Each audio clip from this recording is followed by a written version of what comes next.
Silence!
For a little rest after breakfast.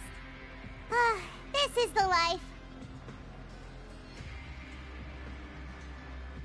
Wait a sec. Isn't something important supposed to happen today? Oh, today's our big day! We're supposed to leave the Fortress of Mirapede! Come on, we've got to go complete the release procedures now!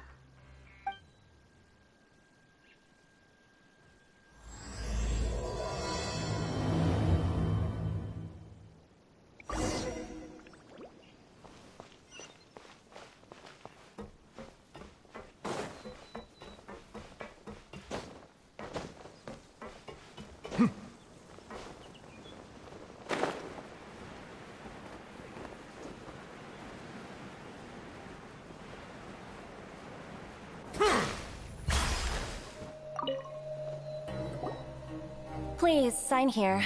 This document will be effective immediately upon signing, and you two may exit the Fortress of Mirapede via the regular channels. It's been so long since we've been to the surface. Let's hurry up and... Huh? What's happening?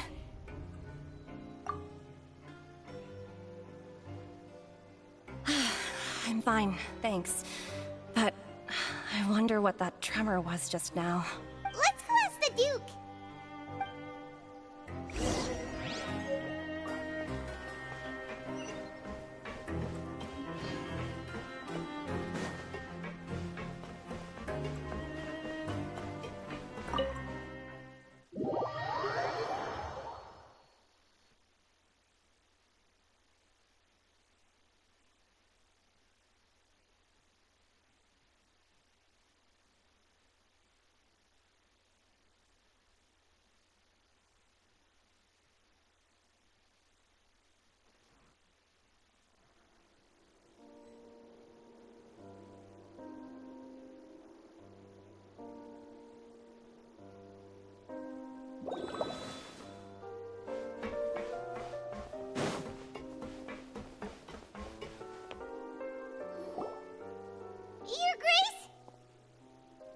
Ah, good to see you two. Is there something you wish to see me about? Yeah, what was with that earthquake just now? Ah, that. The tremor didn't originate from the seafloor. In fact, it seems it came from the surface. Over the years of serving as the warden here, I have developed a sense for distinguishing between what occurs on the surface and what occurs underwater. Besides, the seal that Monsieur Neuvillette set in place won't fail so easily. So the fortress is okay? If you recall our last incident, if there really were a problem, there would be crowds of inmates in a panic right now. Huh, you've got a point. Okay, seems we need to get back up to the surface and ask about what happened. By the way, do you know what day it is today? I believe today is this month's pipe cleaning day. Wait, seriously? Ah, yes. Have you completed your release papers? Yep. It's you two. Are you leaving now? That's right! Today is our last day in prison! But now that Paimon says that, it doesn't feel like we were confined here. It's actually been pretty nice. Oh yeah, Paimon feels fond of this place now. Then be sure to come back and visit. I'll miss you. If you've signed the release papers, then you're free to go. The guards will escort you out. You're not going to see us off? I knew you'd ask. All right, sure. Let's go. Well, you actually agreed. No worries, you must be busy. Paimon was just joking. Ah, so you do have a polite side, I see. After being down here for so long, I imagine you must feel like you're lacking companionship. Shall I come along too?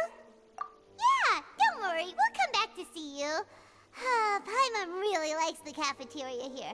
The chefs sure do know how to make good grub. I hope you won't be here as convicts the next time I see you. We'll do our best to stay out of trouble. Well, it seems our work in the Fortress of Meripede is finished. That's the end of another chapter in our journey.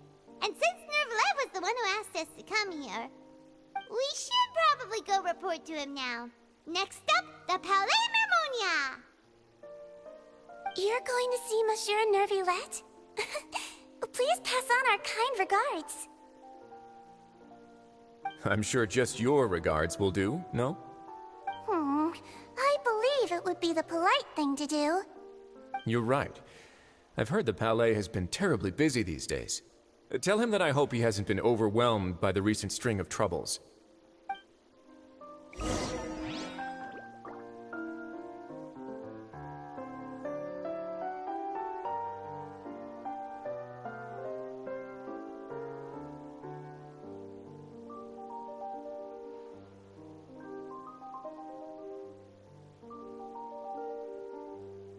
Melusines are beautiful creatures. They are the pride of Fontaine. Be sure to befriend them, and cause them no harm.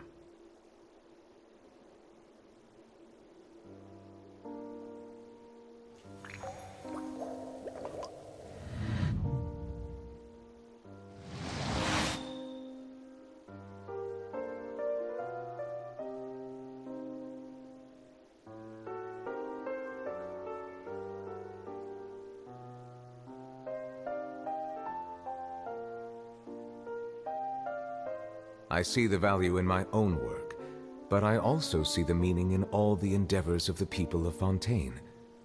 I believe I will continue to take pride in fulfilling my duties.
Palais Mermonia sure is buzzing with activity today.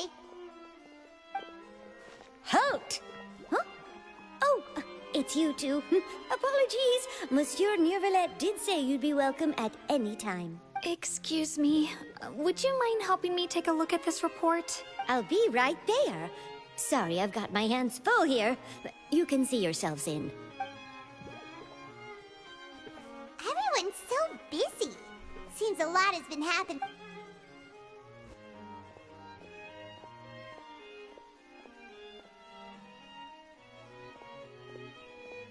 Neuvillette! Hello. You've come at the right time, but you'll have to wait for just a moment, as there are some urgent matters I must tend to first. In the meantime, please, have a seat. If you'd like to have something to drink, let the Melusine outside know. That's all right. We just ate. Very well, then. Let's take a break over there while we wait for him to finish his work.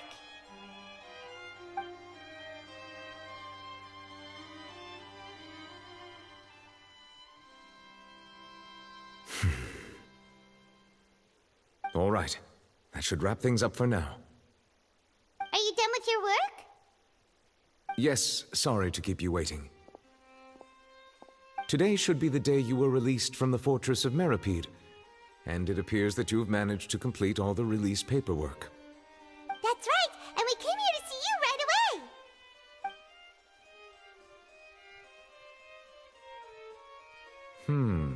A massive whale. Do you have any idea what that might be? Judging from your description, that cannot have occurred in any ordinary waters, but rather something like the primordial sea. A whale of that size and shape cannot usually be found in the waters of Tevat. Therefore, we can only assume that Child is presently immersed in primordial seawater. Immersed in primordial seawater? But how? Is he okay? Most people wouldn't be capable of entering in the first place. I'm not completely sure how he could have gotten there myself. Yes? What is it? Ah, right! Paimon felt it too! We asked the Duke and he said it wasn't from underwater, so we figured you might know something. It turns out that I have just received a report about this particular matter. In fact, that's exactly what I was busy with a moment ago. The source of the tremor was here on the surface near Poisson. After the shaking stopped, the water levels in the Poisson area rose at an alarming rate. The water levels rose? Oh no! What about all the people there? Fortunately, the water levels only rose for a short period of time, and have already returned to normal now. However, I still have a bad feeling about the whole phenomenon. If the change in water levels is connected with the leaking primordial seawater, then the situation in Poisson may be much worse than it appears. Navia should be in Poisson, right? We need to go check on her! I would also like to go there as soon as possible, but I'm afraid I can't leave just yet. We must immediately formulate disaster prevention plans for the surrounding coastal areas to avoid potential catastrophes. I'll have to ask you two to go to Poisson first. I'll meet you there to check on the situation once I finish things here. There's no time to lose! Let's get going! Please be careful.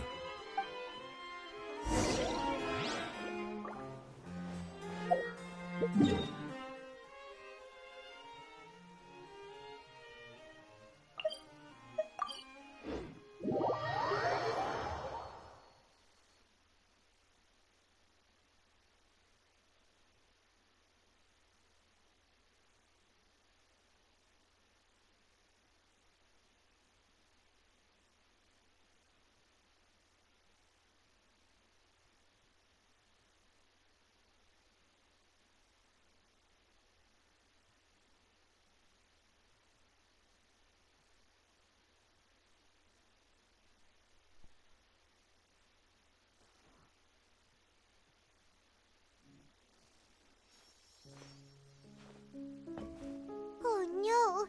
What happened here?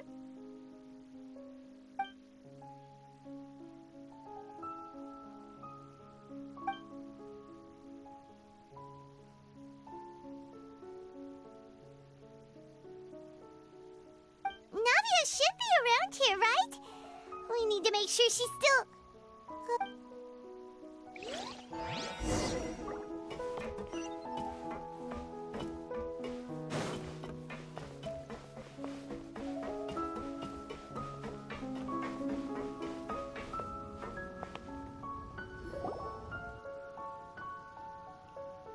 We haven't seen a single soul all the way here.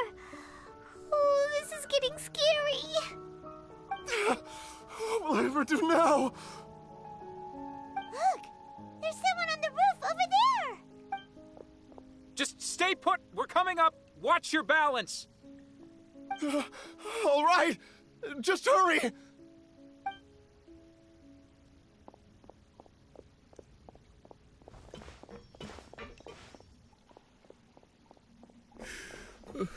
I'm not young anymore.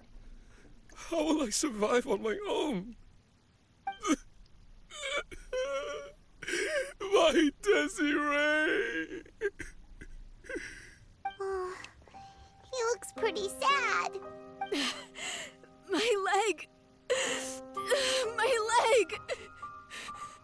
How could this have happened? It hurts! Just hang in there. Help is on the way. You can hold my hand if it makes you feel better.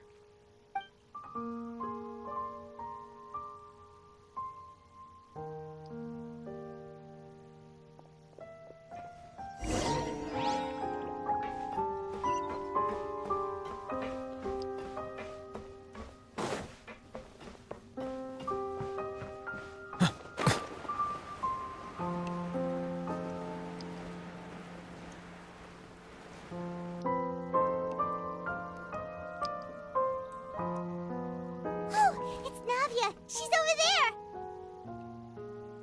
Hey, Navia! Are you okay?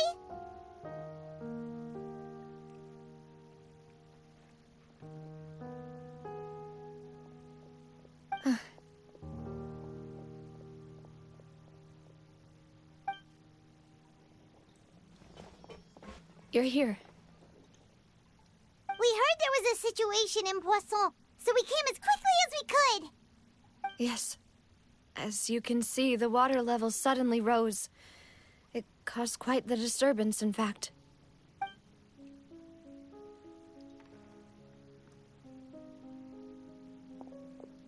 Demoiselle! There was a wounded resident next to a building southeast of here. We've already transported him to safety, but we've run out of medical supplies. He's wounded? How badly? He fell, so it's probably a broken leg. He's pretty shaken up. When the water level rose, he desperately climbed up to the roof. Once the water receded and he saw the ground, he became terrified and eventually... He jumped down then. Find the leader of Squad 1 and tell him to take the wounded resident to see a doctor. He should know where to go. Understood. I'll take over his search and rescue mission in the meantime. All right, you'll be in charge.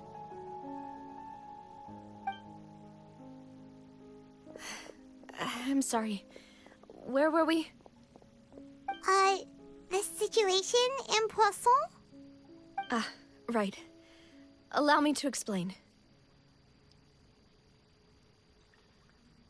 A little earlier, we suddenly heard a loud noise. At first, everyone thought that something might have exploded in the waterways. But before we knew it, water started pouring out from everywhere. The rushing water seemed a little odd, almost like the unique color of primordial seawater. Some people didn't realize the danger and thought it was just ordinary water, leaking from somewhere. Everyone on the street who happened to be close to the water didn't have a chance to escape. As the water levels rose, they suddenly disappeared. They were all dissolved. Those who realized what was happening started to flee in a panic, desperately trying to get to higher ground. Many were injured in the stampede, and some people fell from significant heights.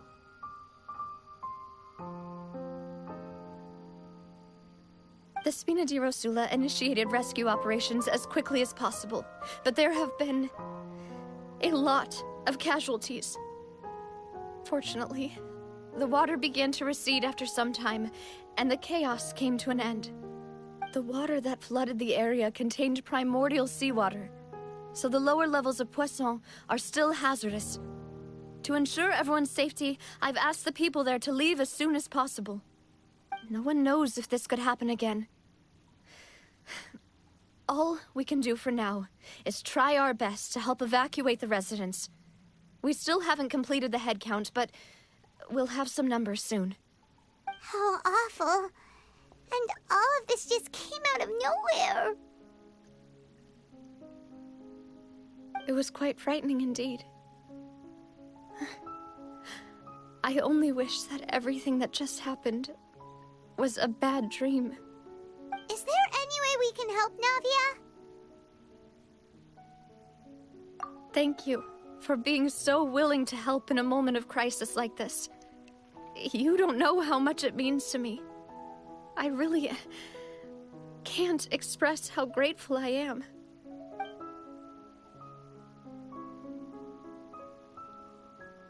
Don't say that, Navia. That's what friends are for.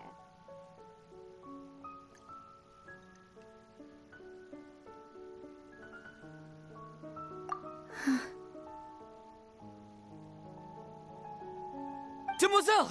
We've got a situation here! I'll be right there. Sorry, I need to go for now. And out she goes.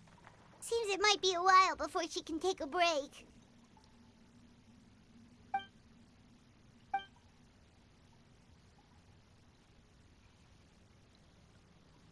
Okay, the wounded are being tended to, and we finished a preliminary head count.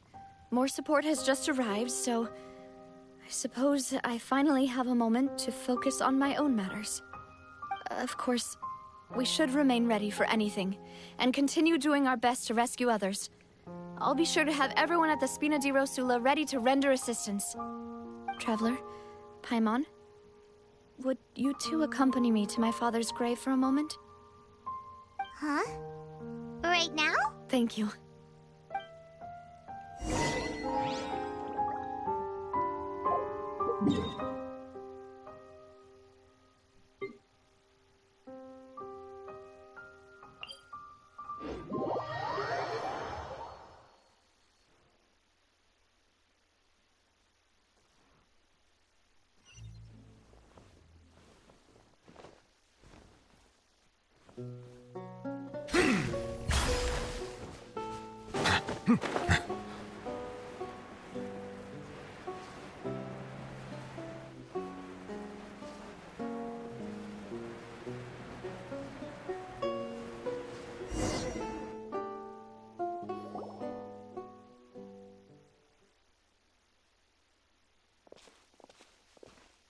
Not a lot of people here, huh? Well, given the time of day and the whole situation in Poisson, Paimon doesn't think there'd be a ton of people here visiting graves. Right. That's how things are now. The living are so exhausted that they've no strength to spare any words for the dead. Navia?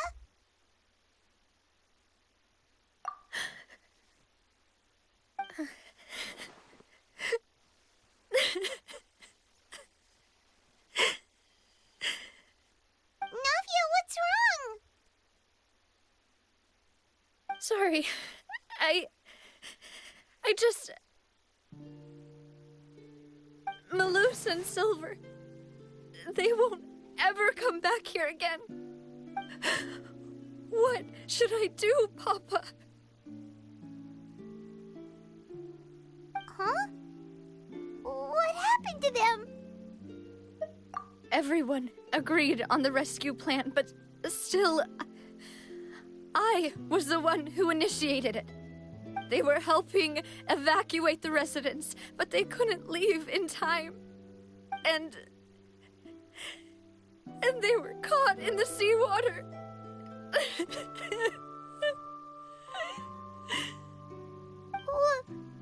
What should we do? too! I've known them for so long. And I know they weren't afraid. But I could at least hold a funeral for my father. And I know where he rests. But as for Malus and Silver, they're just gone. I just can't.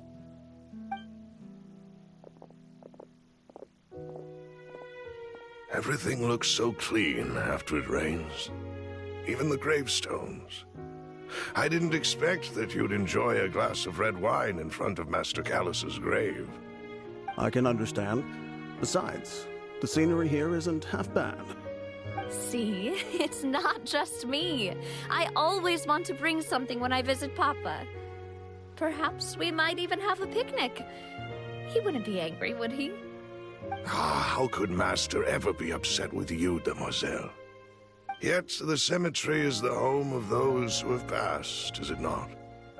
Everyone ends up here sooner or later, no matter who you are. Buying yourself a plot in advance, are you? No need yet. But when I do, I hope you'll let me be buried beside Master Callus, demoiselle. Hey, stop joking around. I'm quite serious. That way, it'll save us both the trip to see each other whenever you visit your father's grave. That makes sense. In that case, could I be buried on his other side?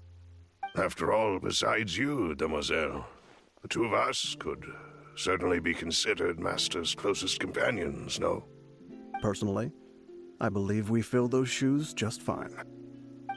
Why are you bringing this up all of a sudden? Seriously.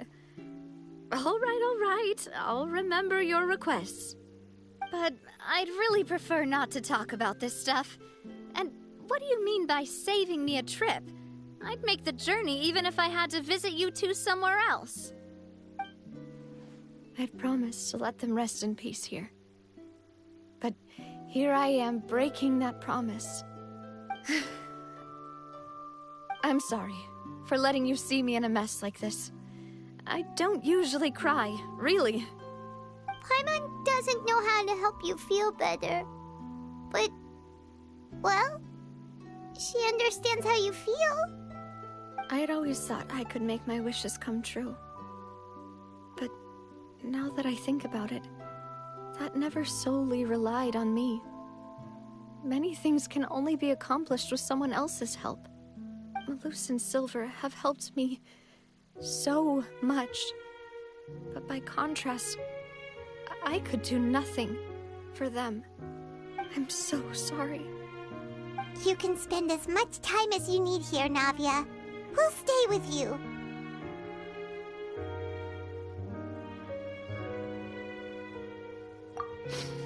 Thank you. Right now, you don't know how much that means. By the way, you can have a look at this. It's a list of victims from the incident that took place here. Obena, Khan, Burnett, Giverny, Francine, Karina, Daisy Ray, Joinville, Julianne, Esson, as well as Malus and Silver. So, everyone else is safe. But still... It's okay. I know what you're thinking. And you're right. We lost Malus and Silver. But we were able to save more than we anticipated. The overall outcome indicates that the cost was worth it.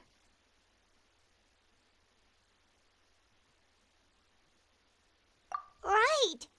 Don't think that way, Navia. One person might be saved at the expense of another, sure, but that isn't something we should ever consider a trade. Malus and Silver were not the price for saving anyone. They're heroes. You're right. Thank you, Paimon. What you said just now was Pretty amazing, actually. I'll remember your words. Oh, really? Seems you've become more eloquent in the time since we last met. The knave? What are you doing here? Is everything going well on your side? Yes, my people are carrying out the mission according to your request. All the residents of Poisson have been evacuated, and we're preparing to relocate them to higher ground. As for these supplies, we have everything taken care of. There is no need to worry. Thank you very much. Wait, do you two know each other? We just met recently. Right, Miss Navia? Usually, I would call this a coincidental encounter. But that doesn't quite fit this time. Besides, it never even crossed my mind that a Fatui Harbinger would come looking for me. Thanks to the Knave, Spina di Rosula received generous support from the Fatui, which allowed us to complete the rescue and evacuation work so quickly. Mutual aid is essential to fostering positive developments. We were already in the area, in any case, so it was nothing. That said, I must say that you're a lot sharper than you let on. I'm sure you understand what I mean. I apologize for all the ways in which I tested you previously. We've never worked with a Fatui before, and it's extremely important for us to know who we're working with. My subordinates have reported that Fatui soldiers have been observing water levels and taking head counts in various locations. I hear that they've also prepared a large amount of emergency supplies. I'm quite surprised. This is nothing to brag about, nor do I intend to. It is simply the way of powerful organizations to act forcefully, whether they are doing good or ill. You've witnessed that firsthand, in any case. As I've told this traveler before, I know of the prophecy, and I intend to prevent the impending disaster. Lending your organization a hand was a natural first step in accomplishing that. As such, do not be troubled by this token of our sincerity. Perhaps one day, you'll also be able to help me in the same way. Without your help, there would have been many more casualties. I won't forget your kindness. Furthermore, I sincerely regret what happened to Malus and Silver. I only wish that my people could have arrived a little earlier to prevent this from happening. Don't say that. You and your subordinates did everything you could. As Paimon said, Malus and Silver didn't choose to sacrifice themselves for any specific person. And they weren't the price paid for others' salvation. They chose to become heroes themselves. I've never liked hearing people put it that way. It's like trying to relieve pain by saying some noble-sounding words. But right now, there's nothing more suitable. They really did become heroes. You're right. I'm sorry for your loss, Miss Navia.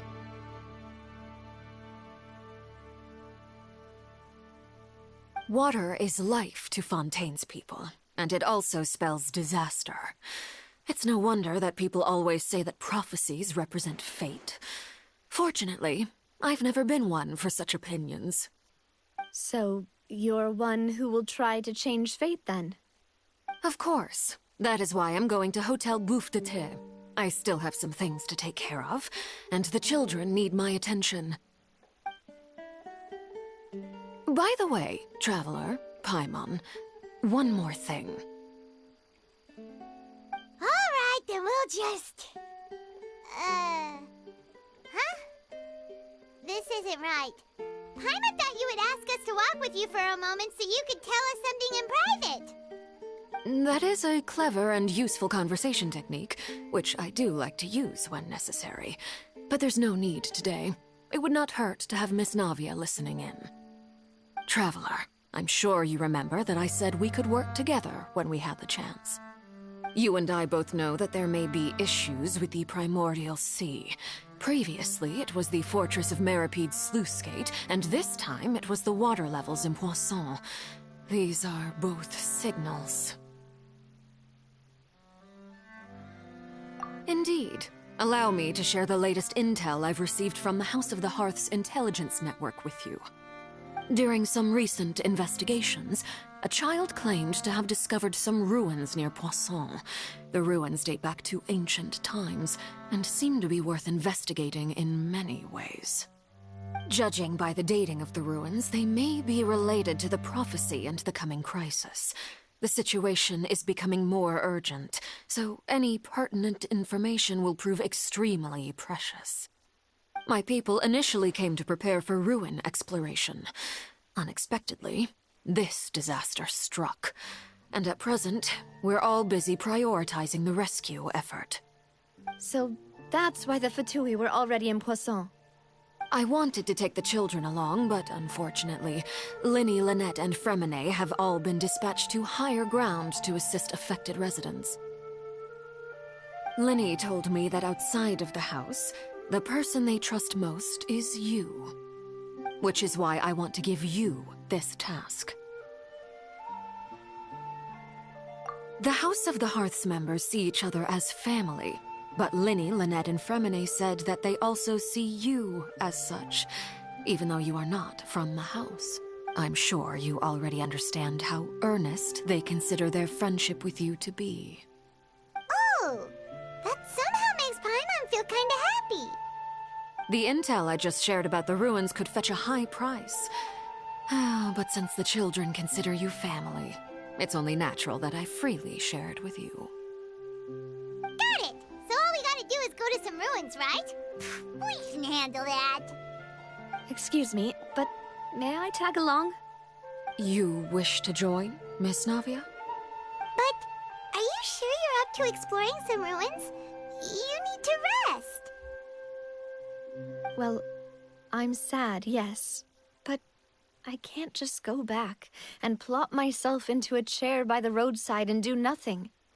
There's no point in being depressed while we still have a disaster on our hands. As my father's successor, I must live up to the hopes he had in me. Besides, I'm also doing this for myself. I need something, a distraction, to keep my mind off Malus and Silver.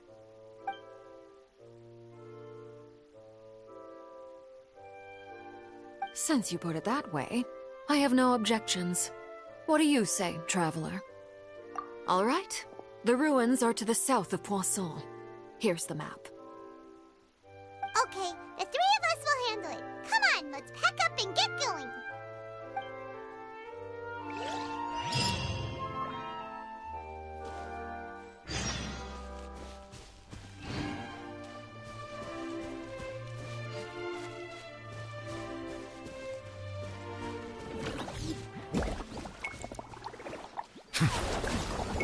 Dissipate! Freeze!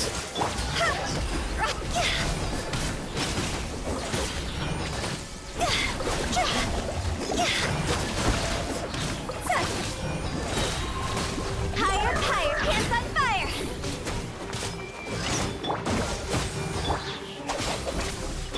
See?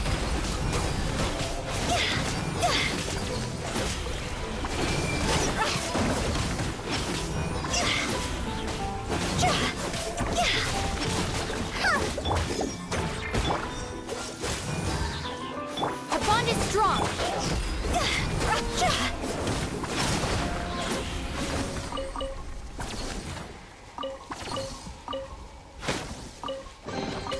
If we bury it, maybe it'll spring back to life.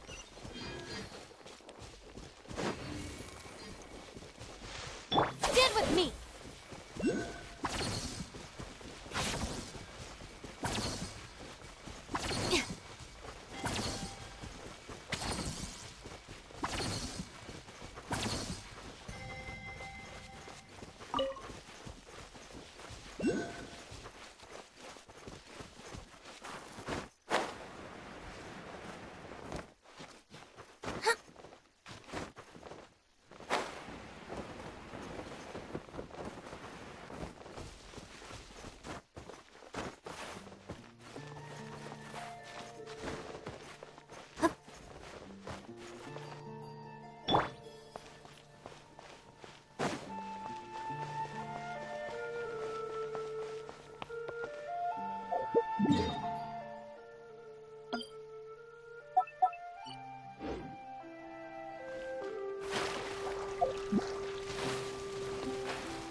So, are these the ruins the knave was talking about?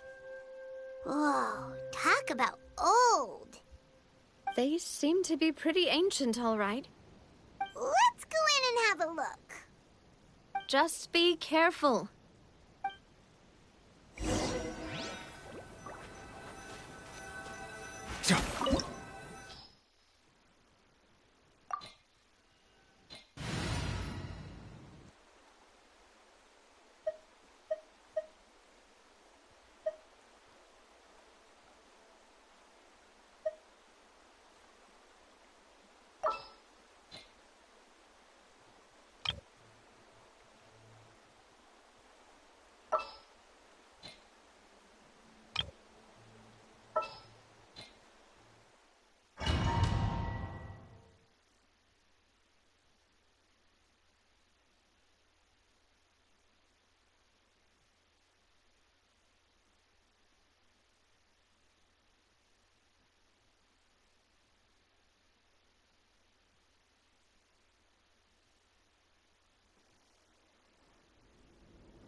Dodge this! Settle down!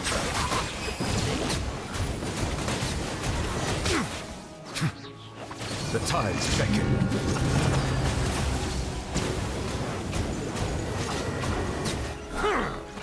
Dada Kundala.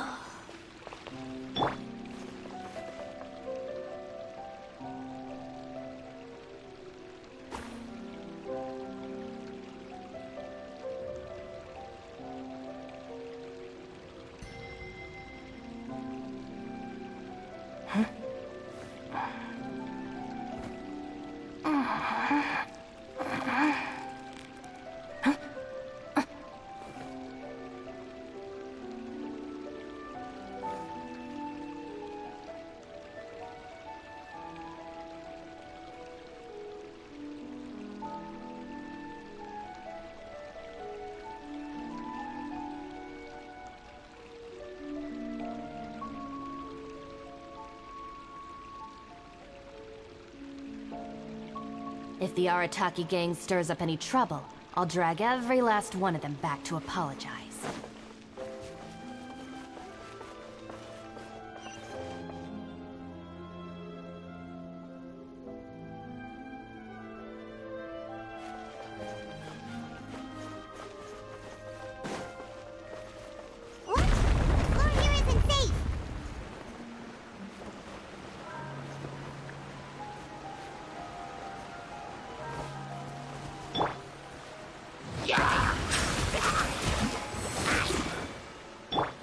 Freeze!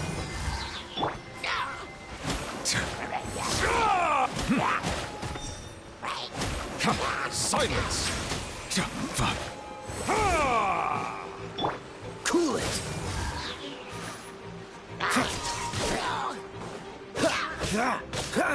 Dodge this!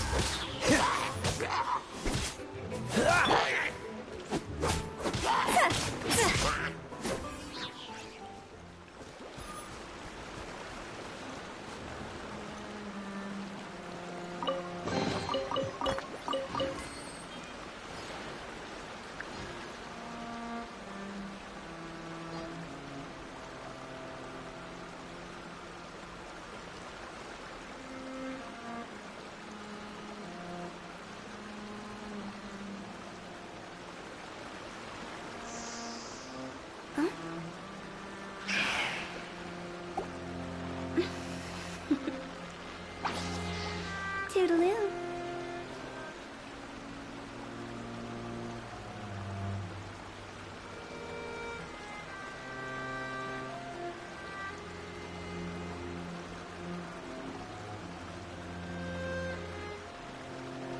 Wanna come over for tea?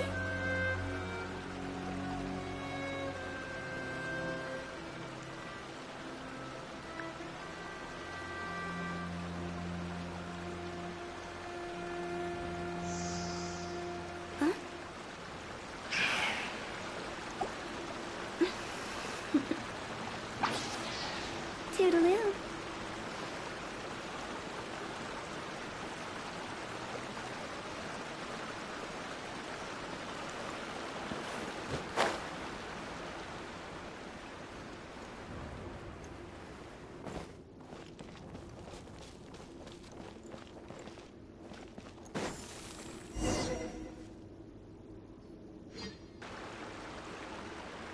This place has also been contaminated by primordial seawater.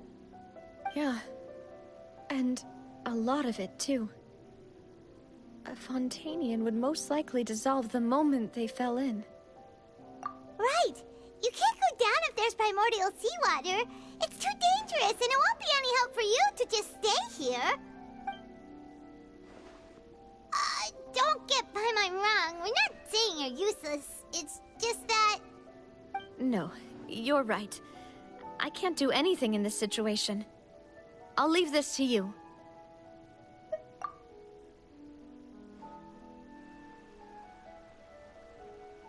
That complicates things. Maybe the only way left is forward. In that case, do you want to wait for us here? The water levels here are unstable, and there's a chance the water will rise. So staying here wouldn't be safe either. I'll go together with you. Perhaps we'll find the exit just up ahead. All right. Come with us for now then, but please be careful.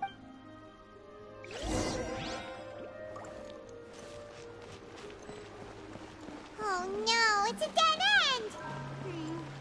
Let's try climbing over from the side.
Wait! There's something wrong with this bridge! Run for it!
Demoiselle?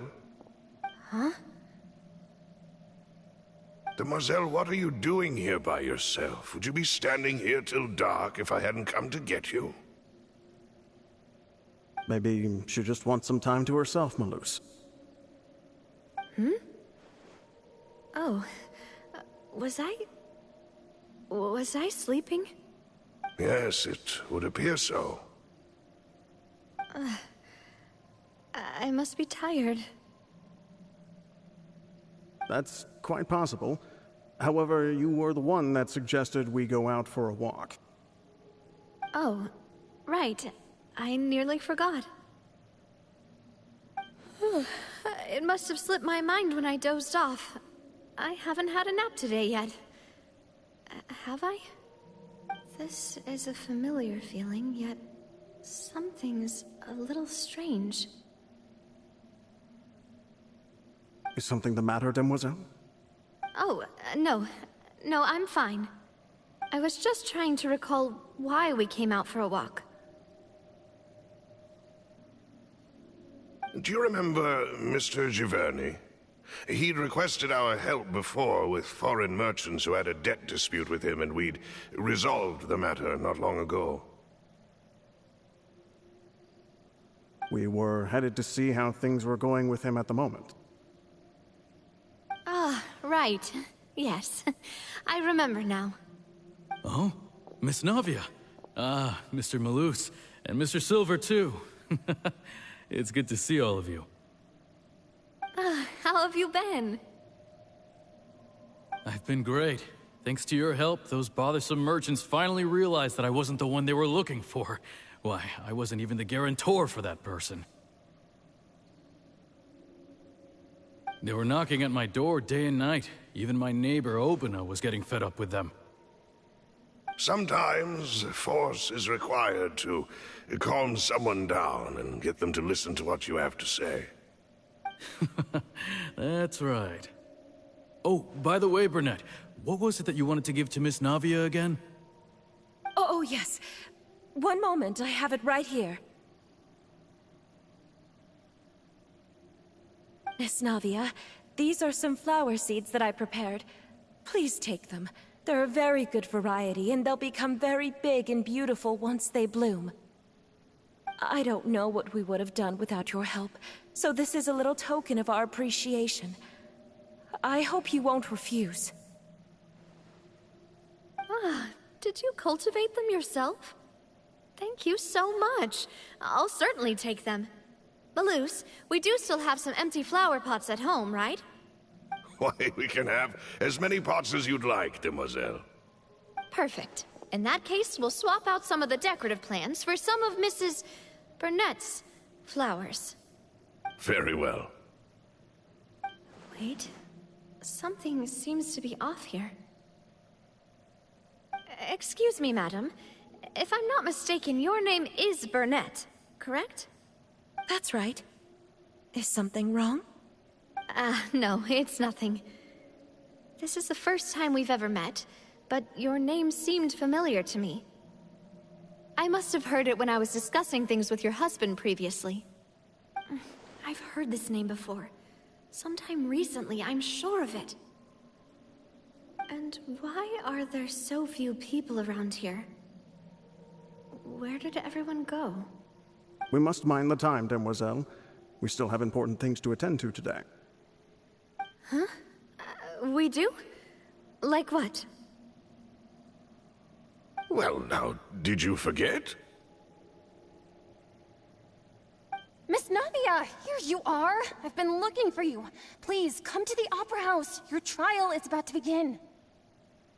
My trial? Wait, why would I need to go to the Opera House?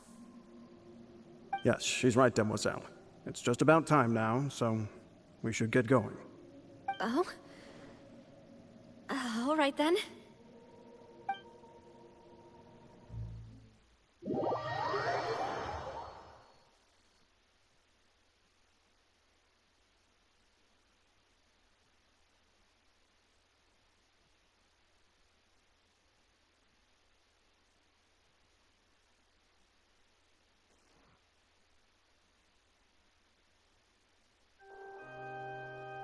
Look, it's Navia!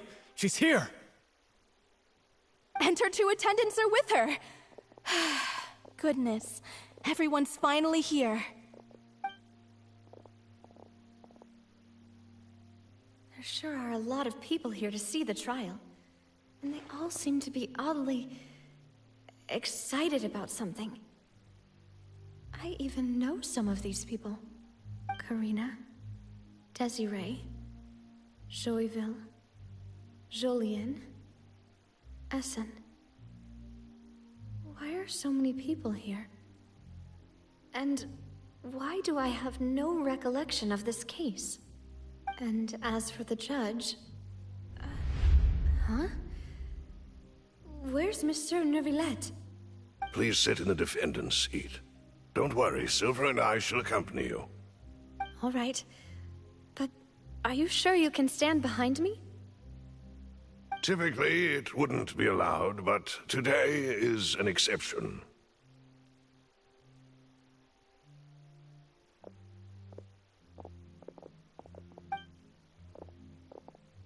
Hey, what kind of place do they think this is? Come on. Do they have any idea what they're doing? Seriously. Enough with the whispering! Could someone please tell me where Monsieur Neuvillette is? And why I'm standing trial?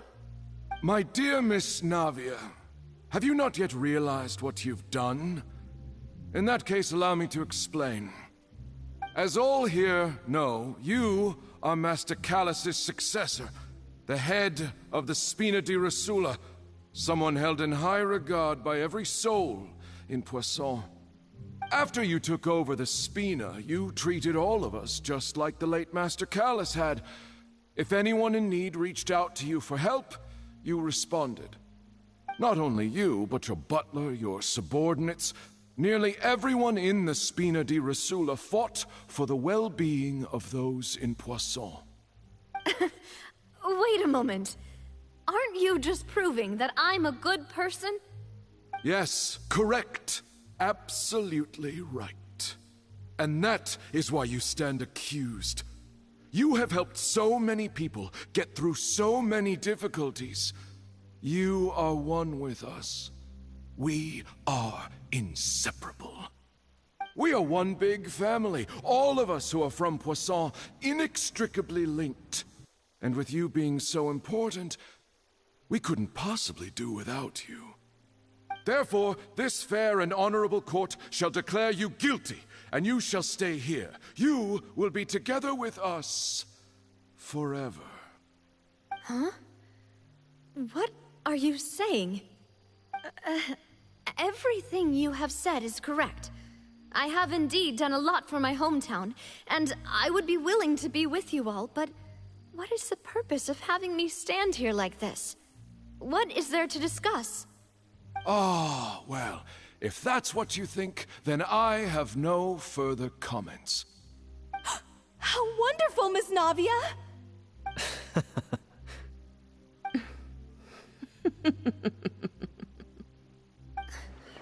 I know all these people. Why are they laughing? I seem to remember now. Yes, I get it. This trial is... Wait just a moment. This isn't right! Malus? What was that, Mr. Malus? Our conclusion is very clear and unanimous. Let the court judge her now. She's guilty! Stay here, Navia! You're one of us! Demoiselle, don't admit guilt. This trial means to keep you here forever. I wish to exercise my right to defend Our Lady. Mr. Joinville, you only know of Navia's goodness, but nothing of her utterly independent mind. She was born a free and independent spirit. She has never been tied down by anything. Indeed, even the death of Master Callus couldn't stop her. Her actions cannot serve as proof that she identifies herself as part of any group. She merely acted as an individual, extending her hand to help others. Please do not mistake her actions as being otherwise. Really? As an individual, you say? Don't forget, we are all Fontainians here. This is the nation of justice, the nation of Hydro. Even if Miss Navia only voluntarily rendered her assistance, that doesn't change the fact that her beautiful soul must return to everyone, Water accepts all, blends with all. It will surely accept her kindness. Everything is measured here in the nation of Hydro, and in the end, everyone shall meld together. Thus, when a unanimous opinion emerges, that opinion represents justice. Now I speak for everyone. Our opinion is consistent. Navia should stay. We and Navia are one. And you would call this justice? Preposterous. You are merely jealous that Demoiselle still has a chance to exist as an individual. Have you forgotten how much you all once longed to become individuals, to become independent? Do you mean to defy our justice? If your justice is flawed, then why should we acknowledge it? As you said, we can also have our own justice. Silver and I shall defend Demoiselle. And that is how we will enforce justice. Ugh, my head... it hurts. Demoiselle. Silver, it hurts.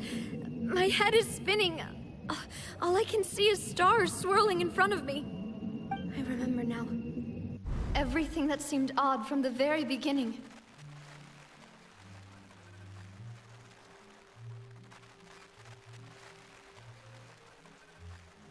Karina, Desiree, Joyville, Jolien, Essen, and Mr. Giverny and Mrs. Burnett, who we met earlier. Even Malus and Silver.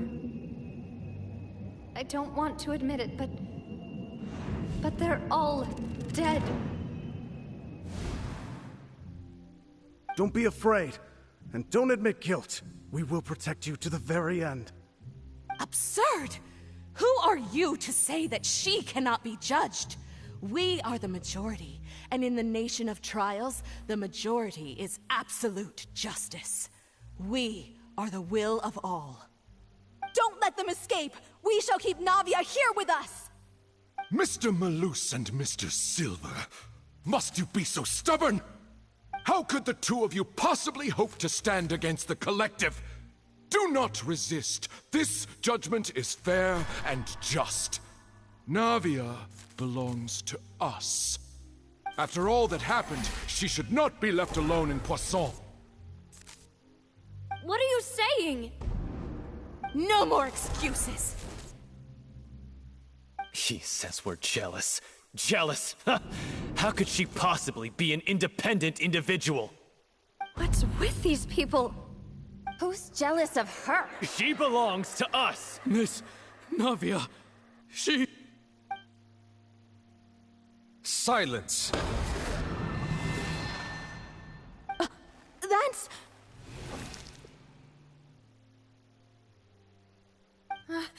Monsieur Neuvillette! Such commotion is prohibited in the court. The accusations you just presented are nonsense and cannot constitute a proper trial. The court will adjourn for the rest of the day. In this, I shall hear no objections from any unauthorized party. Our thanks, Monsieur Neuvillette. Please leave with me, Miss Navia, while there is still time. But... Go on now, Demoiselle. This is your only chance to leave this place. What, can't bear to leave us behind or something? Malus. My apologies. I couldn't resist making one little joke once I realized that this shall be our last goodbye. Malus... Silver... Quickly, you must come now! Goodbye, Demoiselle. Farewell.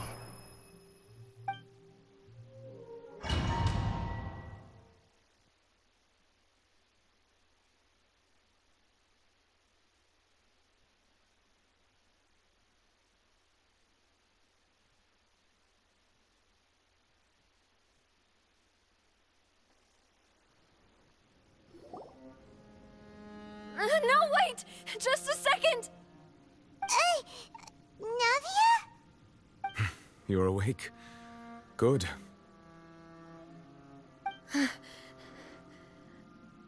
I must have been dreaming. Malus and Silver were still alive, and they were defending me at some insane trial. It looks like you're all right. Did all the sad feelings cause you to have a nightmare? Paimon could give you a hug. The ruins you were exploring suffered a cave-in. When I arrived, I found you falling toward the water. You were just about to be dissolved within, but I...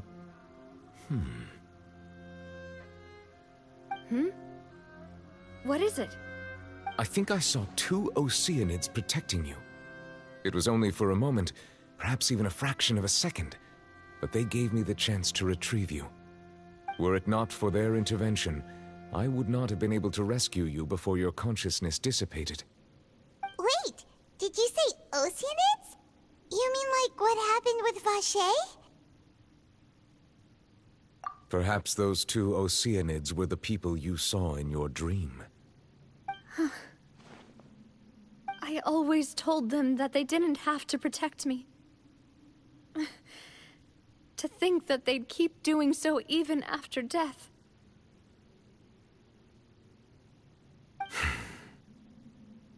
Please come with me.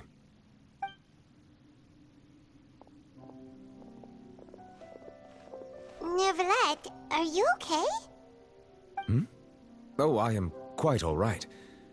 Perhaps there's something we could chat about? Why do you look so stiff all of a sudden? Oh, Paimon knows. You're the type who feels awkward when there's nothing to talk about, right? I merely thought that we should give Navia some time to herself. Huh? Why didn't you just say so then? Don't you think it's even more awkward to call us over like this and then have nothing to talk about? I suppose so.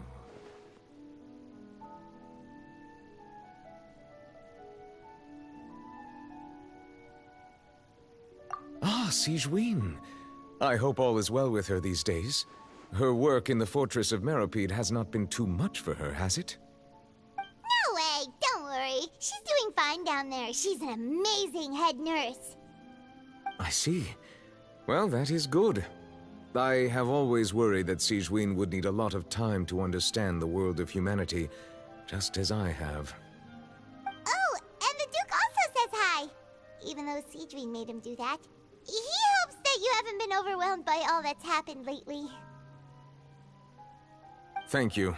I have indeed been busy lately, and I also hope that everything is going well in the Fortress of Meropide. He still doesn't know what to talk about.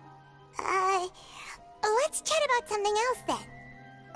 So, Neuvillette, you're probably quite the swimmer, huh?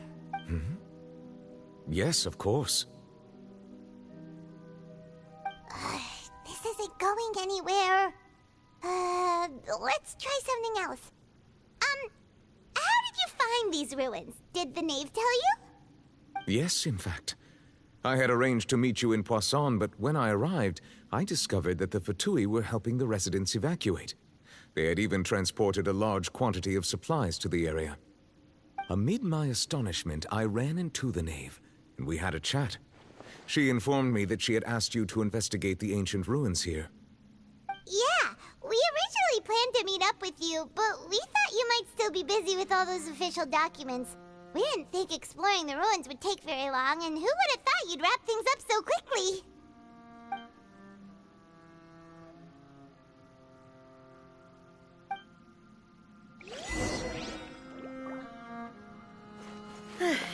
I'm sorry to have kept you all waiting like that.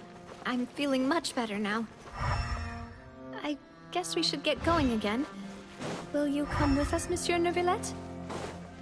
Yes, if you wouldn't mind my company. All right! Another one joins the party! Let's get going then!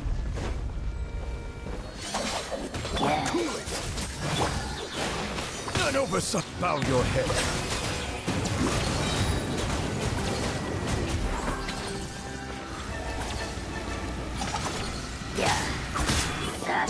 Justice is blindsided.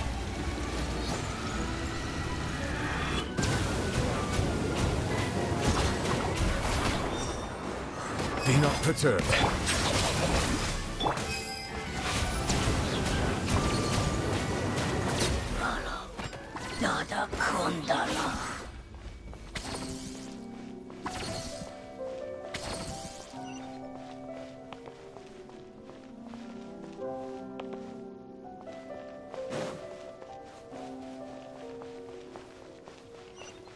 Oh no, another unstable path. Watch your step.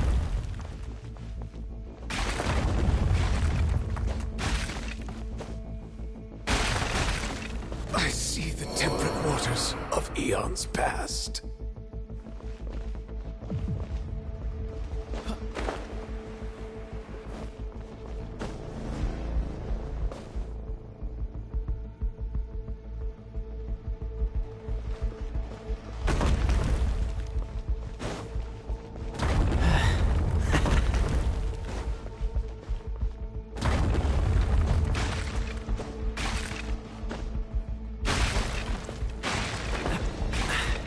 Catch the wind.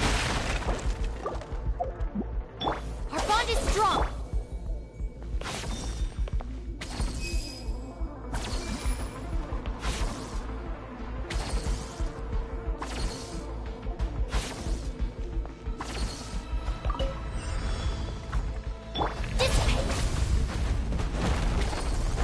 Watch out! There are rocks falling over here!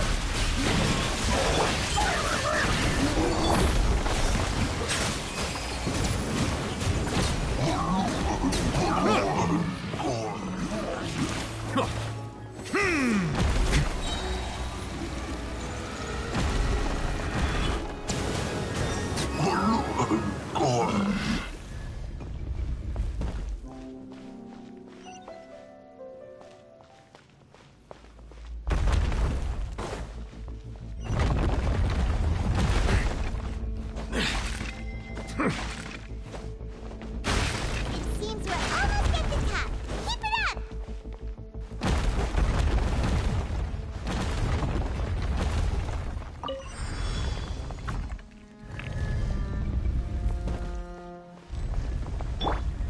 Freeze! Out of my way! Let the mighty be humbled. Settle down.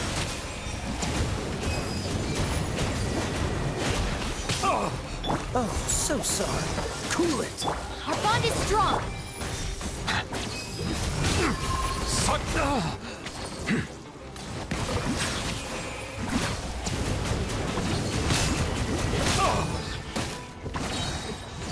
The tide's making.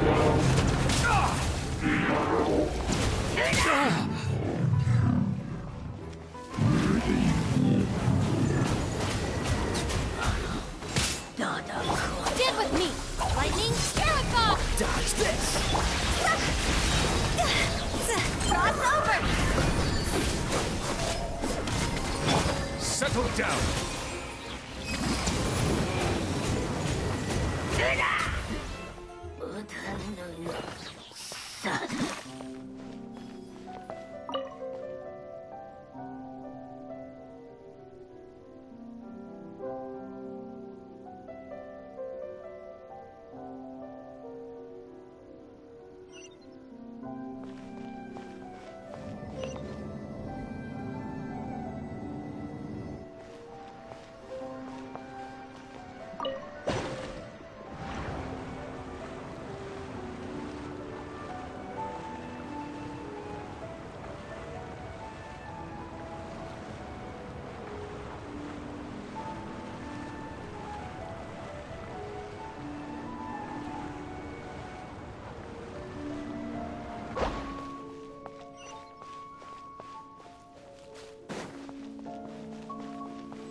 Looks like we've reached the end. This is the place. There should not be any other hidden spaces in the vicinity.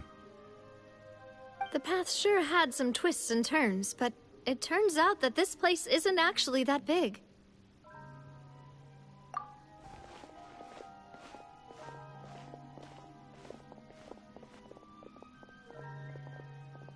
Stone slates. It seems like they were put here as an offering. Could we take them down and have a look? Perhaps we should just leave them be for now. There are 4 locations in total, but only 3 stone slates. The slate that should be in the first empty spot is missing. The surrounding walls also show signs of damage. There's something written below. Let Paimon see. Reason dictates that this nation be destroyed.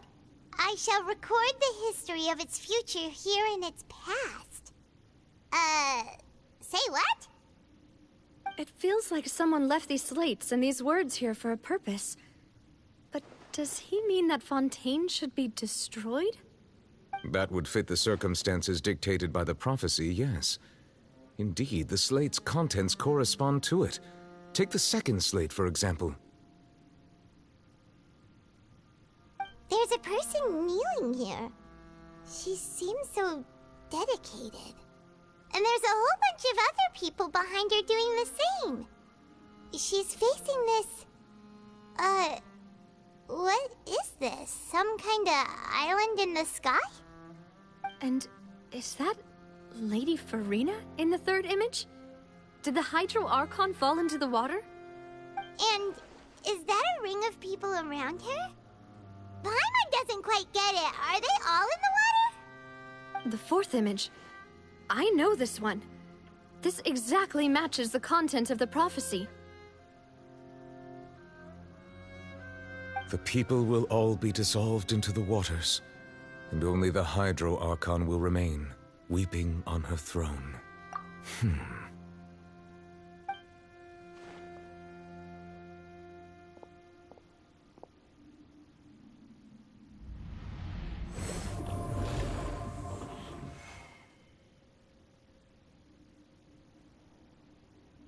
More information should be hidden in these slates, but I fear I cannot easily uncover it, most likely due to us missing the first slate. I am very sorry. Don't blame yourself, Monsieur Neuvillette. Deciphering ancient stone slates isn't one of your duties. Ooh, Paimon's getting the chills just looking at these slates. This says that it's the history of the future, right? That means the prophecy's sure to come true. I really hope it doesn't mean that. Still, Paimon feels like these images are kind of weird when you look at them together.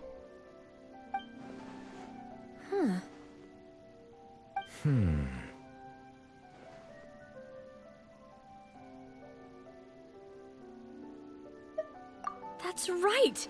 If the images are in chronological order, shouldn't the fourth, the waters drowning Fontaine, come before the third, where the Hydro Archon herself falls into the water? And yet the order is reversed here.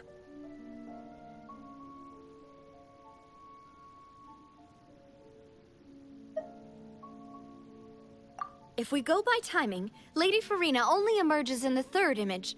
That means that the person in the second image might be the previous Hydro Archon.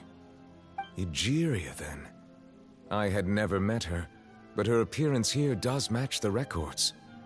The previous Archon kneeling before the floating island in the skies, as if confessing a sin. Did she herself commit that sin? And if not, why would she be in such a posture? Also, I'm still wondering why these ancient stone slates are here at all. Judging from their contents, could this place be the origin of the prophecy? Does that mean that someone, or some people, once saw these slates? But who would have created these slates and left these words here?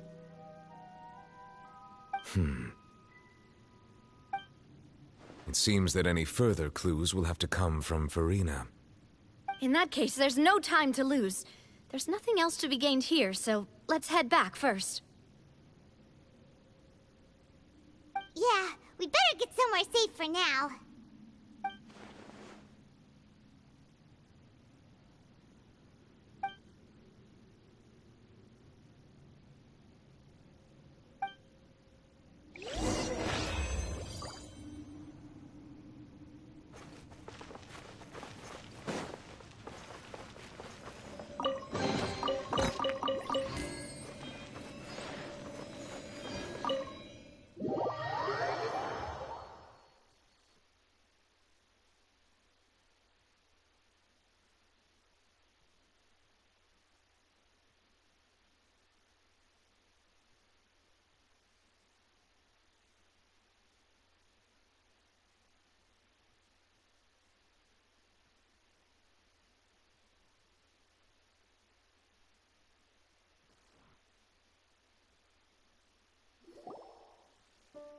let's split up here. I'm going to check on what's happening with the Spina. You know how it is. There's some things you just need to be there for yourself. You still have energy for that, Navia? Paimon's already beat!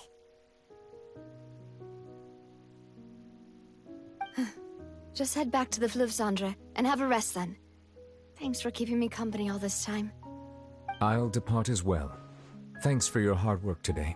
Rest well, everyone. Traveler, I will go talk to Farina tomorrow morning to ask about the stone slates. I'm sure that you're concerned about this matter as well. If you have time, drop by my office.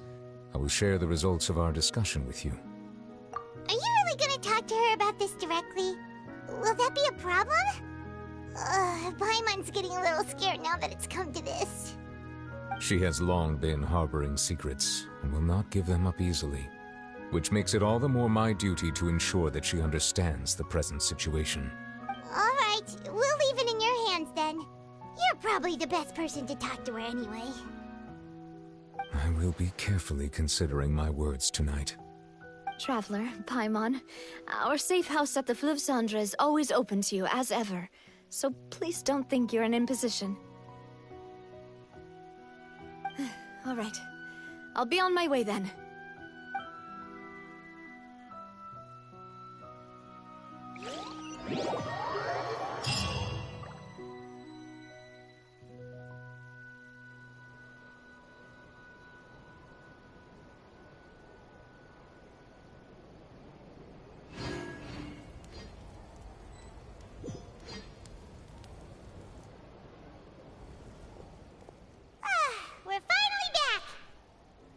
Welcome back. We've got a special menu prepared for you two tonight. Yay! And there's good food too! Navi, no. Paimon's already starting to forget what happened today. Oh, that voice. Is that who I think it is? Huh? It's you two. What are you doing in Fontaine?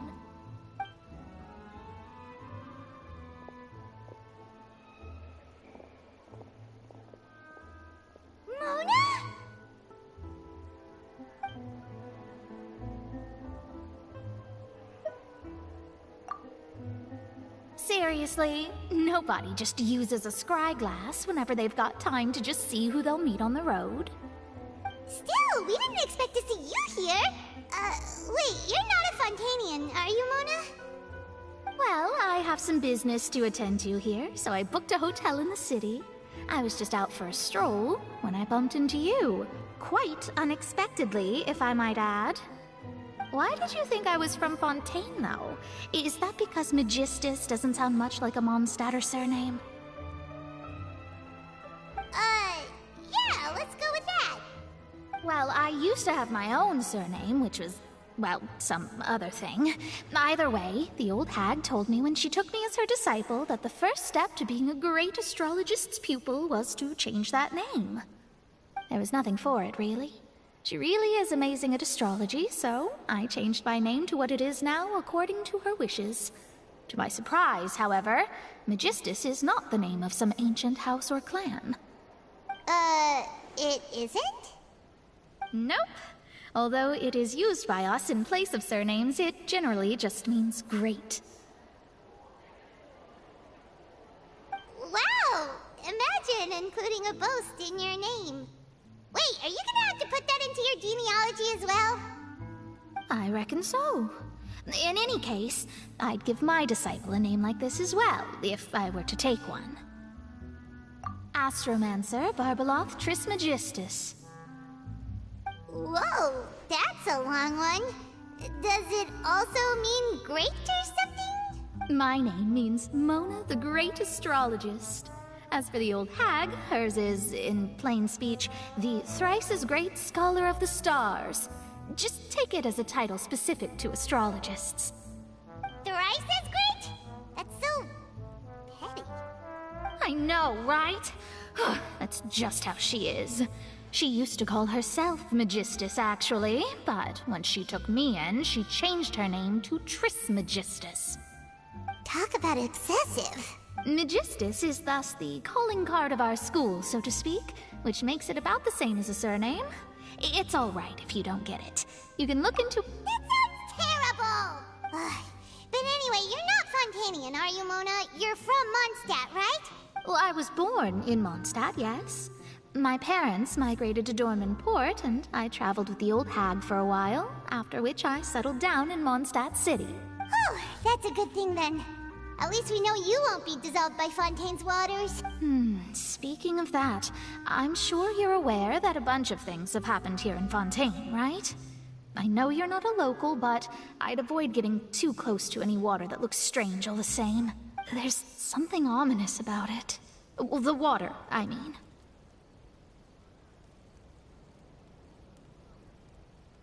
That was the main reason, yes. Just a while back, the Steambird invited me to take part in a panel and speak about the circulation of the prophecy as an astrologist. The invitation was sent quite early on.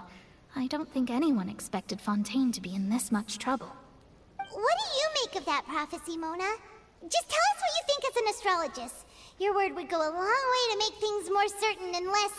scary. What I can tell you is that I'm an astrologist, and that this prophecy concerns the fate of Fontaine, even that of all Tevat.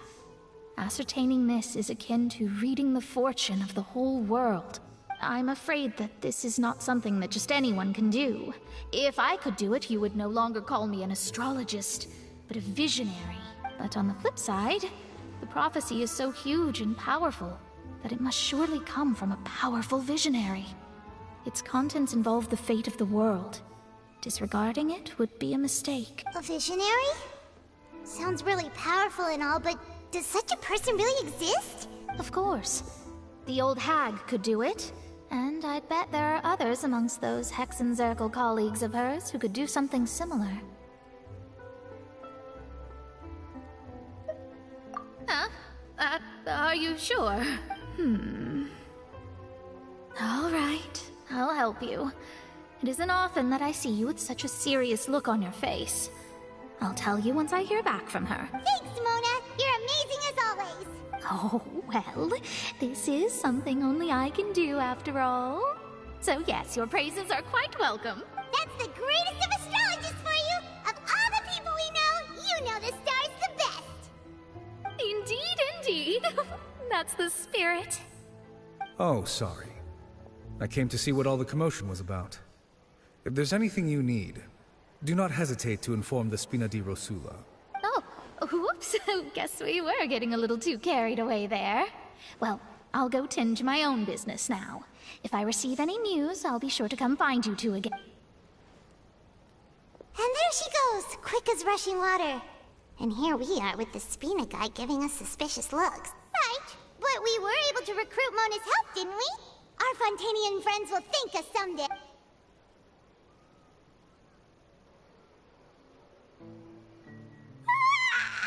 Good morning. To be honest, I'm still feeling kind of sleepy. But it's time to get up, traveler. We agreed to go see Neuvillette, so let's pack it up and get...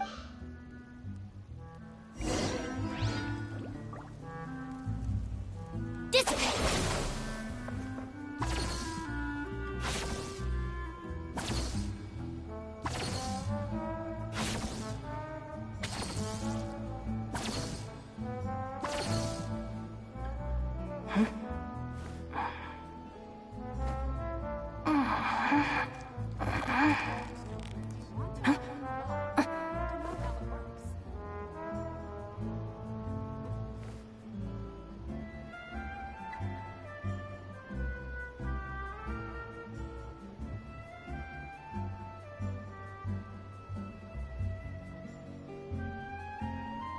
Just let me know if you ever find yourself in a pinch. I can help you out.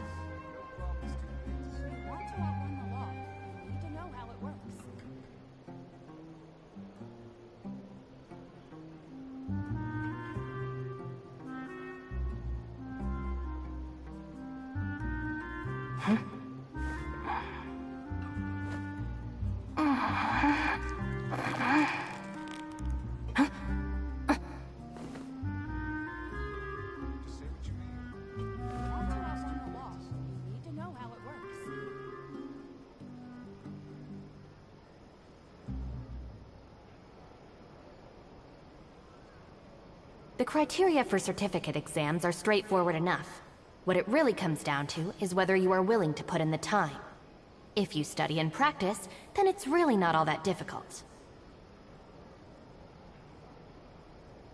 If you want to outrun the law, you need to know how it works. Just say what you mean. No problems, too big.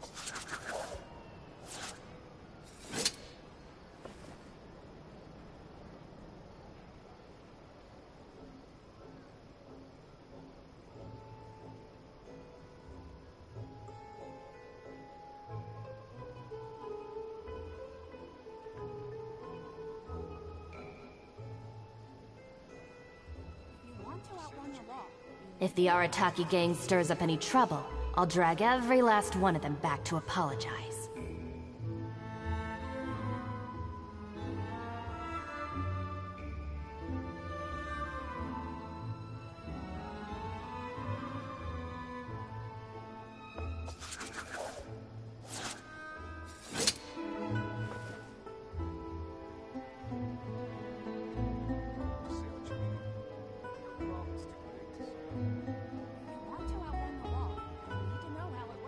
Just let me know if you ever find yourself in a pinch. I can help you out.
If the Arataki gang stirs up any trouble, I'll drag every last one of them back to apologize.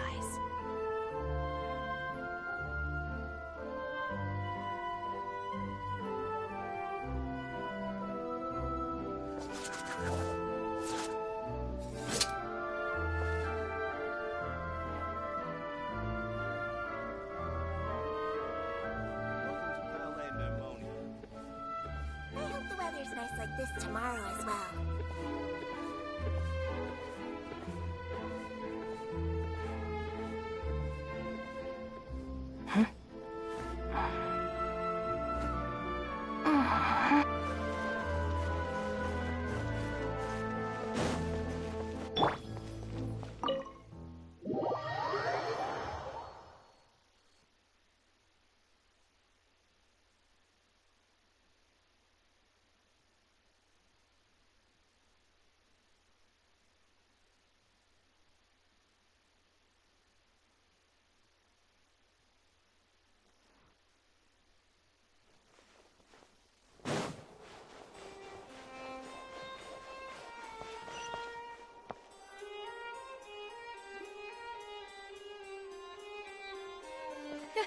You're here! Finally! Is something wrong? Monsieur Neuvillette and Lady Farina, they seem to have gotten into a dispute. Please go see for yourself.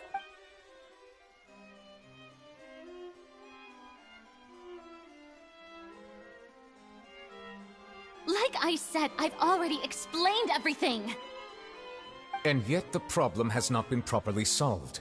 There is little space for excuses between us. It is not my intention to offend you, but please, tell me where you stand. You are the Hydro Archon Focalor, are you not? Look at this. This is a list of the victims from the recent Poisson incident.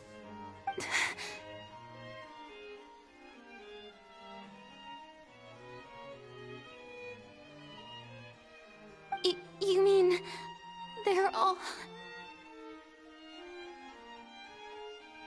We did not arrive in time to avert this disaster, and I will not have it happen again. I will say this once more. You must tell me everything you know. Yesterday, I found 3 stone slates in some ancient ruins near Poisson. Do you know anything about those? Seriously? You're questioning me like this is a court case now. I don't know anything about that. But you found them in some ancient ruins, you say? That's correct, which is why I came to ask you some questions. There should have been 4 slates, but one of them was missing. The other 3 feature different images that seem to correlate to the prophecy. The prophecy? The second of these slates depicts the previous Hydro Archon Egeria kneeling before a floating island in the sky, as if confessing something. Do you know nothing of this either? I don't. I've never seen such slates. I'll ask you again. Do you really have no information regarding the previous Archon? My deciphering of the slates indicates that the Hydro Archon Egeria once had to confess to, or apologize for, a certain sin. If anyone would know about it, it should be you. All gods don't have the same secrets, you know. She was herself and I'm me. Is it really so strange that I know nothing? I understand your concerns, but I'm sorry. I just don't have anything to tell you. Forgive me for saying this now, Lady Farina, but I have long known of your various secret investigations into certain matters. There are several indications that you have been investigating the prophecy on the sly. This is not strange in itself, considering that you are the Hydro Archon. But it is strange that you should also claim to not know any of Egeria's secrets, as well as do nothing following your inquiries. You have never been as superficial as you have presented yourself to be, nor are you a fool. And yet, your behavior is very inconsistent.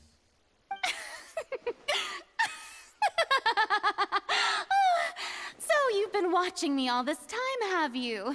I didn't think you were that type. You... Well, since you know about my secret investigations, then you should know I'm actually working to take care of it. There's no point questioning or suspecting me. You're the Eudix, but you're still my subordinate. You should be following my lead. Just trust in me, your Archon, and do as I say. Never mind whether you can truly convince yourself to or not. It'll all turn out fine. That's all I have to say. We do not discuss this matter again. Oh, the opera's about to start. Toodles!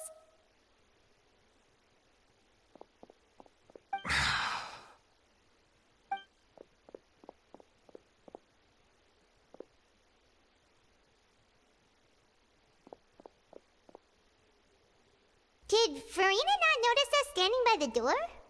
Wonder what's up with her. She was smiling. She didn't seem in the mood to care if we were listening in or not.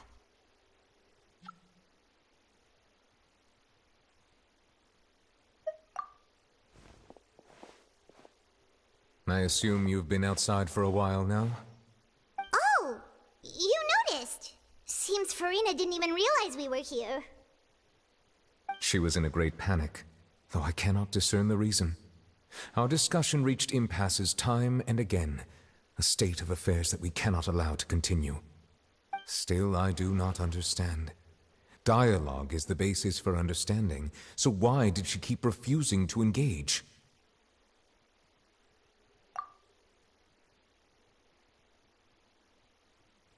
Everyone in her inner circle has noticed that she is hiding some secret. The issue is her attitude. I fear that she will not reveal anything unless absolutely forced to. We may have to create a situation in which she will have no choice but to speak. Oh? Like what? Normally, people will only reveal the truth when standing trial. Perhaps we must have the Hydro Archon experience just such a scenario. But Farina's seen so many trials, and she's really good at dodging questions. How do we make sure that she won't just slip away at the first chance she gets?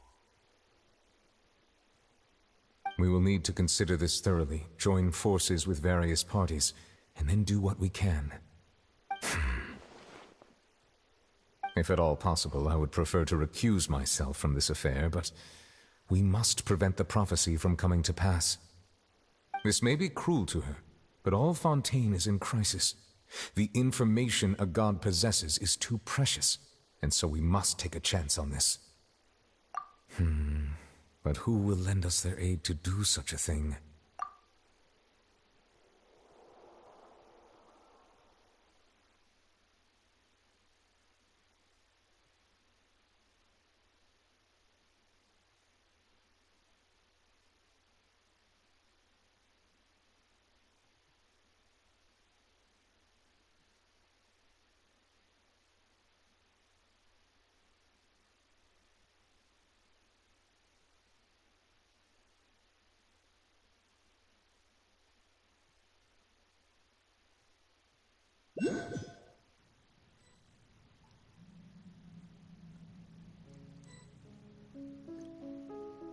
Well, that's everyone, huh?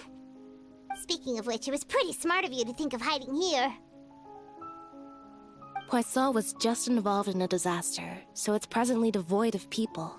That naturally makes it the best choice. And here you are drinking tea like it's the most natural thing in the world, huh?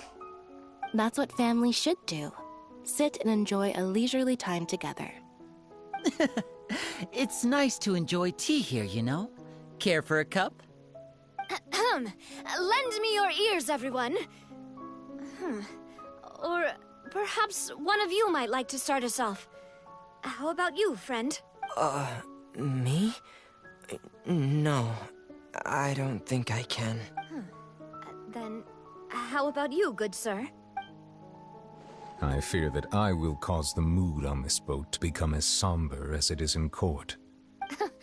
Well then, I guess we're lucky we've got a local like me to organize things. Wonderful, the spotlight at last.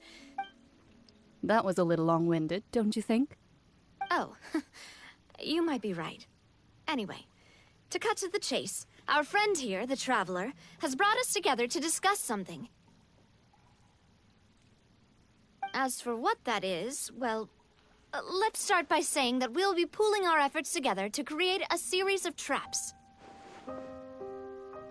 Oh, how intriguing.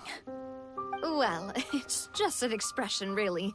One that I just learned from Chlorand, and used on the spot. So, let's invite her to explain in detail. A round of applause, please.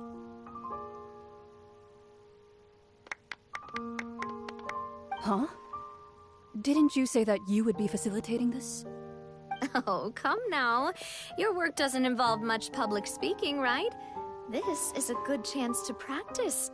You might even pick up some fancy oratory tricks to impress your boss with in the future. I see. And what does my boss say? He is glad that you consider him your boss. Do go on.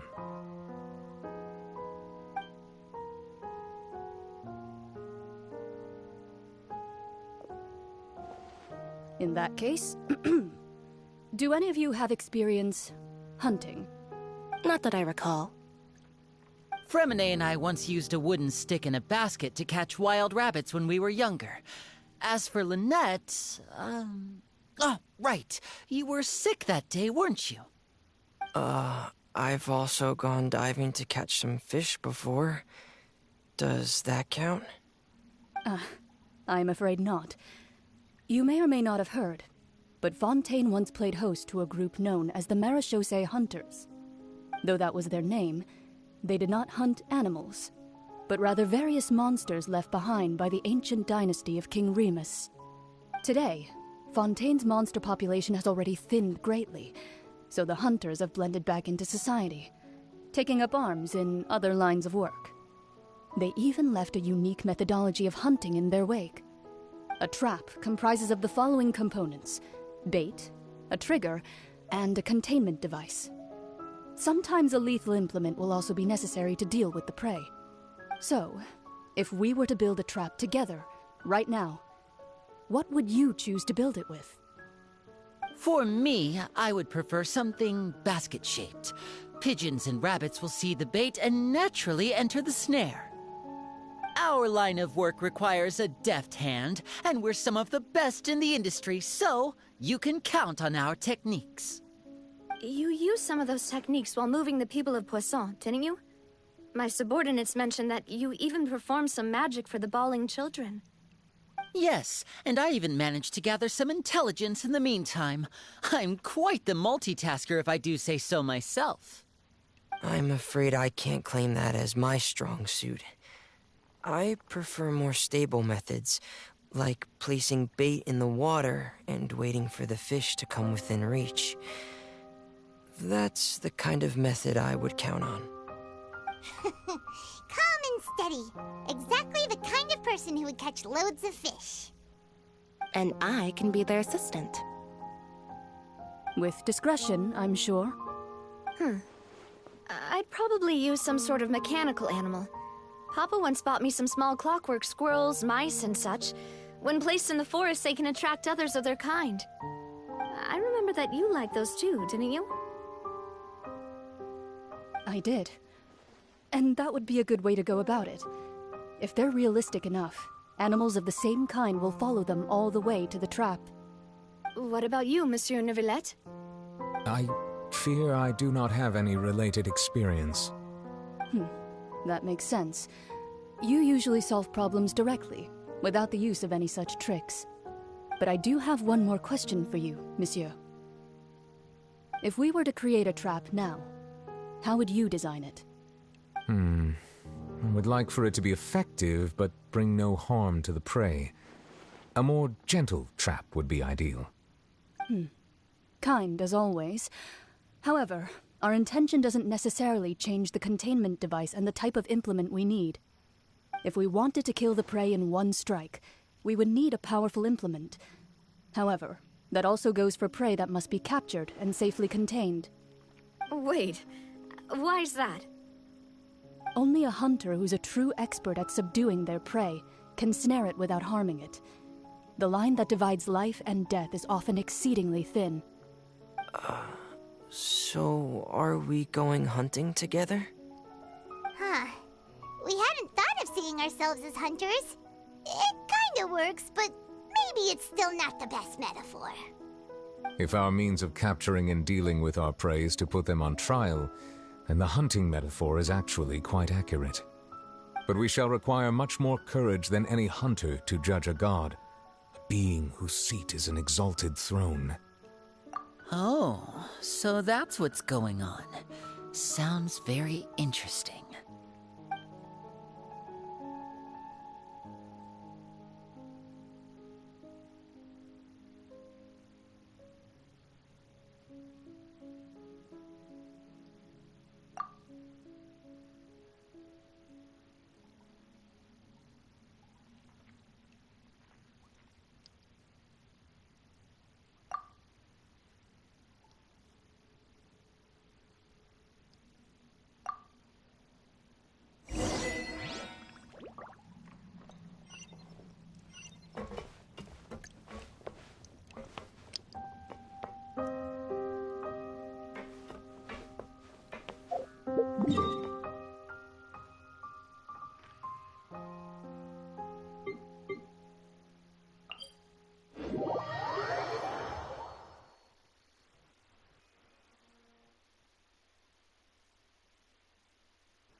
few days, hasn't it? So much has been happening.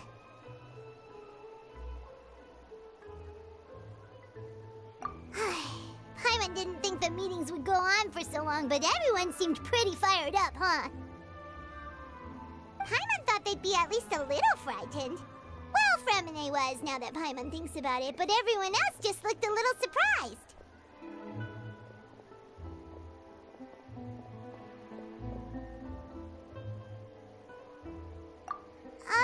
Well... It's hard to say. Paimon doesn't have any experience with this sort of thing. But with you around, Paimon sure will do great. After all, you're the most reliable person in the world, aren't you? Huh?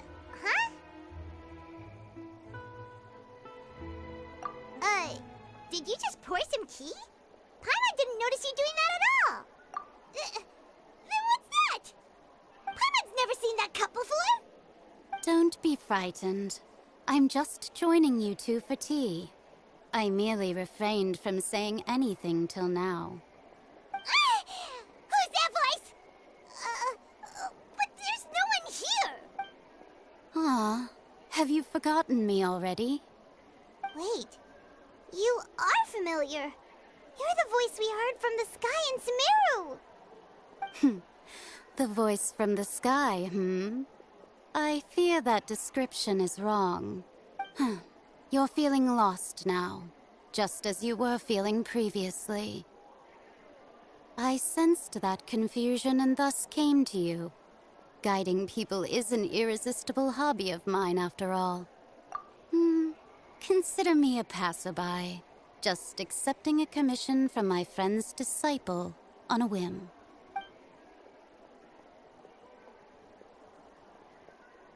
The prophecy.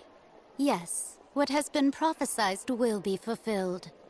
You may view such things as the history of the future. What? Then is there any way we can stop it? I believe you have witnessed a failed attempt with your own eyes. Can everything in Tevat so easily be changed? Ah, so you've caught on. Just as prophecies are usually only the future as seen from the perspectives of the gods, could things be happening in hidden corners where the gods' gaze does not fall? Are the things that you shall see different from the fate that the gods perceive? What is she talking about? It all sounds really impressive and important and stuff, but it also sounds kind of scary.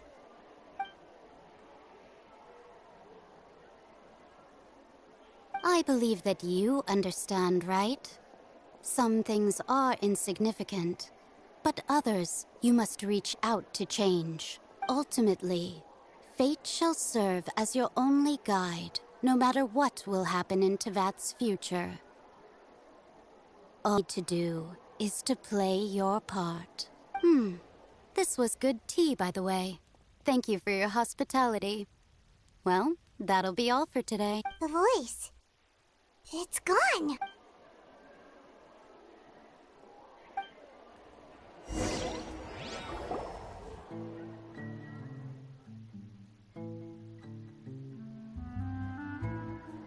What? I want to hear someone talking. All right, coming. Hey, it's you who's getting lazy. Well, I see I've walked in on some lively banter. Mona! Fine, just fine. I went to take part in that Steambird panel. It turned out to be more interesting than I expected. Not all Fontainians are pessimistic about this. One journalist mentioned that sitting around and waiting for the end to come would be wrong, and that they should make their own rescue preparations. I agreed, so we had a brief chat with her. Did she have pink hair by any chance? Why, yes, it was Charlotte. I assume you've heard of her, no? That daredevil journalist? I'm in full support of her view. Prophecies are very important, but how can people allow their lives to be commandeered by just a few words? That's right! Paimon's glad to hear something sensible for once. Yes. About what we had discussed before. I did try, but I'm afraid I couldn't reach the old hag.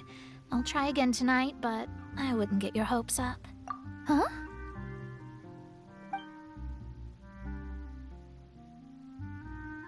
Goodness gracious. Are you serious? She said that even the god's gaze has blind spots. Pretty bold if you ask Paimon. Most people would believe the gods to be all-knowing, right? The Hexen Circle members are certainly anything but ordinary. As for the mage named N, the old hag has mentioned her a few times. She said that N's sense of direction is incredible, and that she loves guiding those who are lost. But I've never met her, and if she were still alive, she'd be... Well, suffice it to say that the hag's at least a few hundred now, and N's been around for longer than that. Whoa. The Hi. Hexen Circle sounds like a scary group. But they must really stay in How's shape your to day live going so so long. far? Their abilities alone are pretty terrifying. If she came to see you personally, then the problem you're facing must truly be of great importance. Well, it's not like Paimon could understand anything she said. Yes, she was quite cryptic, but I suspect she means that there is still a way to turn things around. She didn't say when or what that would be, though, so... Perhaps it is something that you cannot know right now.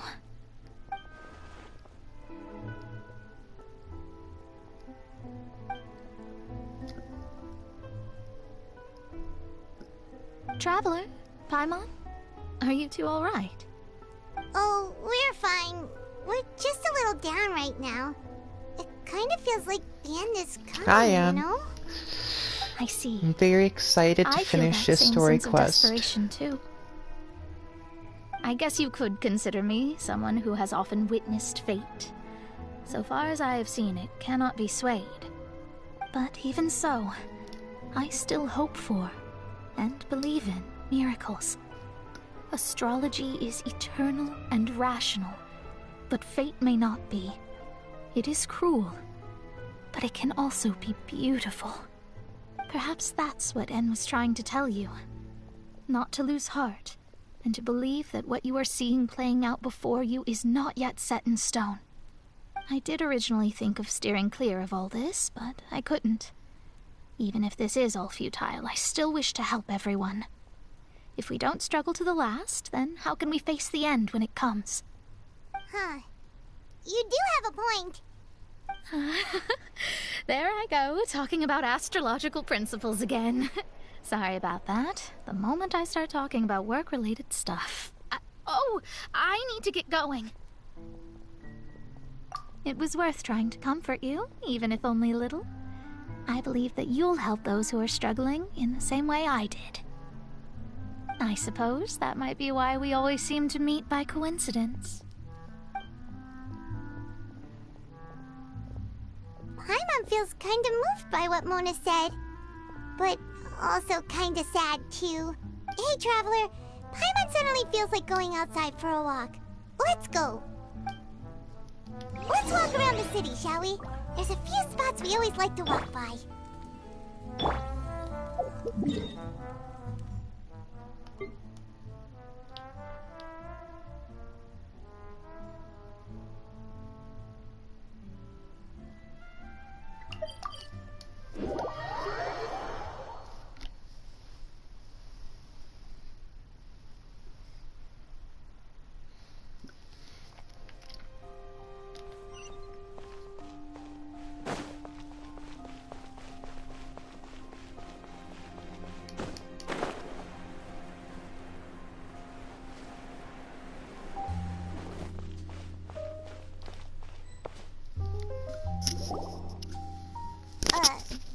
Huh?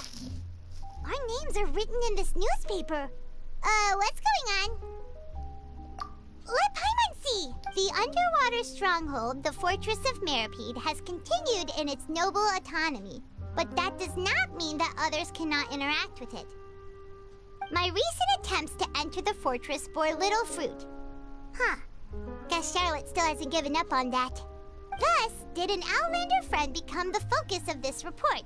A blonde adventurer with their white fairy legends trailing in their wake. It is said that this mysterious traveler once visited the underwater fortress. So while the fortress's interior remains a mystery behind closed doors, do not fear, for the tales of the traveler contain surprises in spades. Journalist Charlotte's biggest scoop yet, the Traveler's Trail, World Walker. Huh. Charlotte took so many awesome photos of us and we never even noticed her. She hasn't been able to get a hold of anything at the fortress, so since we're easier to find, she's using us. Ugh, seriously? Well, fine. Those headlines and photos do look cool, so Paimon will forgive her this time.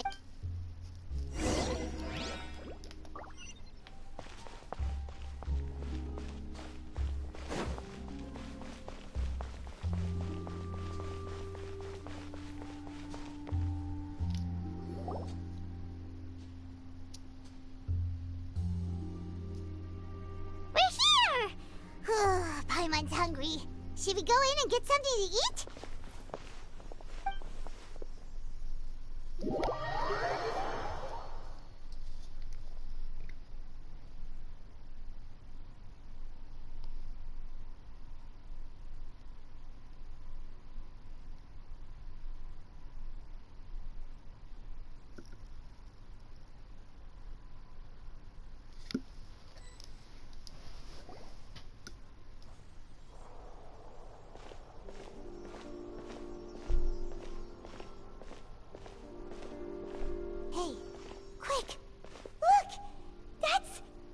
That's the limited edition, only 16 slices a day cake! It was so delicious the last time we tried it, despite the 10... One slice of cake, please. Someone showed up after all! Oh, wait, you're the one from the Palais Mermonia. Oh, are you here to buy cake too? It seems Monsieur Neuvillette was right. You really can eat. Wait, did he really say something like that? That's right. Even he has his own preferences when it comes to food. As for me, I love the cake and coffee here. Do you come here often? Usually every day. Every day? It's part of my daily schedule, apart from work. I shall have my cake and coffee. Then what if someone told you one day that this place would be closing soon, and you wouldn't get to eat cake here anymore? What would you think? But why would it close? Well, Paimon doesn't know either, but maybe the waters will rise tomorrow. You know, like in the prophecy. Oh, the prophecy. To be honest, I haven't paid much attention to that. No, still, even if there'd be no more cake tomorrow, that wouldn't keep me from having some today. No, it's the same for eating in general. You might not be able to eat tomorrow, but if you can do so today, then you should carry on. That's what people call living, you know. Huh. Don't be sad. Excuse me, could I have 2 more slices of cake to go? These 2 slices are for you. Sijuin said that this kind of expression you're making is what humans call being sad. Oh, you know Sijuin? I sure do. She was born before me, and she sometimes comes to the surface to teach us things about humans. She said that humans are creatures that are saddened easily, yes, and you can only lift their spirits by feeding them delicious food. So I've got something else to do, so I'll be going now. You two try to stay in a good mood after eating, all right? Bye.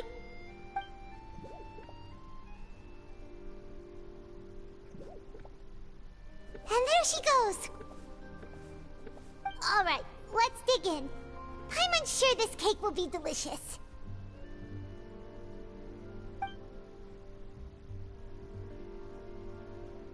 It's more delicious than last time! And the flavor gets even better with a sip of tea. It sure would be nice if we could come again tomorrow. Sure would be nice if we could always eat delicious food here.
Wow!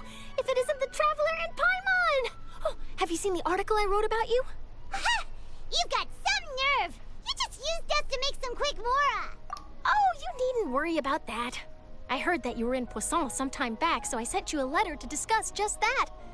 It appears you didn't receive it, though. It's all right, though. I've set aside the amount intended for you. I've even set the table with some food. Really? Oh, you're the best! You're almost a little too easy to win over, Paimon. If I were a journalist with ulterior motives, you'd be in trouble now, you know. Oh, Paimon knows you're not like that. Still, what brings you here all of a sudden? Were you looking for me? A friend of ours met you a while back, and when she mentioned it, we thought of coming to see you. Her name's Mona. Ah, so you know Miss Mona as well. She's a guest columnist for our paper. Really good one, too. She's so young and already such a brilliant astrologist. So she mentioned me? What did she say? She said that you're a real daredevil of a journalist. Nice. In which case, can this daredevil journalist dare to request an exclusive interview with the legendary Traveler and Paimon? Huh? So your article in the paper today doesn't count? Oh, of course it doesn't. That was more like live photography. What I'd like to do is dive deeper and ask you to talk about the things you've seen and experienced. Yeah, are we even qualified enough? Why not? If I say you're worth an interview, then you're worth it. But not right now, of course. I'll need a few days to prepare. Oh, in that case, we'll just chat when you have the time then? Oh, so that's a yes? Ooh, splendid! I'll tell the editor-in-chief immediately. I'll have to apply for lighting, a venue, some props, and... Whew, so much to get done now. Talk to you later. Wait, Charlotte, Paimon's still got a question for you. And what's that? If, just for example, Fontaine were to be flooded tomorrow, what would you do today? Huh. That's the prophecy you're talking about, isn't it? I mean, I do hear about it often, but I've never once thought that the day could be tomorrow. If you're seriously asking, then I might try and think of a way to leave Fontaine. Oh, but I'm still a journalist first and foremost. That means I have a duty to be reporting from the scene. And secondly, I wouldn't forsake my homeland that easily. From what I've seen, most people don't know what they'd do should the worst come to pass. In truth, it might be better just to behave like normal rather than worry over such an end. So in all likelihood, I'd probably still be prepping at the office for that interview of ours. I know what you're thinking. That sounds a bit sad, but I've always believed that it's best to do what you enjoy. Just think about it. If this nation really were to be suddenly destroyed tomorrow, but I still successfully finish an exclusive interview with a truly unique person, then the story I would wind up writing would truly be timeless. And then do you know what I'd do? Well, I'd write that story, send it for printing, and use messenger pigeons to get copies out to the various nations as soon as possible. I'm not a dreamer, nor am I a workaholic, but I do love my job, and I'd be proud of leaving such an article behind. I guess you could say that I was born to be a journalist. But anyway, that's my answer. And on that note, I'll get back to my preparations. That's so nice. All of a sudden, Paimon actually kinda envies her.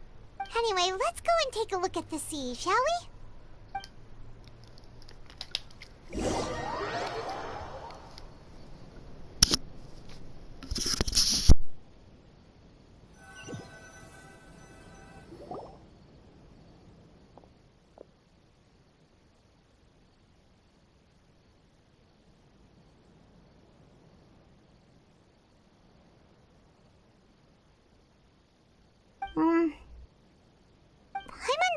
thinking.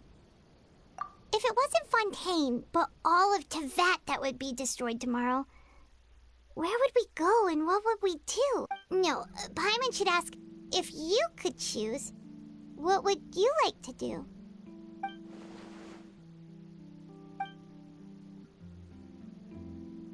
We've always been moving to the next destination, so we haven't spent much time thinking about these kinds of things.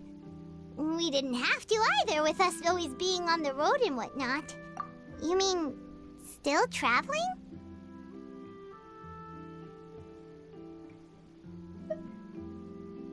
Huh. Wait, isn't that what we've always been doing?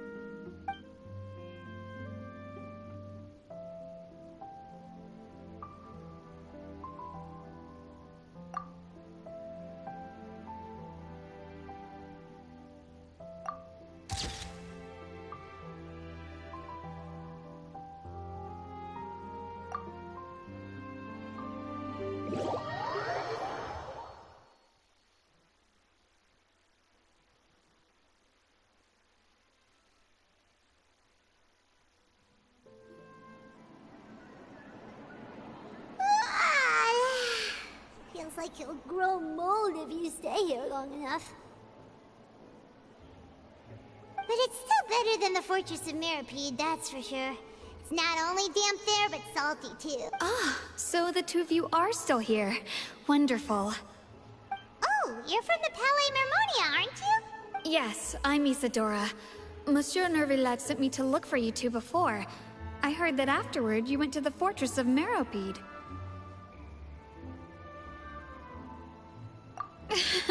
Not at all. I'm well aware that you're friends of his. Actually, I'm here to pass along a message from him. Yes, inside the Opera House.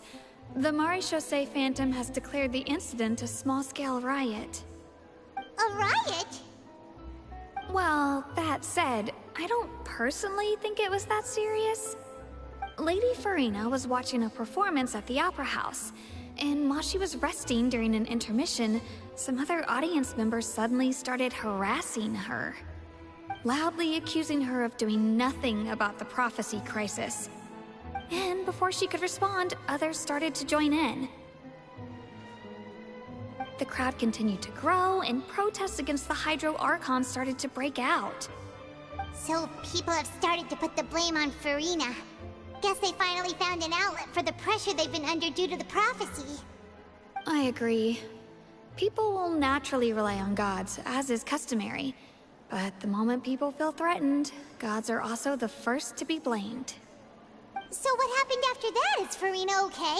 Seeing that the situation was spiraling out of control and that further argument was pointless, she claimed that she'd gotten tired of this and left in a hurry. The Maréchaussée Phantom had their hands full maintaining order and did not catch where Lady Farina had gone.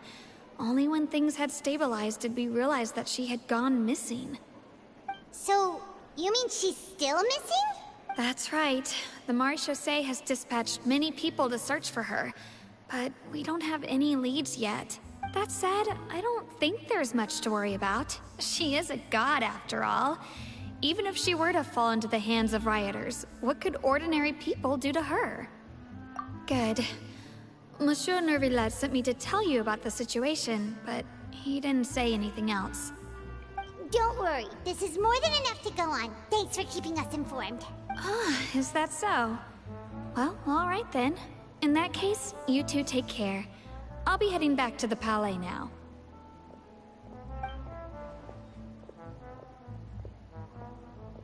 Well, sounds like we should hurry over to Poisson then. If we know Farina, she won't try to fix things in this situation. Instead, she'll look for a place to wait out the heat. And, as we also know, she may be loud and dramatic, but she doesn't have a heart of stone. When Nervillet was talking to her in the Palais Mermonia, and she heard about Poisson, she couldn't hide her sadness and remorse. It would be hard for her to ignore being accused by the public today. Paimon thinks Farina's probably taken the opportunity to slip away to Poisson and try to relieve the sense of guilt that she's feeling. Huh. Well, what do you think? Paimon knows the answer, of course, but Paimon can do the analysis to back it up, too. Cool, huh? In that case, there's not a moment to lose. Postal, here we come!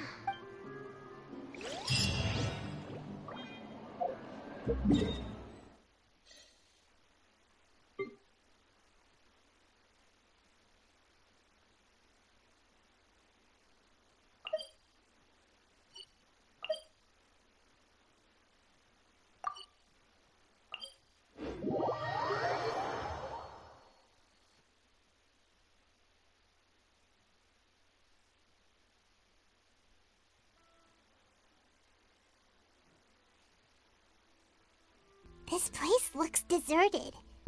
Guess all the survivors must have evacuated welcome already. back. All that's left here are signs of devastation. Could Farina really be here? Let's try to find her.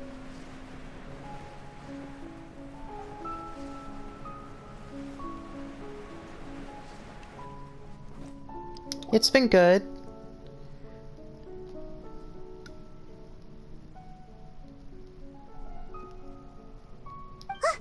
That's Farina, right over there. She really is here all on her own. Should I just give up? This is all meaningless. What was meant to happen did happen after all. Everyone's dead. I'm sorry. I am so sorry. Give up, Farina. There's no point in holding out. I'm sorry. But what can I even do other than to repeat meaningless apologies over and over? Who's that? Don't worry, Farina. It's just us.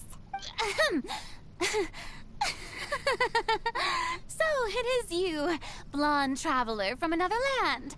Why, I almost thought you were someone from that mob of my ignorant subjects, come to kneel and beg for my forgiveness. Farina, you were crying just now, weren't you? The tear stains on your face are obvious. What do you mean, tear stains? Oh, I remember. The show at the Opera House earlier this morning was so moving. I'm still trying to process it. Who did that uncivilized rabble think they were, disturbing my enjoyment of the arts? They even dared to tout their archon. I must teach them a lesson. I can just imagine their twisted and frustrated faces once they realize that I'm nowhere to be found. Oh, and I'm sure Nouvellette and those people from the Marche Sauce Phantom are freaking out right next to them, too.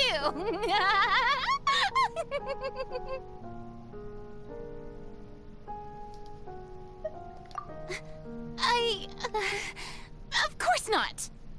Hey, there she is! The Hydro Archon's over there! Quick, after her!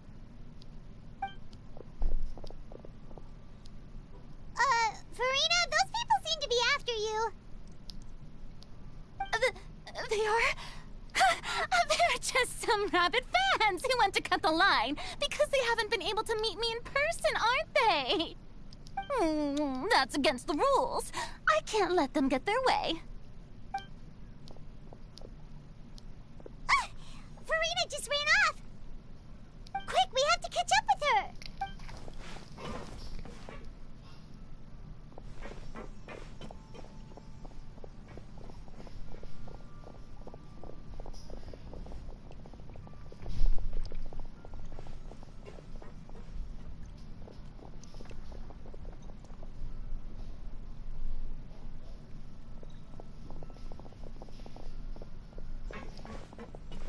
This should be the place, right?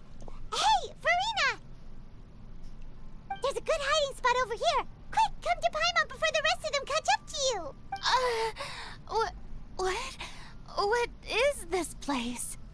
Hurry, they're almost here. Fine. I suppose haste is warranted. Lead the way.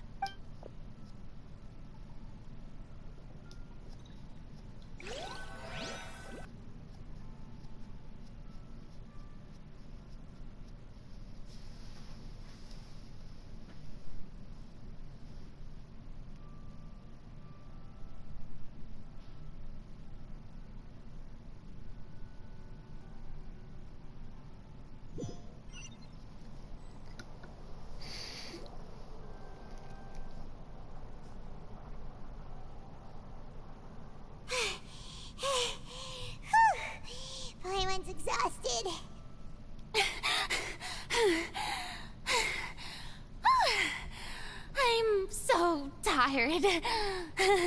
I totally thought they had caught me.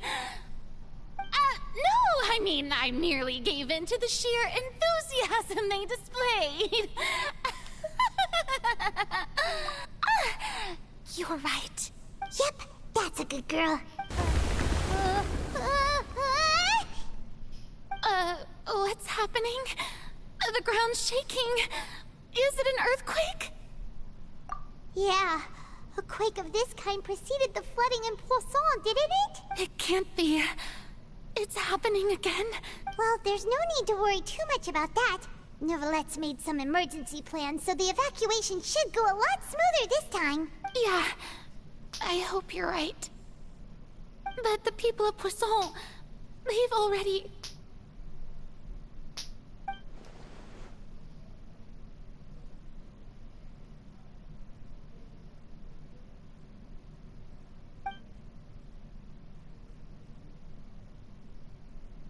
It's true.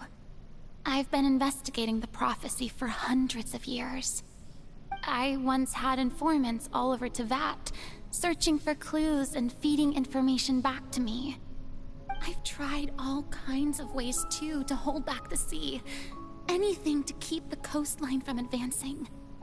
But all my efforts proved to be futile. Will have its way, and the prophecy shall be fulfilled. Give up. I do love the sound of that phrase. It would mean finally coming to terms with fate, but also for me to finally be free. Indeed, I've thought about giving up so many times, especially after we almost lost Poisson. Fate is really unreasonable, isn't it? It has no heart and obeys no rules. The prophecy has only just started to come true, and so many people have already lost their lives. But just now, it all became clear to me. I still don't have the right to come to terms with fate on behalf of everyone else. As long as the final moment hasn't come, it's still not too late. Don't worry. I will keep hope alive for everyone until the very end. Well, that's enough for now. I got the impulse to play the stricken maiden, but honestly, considering my rank and station, that wasn't a good fit at all. Don't take any of what I just said seriously. How could I possibly let Fontaine fall to the whims of trivial prophecy? Come on! Paimon could have sworn you were actually being honest just now.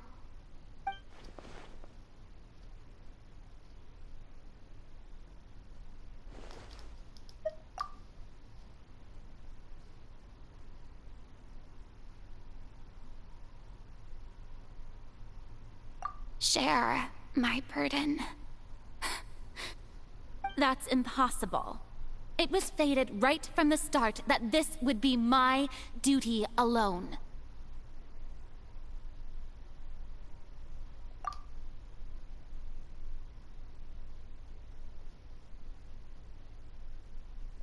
A witness. Yes, I've heard that you came to Tevat from beyond the stars, yes. In other words, you never belonged here. And if Tevat is, in its entirety, a show on a stage, then you're just a spectator, aren't you?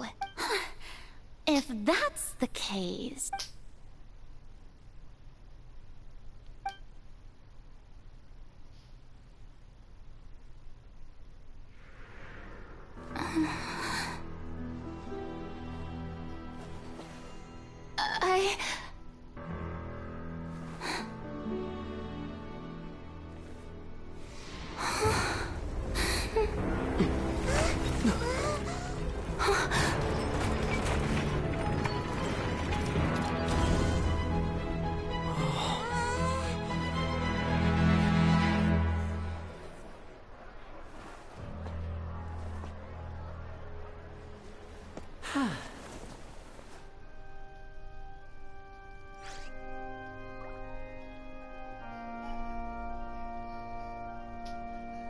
Ladies and gentlemen, this concludes my opening performance.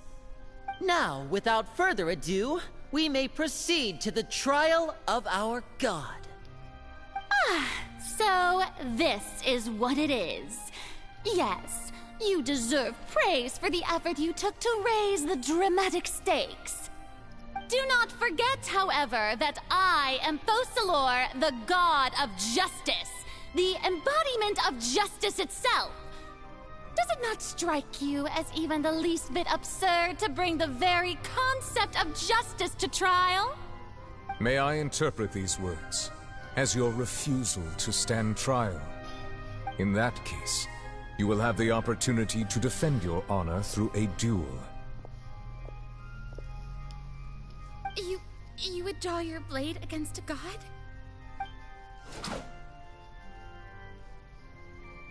I see. It seems like you have made up your mind.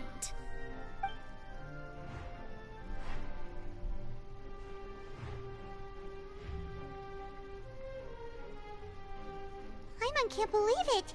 She just surrendered. What the heck is going on? Did I just see an archon surrender to a human? Wow, how utterly humiliating. Lady Farina, what is the meaning of this? Shh! It would seem that there has been a misunderstanding.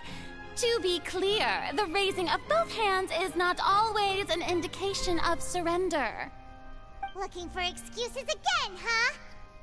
I raised my hands just now to indicate my acceptance of the trial.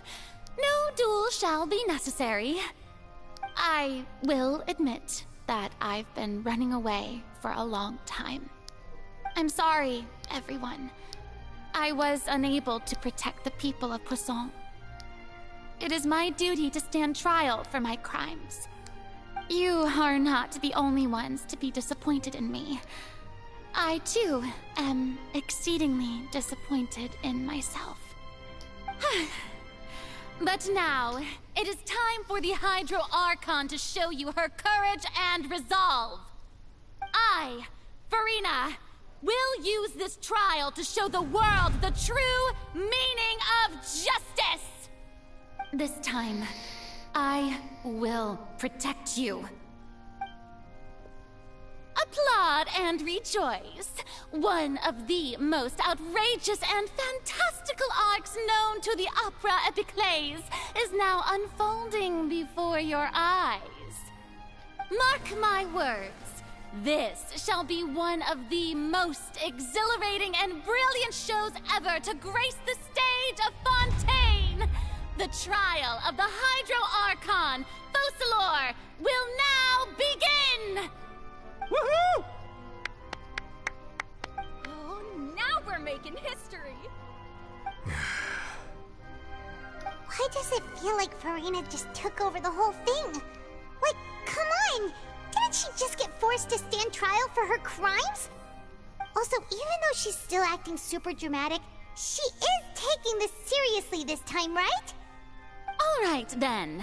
Who will be my opponent in this trial? The court asks the prosecutor to please take the stand. Is that so? Very well. Then please speak, witness of Tivat, my accuser and fated opponent.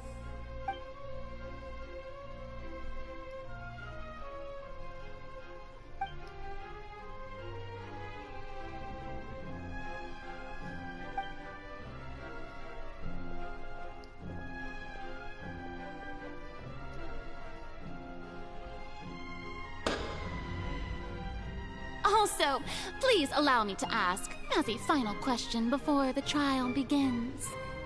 Just how much work did you do to force me onto this stage? Well, we did do a lot of prep after the meeting that day.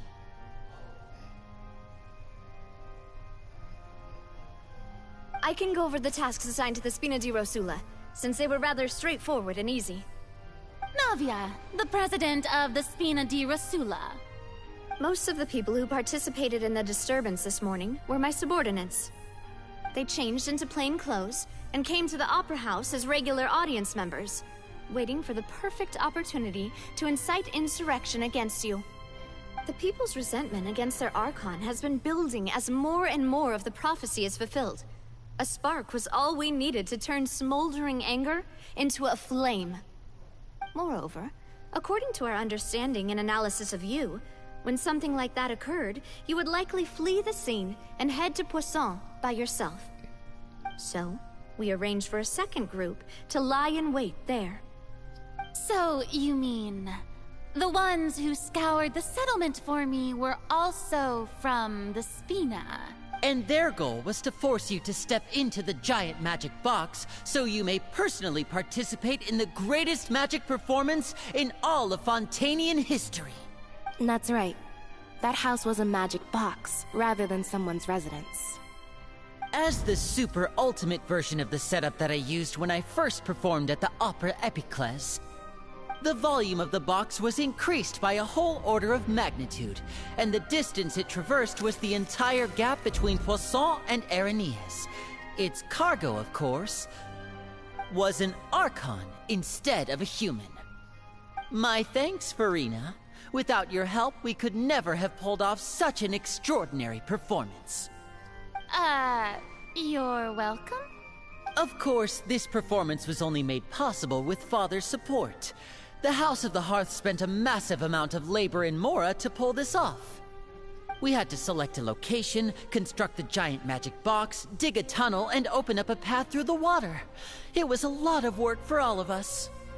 So, in other words, the earthquake that we felt within the giant magic box was just a normal tremor from the transportation of the whole house?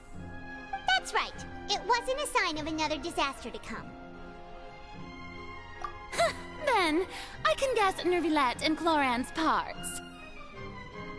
You gathered a crowd, prepared a stage, and made sure that the champion duelist would be immediately ready for a fight.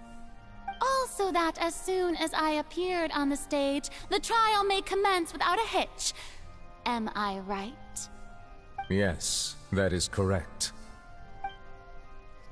Well, Clorand, I must commend you for your courage. Only the most outstanding champion duelist in all of Fontaine would accept a duel with an archon without flinching. Thank you. As for you, traveler, I suppose your role was to keep me distracted with conversation once you found me in Poisson. You'd make sure that I didn't notice anything amiss before revealing yourself as my prosecutor once we'd arrived onto the stage. Oh?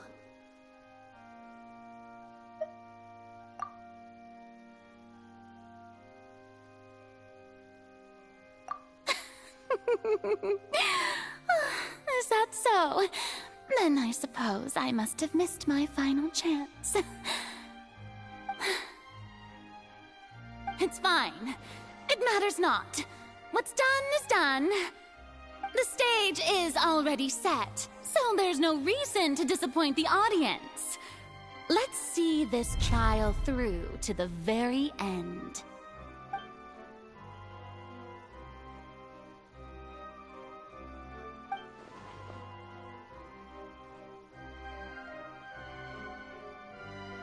Sir Prosecutor, please allow me to pass this along. This is a document that Miss Charlotte applied for and received permission to share with you during the trial. According to her, it should speed up the proceedings. Huh? Charlotte wanted to give us something? Oh, so she's here too! Hey, Charlotte! Oh, let Paimon see. Isn't this the exclusive interview that she did with us before? So she's already finished it, huh? Wait, then that means this document is a perfect timeline of everything that's happened ever since we stepped foot in Fontaine! So in other words, we can refer to this anthology of evidence every time we want to use something from our journey as evidence for an argument! Let's quickly confirm the information in it. Just think of it as a refresher, alright? You defeated the Hydro Archon in the very first duel you took part in at the Opera House. That's one for the history books, all right. I didn't think that you'd wind up getting to the bottom of the case I'd been following all this time. I guess you could also see this as a happy coincidence. This is the first time Monsieur Neuvillette had a difference of opinion with the Oratories. Even the Hydro Archon can't figure it out. A Fatui Harbinger. She's an extraordinary person. Her instinct must mean something. The fortress of Meripede was almost destroyed in a single day. That I didn't witness that scene personally will always be a source of professional regret, I think. According to Monsieur Neuvillette, both Child and that whale should have been in the primordial sea at that time. I nearly lost my awesome friend Navia. To be honest, that still gives me shivers. The words of someone as extraordinary as a witch can probably only be truly understood when something surreal happens to you.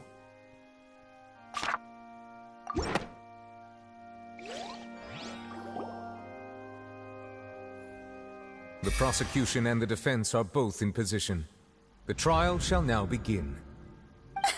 Oh, come on, Neuvillette. There's no need to repeat all the unimportant legalese. Just fast forward to the part where the prosecution lays out my offenses. As the defendant and the lead actress of this performance, I still haven't even been informed of my supposed guilt in all of this.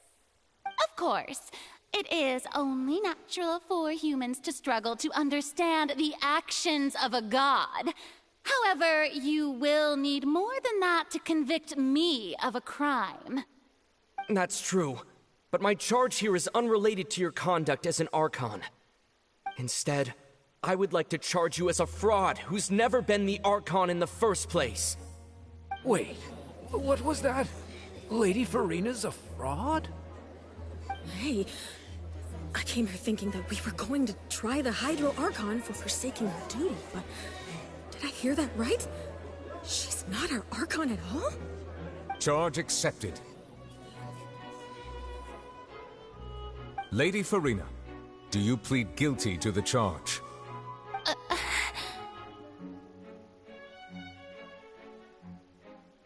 Lady Farina.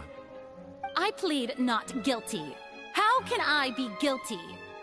There is no way that I, Focalor, otherwise known as Farina de Fontaine, a member of the Seven and the Regina of all waters, kindreds, peoples, and laws of Fontaine, could be anything other than your true Archon. Yeah, even though Lady Farina can be rather eccentric, isn't it going too far to doubt her very identity? Yeah, I've never questioned her identity either. Sure, Lady Farina can be super irresponsible, but what grounds does that prosecutor have to make such a huge claim? I have cause to believe that common sense will prevail in this case. Many of the members of the audience have known me as the Hydro Archon ever since they were born. There would be no fooling their memory. See? Even the Oratories has decided to show me its favor. Are you sure you want to commit to a charge that will never be upheld? If you wish to drop the case, I can promise you as the God of Justice that you will not have to face trial for making a false accusation. We will treat everything that's happened as a dramatic spectacle and move on with our lives. What do you say to that? Huh. An argument with near impossible odds, huh? We have to not only refute Farina's claims, but also overturn the long-held beliefs of the people. Well, I tried to give you the chance to surrender. If you must persist, then let me ask. If you believe I'm not the Archon, then what manner of being do you think I am? And if I was not the Archon, then how did I manage to live for over 500 years?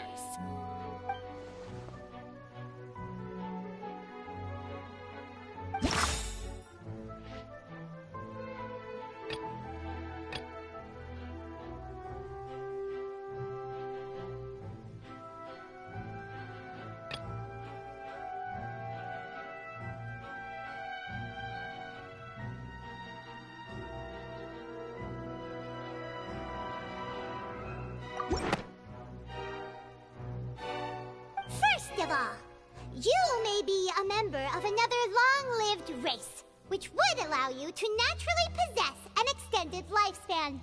And second of all, even if that wasn't the case, there could be other ways to extend your life. Who gave you that idea? Was it the knave? You'd sink so low as to use a harbinger's words against me. A curse? I once thought it possible that the aura of an archon might naturally resemble a type of curse. But in light of this claim, perhaps what I sensed was not your divinity, but a curse after all. You sensed it too, huh, Neverlet?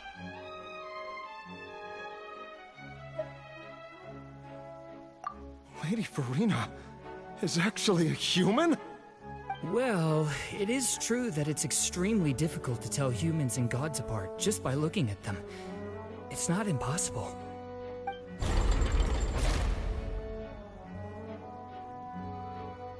Well, don't start celebrating too early now. Even if I have been carrying a curse like you said, how does that prove that I am merely a human being? Besides, everyone knows that the main difference between a human and a god is the possession of authority. Gods can do what humans cannot. That's why they're worshipped as gods.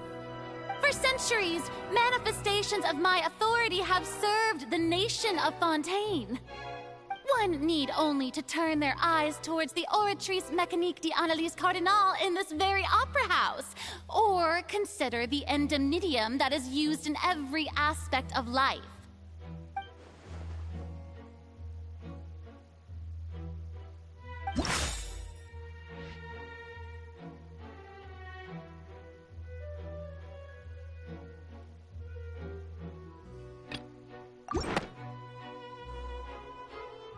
You tried to reference the Oratrice, but weren't you as confused as all the rest of us when the Oratrice declared Child to be guilty without any proof? Otherwise, you should have come up with a good explanation for that by now. Didn't I make myself clear at the time? The decisions of the gods are naturally difficult for humans to comprehend. There is no need to provide an explanation. Lady Farina, I believe a reminder of your current circumstances is in order. While the court is in session, the principles of justice and the law must come before all else.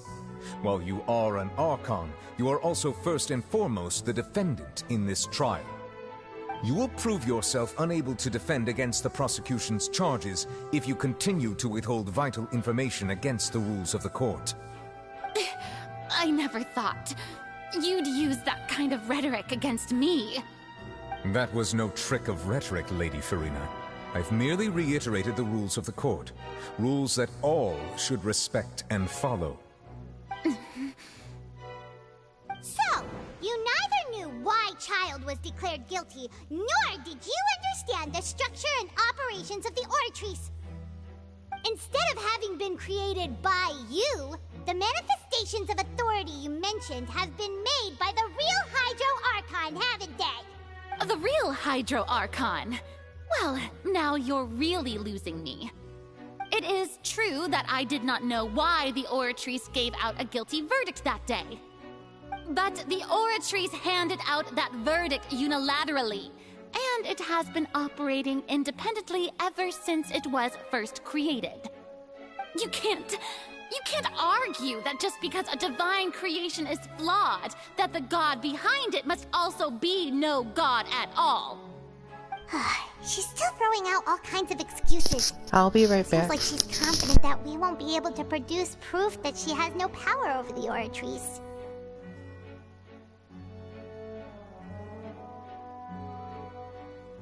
My power as an Archon. There are many ordinary citizens in the audience. How can I just carelessly demonstrate the formidable power of an Archon? If that poses a concern, I'm prepared to extend my protection to the audience. You don't need to go that far.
Aren't you the Hydro Archon?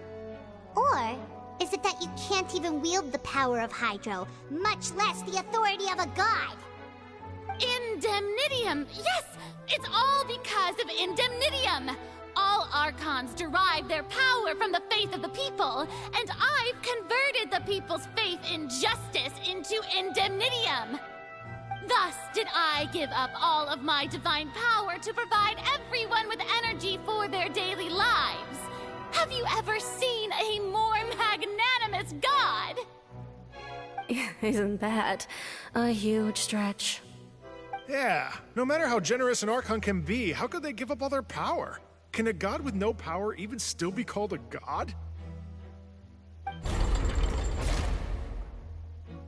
It seems like nobody's buying Farina's excuse. Hey, come now, everyone.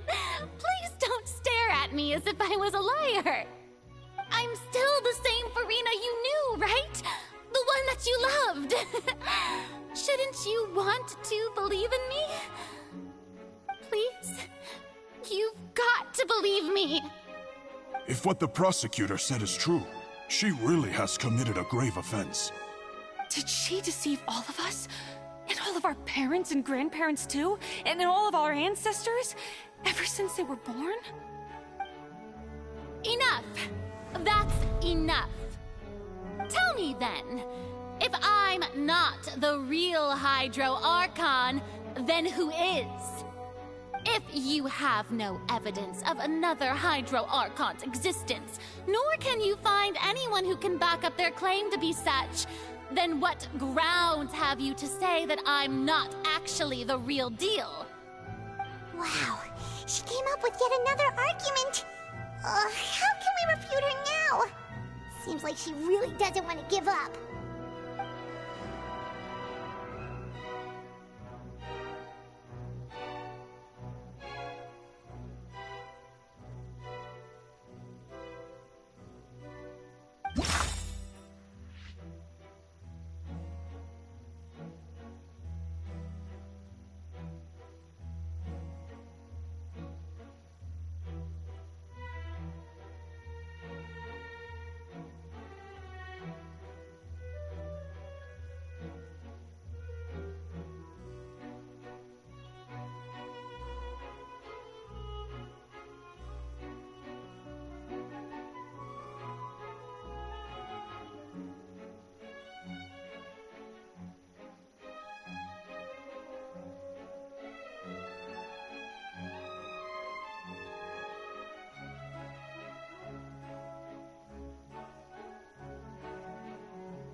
humans can dissolve in water from the primordial sea. And that means... Since you insist on claiming to be a god and not a human, then there's a method that you can use right here and now to eliminate all suspicions of you being the latter. Miss Navia, please apply to serve as a temporary attorney for the prosecution before addressing the court. Though you act in partnership with the prosecutor, you must still adhere to proper procedure. Super sorry, Monsieur Chief Justice. I swear this really will be the last time that I'll speak out of turn. Now, I've brought some seawater from Poisson. As everyone knows, a massive flood struck the area not long ago, taking many lives, including those of some of my closest friends. So, Miss Farina, would you dare to touch some of this seawater? If we are to believe that you are indeed the real Hydro Archon, touching this seawater would have no effect on you. All it should do is strengthen your case. But if you don't dare to touch it, then we would have basically proved the reverse. Oh, and I must remind you that after the disaster at Poisson, nobody wants to see any more people dissolve. I do hope you'll act prudently and choose the simpler path of admitting guilt. Navia from the Spina di Rasula. The Spina has governed Poisson for many years. I guess her suggestion is valid. If Lady Farina is indeed just a human, she's probably Fontainian like all the rest of us. Would she really dare to try?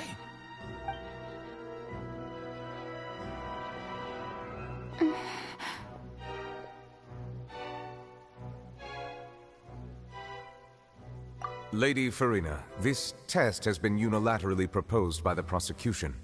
As it falls outside the realm of standard court proceedings, you possess the right to decline participation. Well, of course he had to tell her that. But refusing to participate is basically the same as a confession of guilt. She's just staring at the water without saying a single word. It really does seem like she's quite terrified of it. That could only mean... What's going on? Is she really planning to... that's not what we thought she would... Due to the inherent risk of the test, Lady Farina, you may... What? Hey!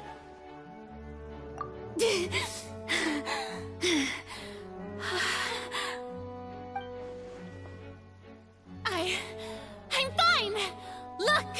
Look at me, everyone! My hand is still here! I haven't been dissolved! Will you believe me now? I really am your Archon! I'm nothing like a normal human who would fall apart as soon as they touch this water! Really? Was this not the most obvious thing in the world? Miss Siegewin? If you're present, Miss Siegewin, please come forward and attend to the defendant. Siegewin? Don't be nervous. It'll just take a few seconds. Let me see. That should be enough. Please announce the results of your evaluation to the court, Miss Siegewin. As everyone doubtlessly saw, Miss Farina was displaying symptoms of hyperventilation and flushed skin. These indicate that she was experiencing the adverse effects of exposure to primordial seawater. The extent to which she was affected is the same as other humans when exposed to primordial seawater of a similar concentration. Thank you, Miss Siegewin. Lady Farina, you may return to the defendant's stand. Oh, wait. What did she just say? I didn't get dissolved! Shouldn't that be enough to prove my innocence? Well, considering your tendency to run from your problems, we did originally prepare a direct sample of the seawater around Poisson. However, after extensive discussion, we exchanged it for a sample that is not concentrated enough to dissolve an actual human. After all, on the off chance that something entirely unexpected might occur, we don't want anyone else to lose their life to the sea. Yeah, so out of regard for Farina's life, you secured a low-concentration sample and asked the head nurse to serve as an expert witness. It's a great thing that the direct sample wasn't actually used. Farina could have... I can't believe... you...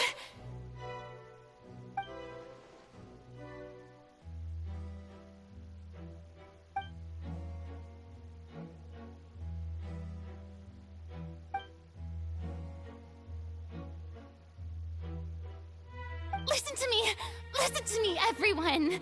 Please don't give me such cold and disdainful looks!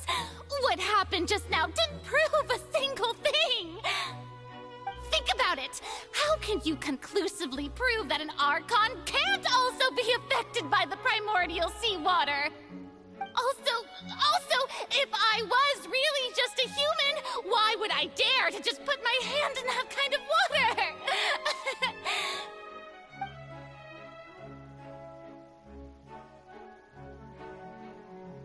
Please, anyone, just listen to me! I swear, I really am your archon!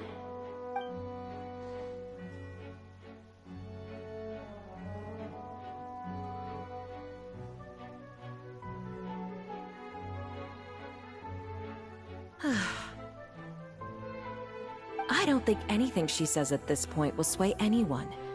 The odds are just too stacked against her now. With all the things that have been said, Paimon doesn't think there's any way left for Farina to win. I believe the time for arguments and presentation of evidence has come to an end. If there are no objections, we will move on to the final judgment. This will be exciting.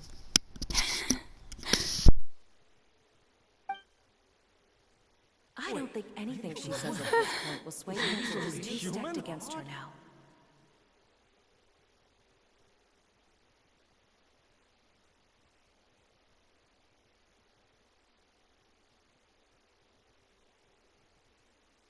In my capacity as Chief Justice, I shall now render judgment on Farina's misrepresentation of herself as the Archon of Fontaine. As a human who knowingly deceived her fellow citizens, Farina is... guilty.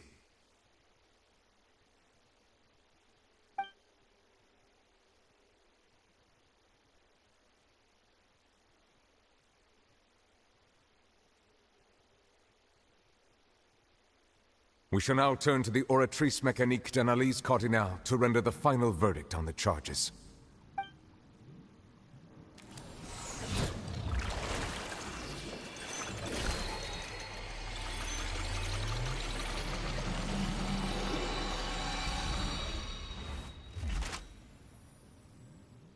According to the judgment of the Oratrice Mécanique d'Analyse Cardinale, Farina is... Well, what's wrong? What's the Oratrice's verdict?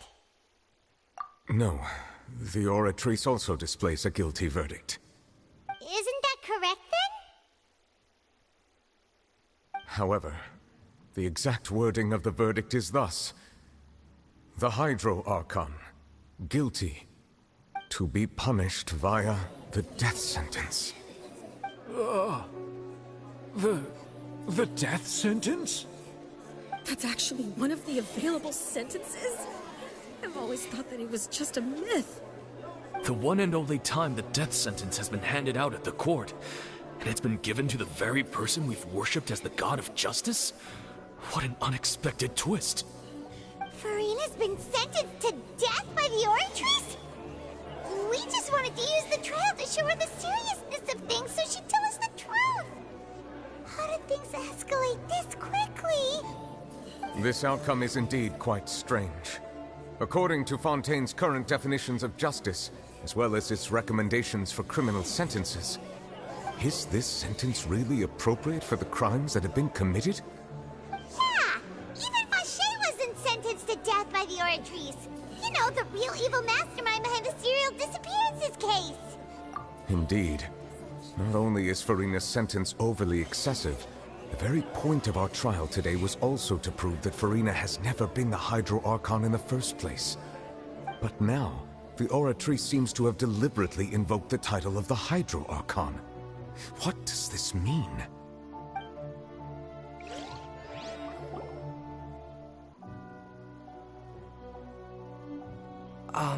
Excuse me, if I may interrupt. Is the trial still going? Fremine! Huh, you finally made it. I assume this means you've completed your mission? Mm-hmm. Any mission Father assigns to me will always be top priority.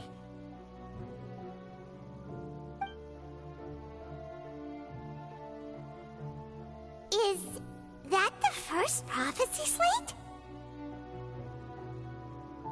Huh. So the knave privately arranged for Fremine to try and find the missing slate. I looked everywhere and finally found it at the bottom of the sea. It took me a long time to get around some dangerous stretches of water. But has the trial already concluded? Then doesn't that mean I've come too late? Thank you for your hard work, Mr. Fremine. Please allow me to review the record left on the slate. Traveler, I believe that you have already seen the other existing slates, and would like you to come here and confirm their contents.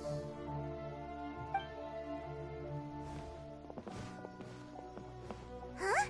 So what do you see? What is it?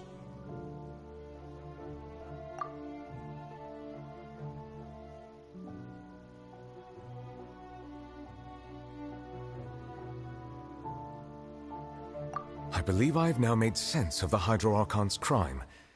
It has to do with Fontaine's lost history. Huh?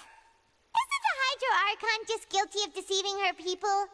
Oh, wait, no, that's Farina, and we've already proven that she's not the Hydro Archon. So when you say Hydro Archon, do you mean the real Hydro Archon we've been kinda talking about? In truth, everything that you've encountered in Fontaine up until this point can be traced back to the contents of these stone slates. However, I'm uncertain as to how much sense they currently make to you. Okay, let's try to recall the contents of the other 3 stone slates. Paimon will do her best to help you remember.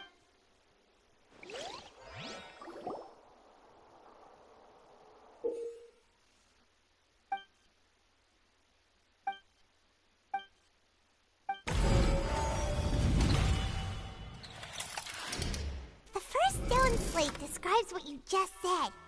It seems to show the previous Hydro Archon using her divine power, and then the Oceanids turn into humans. Does that mean that Fontainians are transformed Oceanids? Oh, Paimon wasn't expecting that. But if Oceanids can turn into humans, then perhaps this process can be reversed as well. The second stone slate shows Celestia floating in the sky, and the Hydro Archon and her people worshipping it together. But the heavens still brought judgment down upon them. This must be the point when the Hydro Archon and the Fontainians were branded with their original sin.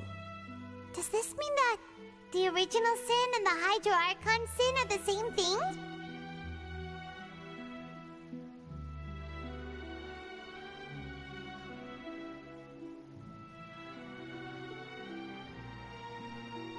The third slate shows the Hydro Archon sinking into the sea surrounded by many people.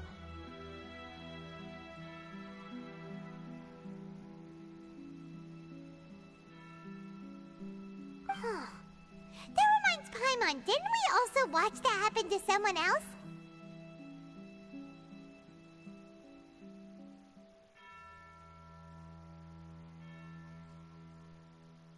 Well, the fourth slate is the prophecy the Fontainians have been talking about.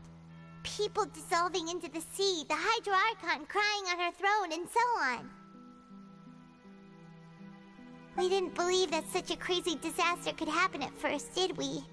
But after that incident, it was just a question of when and not if.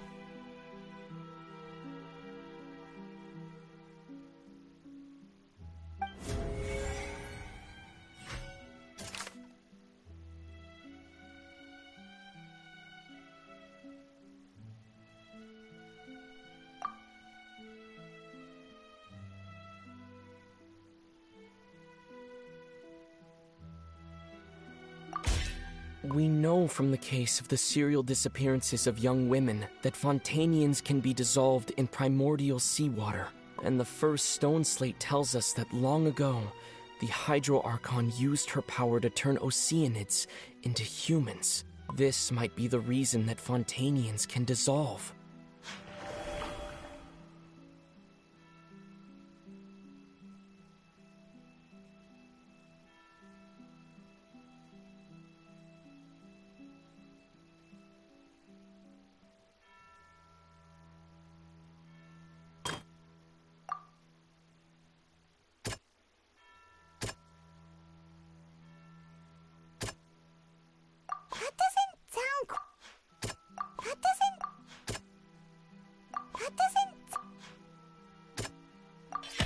Perhaps what is about to take place has all happened before. The true sin of the Hydro Archon that Nervalette mentioned, and the original sin cast down on the people of Fontaine by Celestia, as recorded on the stone slates.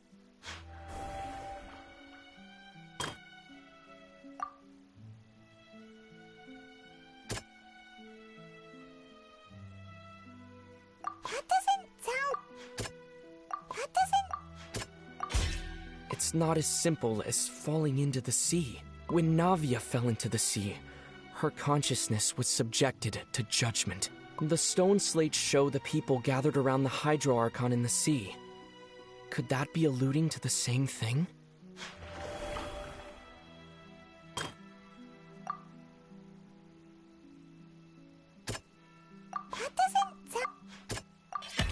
The prophecy from the stone slates found its way into society, but not many people believed it at first. The fortress of Meropide was nearly flooded with primordial seawater, which we know can cause Fontainians to dissolve.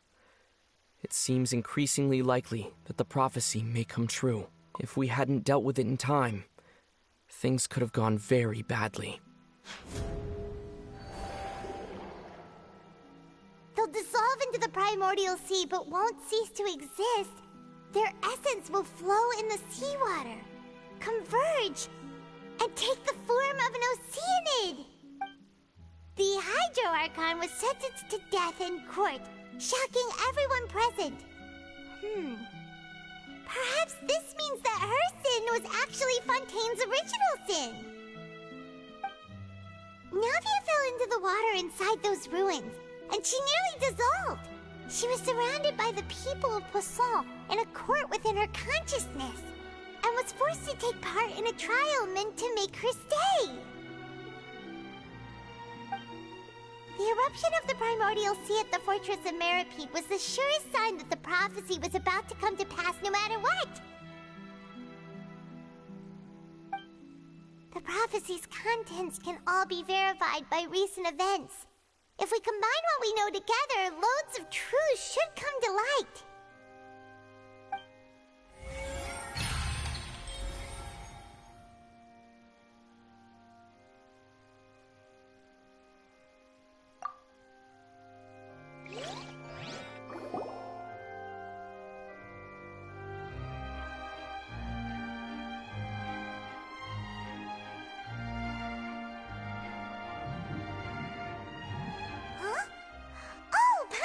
It now, so that's how you can make sense of it. But then it feels like we're going to have to share some truly shocking revelations. Let's hear them. Incredible. Linny, did you hear that? We're not real humans. All Fontainians were originally created by the late previous Hydro Archon, with Oceanids as their basis. The evidence for that can be found in how only Fontainians could dissolve in primordial seawater, and how all the girls Vacher dissolved were also turned into Oceanids. Oh, and according to Navia, when she was about to get dissolved, she also saw everyone gathered around for a trial, all of them in the shape of Oceanids. Indeed. Yeah, and it follows from the content of the first slate that she probably angered Celestia by creating humans without prior permission.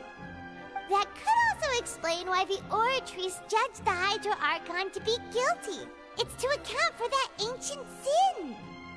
The Hydro Archon's true sin was creating us? And yet, after many hundreds of years, the Hydro Archon's creations have turned around to try to judge the Archon within the Opera Epiclese. The twists of history are often the most unexpected of all. Yeah!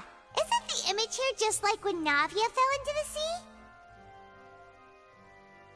So wouldn't it be trying to show the image of the Hydro Archon also falling into the sea once the prophecy has been fulfilled in the fourth slate? In the end, the people will all be dissolved into the waters, and only the Hydro Archon will remain weeping on her throne. Only then will the sins of the people of Fontaine be washed away. Did Paimon get all that right? You've made some keen deductions. I must say, given how much you still don't know, it is impressive that you've already managed to connect so many pieces of the truth.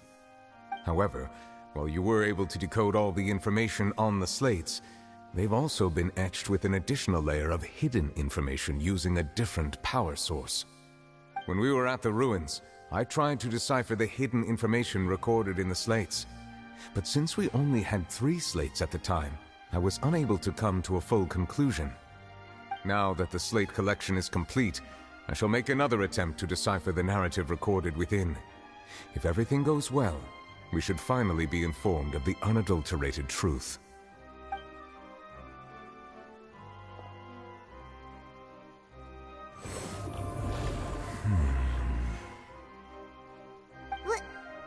Well? Did you get it? I believe I should share this truth not only with you, but with all the people of Fontaine as well. I will try to briefly summarize it for you.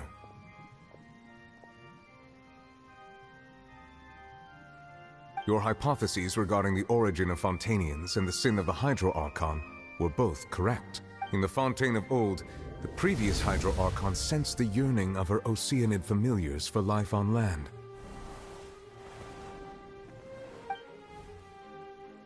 The Oceanids were enamored with the beauty and romanticism of human beings, and wishing to have those experiences for themselves, expressed to the Hydro Archon their desire to become of a similar kind. However, even though water as an element is intricately linked with the power of life, the Hydro Archon, as one of the 7, did not possess the authority to create a new form of human life.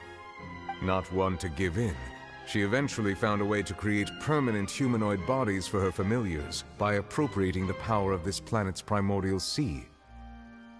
She poured primordial seawater into the Oceanids' blood vessels, creating humanoid mimics in the process. But if Fontainians were to ever come into direct contact with water from the primordial sea, the power within their bodies would escape these artificial restraints and return to the sea. As a result, their forms would collapse, and they would be reverted to their original forms as Oceanids. Of course, the Hydro Archon never received permission from the heavenly principles to create a new human race. And thus, the Hydro Archon and all of her creations came to shoulder the original sin of appropriating the power of the primordial sea. That is the true history of how the people of Fontaine first came into being. So we were all Oceanids before we turned into human beings? That's way too much information for me. I think I'm just going to pretend that I never heard a single thing. Wait, but if that's the truth, we can't let the Hydro Archon be sentenced to death. After all, her only sin was creating us.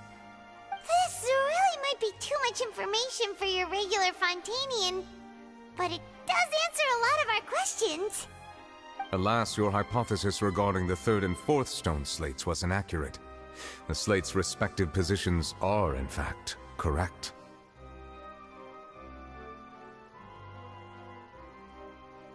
A key point of the visual on the 3rd slate is how all the individuals depicted in the water are humans rather than Oceanids. They have not been dissolved, which implies that the water depicted in this slate is not water from the primordial sea. The nation of Fontaine is the nation of Hydro, as well as the nation of trials and justice. Instead of being the literal element, the water in the scene symbolizes judgment and justice. You may also recall Navia's experience. When she fell into the sea, her consciousness was surrounded by that of many others who intended to hold a trial to determine her fate. Therefore, the meaning of the third slate is that the people of Fontaine shall try the Hydro Archon at the court of justice. Yes, it refers to our present situation. I think I'm following now. So, what you're saying is, even though we decided to put on this trial to avoid fulfilling the prophecy, in truth, everything we've done has happened exactly as the prophecy foretold. So now, it seems, we're the ones making sure it comes true. What should we do? Huh. No matter what, the prophecy will be fulfilled. Is this what it feels like to be a prisoner of fate? If that's the case, does that mean the scene in the fourth slate will also be fulfilled soon? Traveler, I would like to point out another small fallacy in your deductions. About the fourth slate, you probably thought that the eruption of primordial seawater beneath the fortress of Meripede served as the surest sign that the prophecy was about to come to pass, yes? However, I believe that rather than being a sure sign, that eruption could in fact only be a small warning of something far worse to come. As for the root cause of the catastrophe, I believe you've already encountered it once before.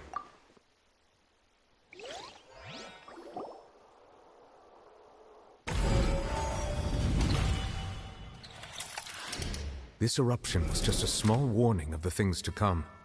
We must find the root cause of the disaster.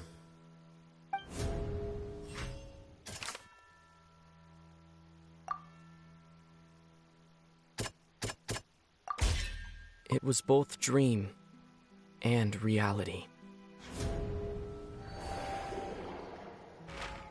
If we're talking about a true culprit, that could only be that thing inside the primordial sea, right? The truth, the original sin, the trial, and the root cause of the disaster.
That was way too close! How did that thing just burst into the Opera House? Wait, was that the huge whale you saw in your dream? So we've met it at last. I understand very well why it has chosen to make an appearance here. That whale does not belong to Tevat. It is a monster that has traversed the stars, weeping all the while. It has been greedily consuming the energy from the planet's primordial sea, using it to grow. That is the main cause for the rising sea levels. And once it has finished consuming all of the energy contained within the sea, its next step will be... You said that when the Hydro Archon first created Fontainians out of Oceanids, she filled their blood vessels with primordial seawater. Precisely. That whale finds the blood of Fontainians nigh impossible to resist. Therefore, when it left the primordial sea, it decided to make its next stop a packed opera house full of food. Food in the form of Fontainians. We just barely managed to push it back, right? In that case, won't it come back to target the people again once it's managed to recover its strength? That is correct. Indeed, it is more accurate to say that we should thank that Harbinger for buying us some time. Without him, the whale would have likely come onto land far sooner. From the way he looked, he must have been fighting the creature for quite a long time. That battle maniac. We've always known that he had a special connection with that whale, but we definitely didn't expect it to help us out like this. Anyway, now that we know that this whale is the actual cause of the disaster recorded in the prophecy, all we need to do to stop the prophecy would be to find a way to beat it up, right? It is too late. It had already absorbed too much of the primordial sea's energy before we could notice it. At this point, it has become practically integrated with the sea itself. Even if the entirety of Tevat were to be destroyed, it could still survive and swim off towards some other world. That's not something I will accept. We've already done everything we can, and we even found the true culprit. We've come so far. You can't just tell me that the last hurdle is some impossible foe. That's just not fair. Indeed. That's not how a grand performance should end. I'll fight it to the end. No matter what. So the prophecy will be fulfilled no matter what, huh?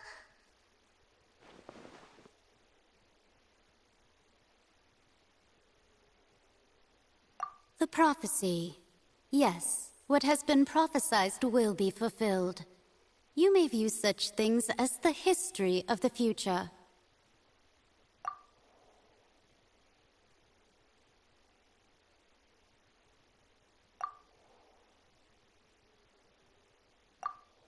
Just as prophecies are usually only the future as seen from the perspectives of the gods, could things be happening in hidden corners where the gods' gaze does not fall? Ultimately, fate shall serve as your only guide, no matter what will happen in Tevat's future.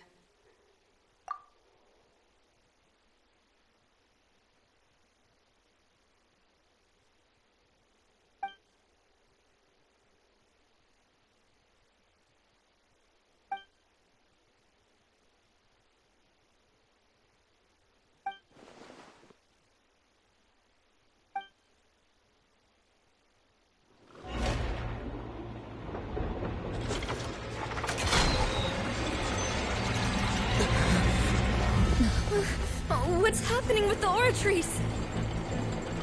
I believe it is preparing to carry out the death sentence.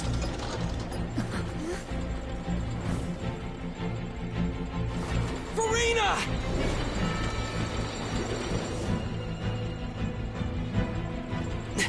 No, I still need answers.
You...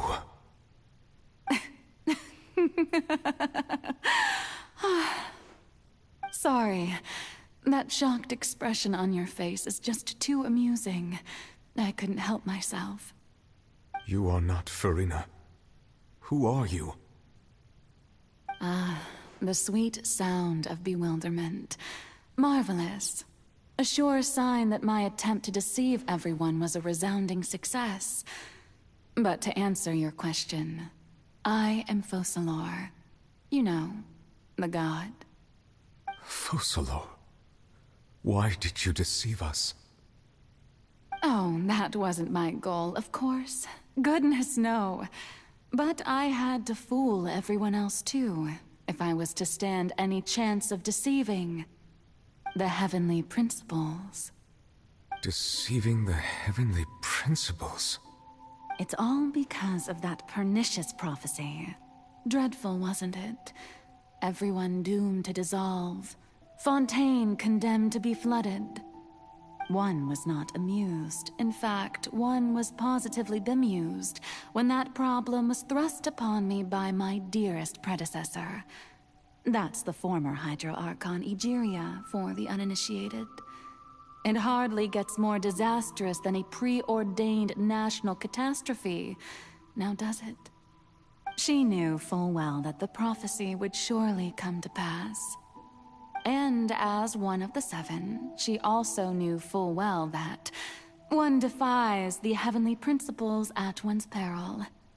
So yes, as you have no doubt surmised, it was a rather impossible situation that I found myself in. I spent a terribly long time mulling it over, alone on the ocean floor. And I was almost growing barnacles by the time I finally realized there was only one possible solution to this confounding conundrum.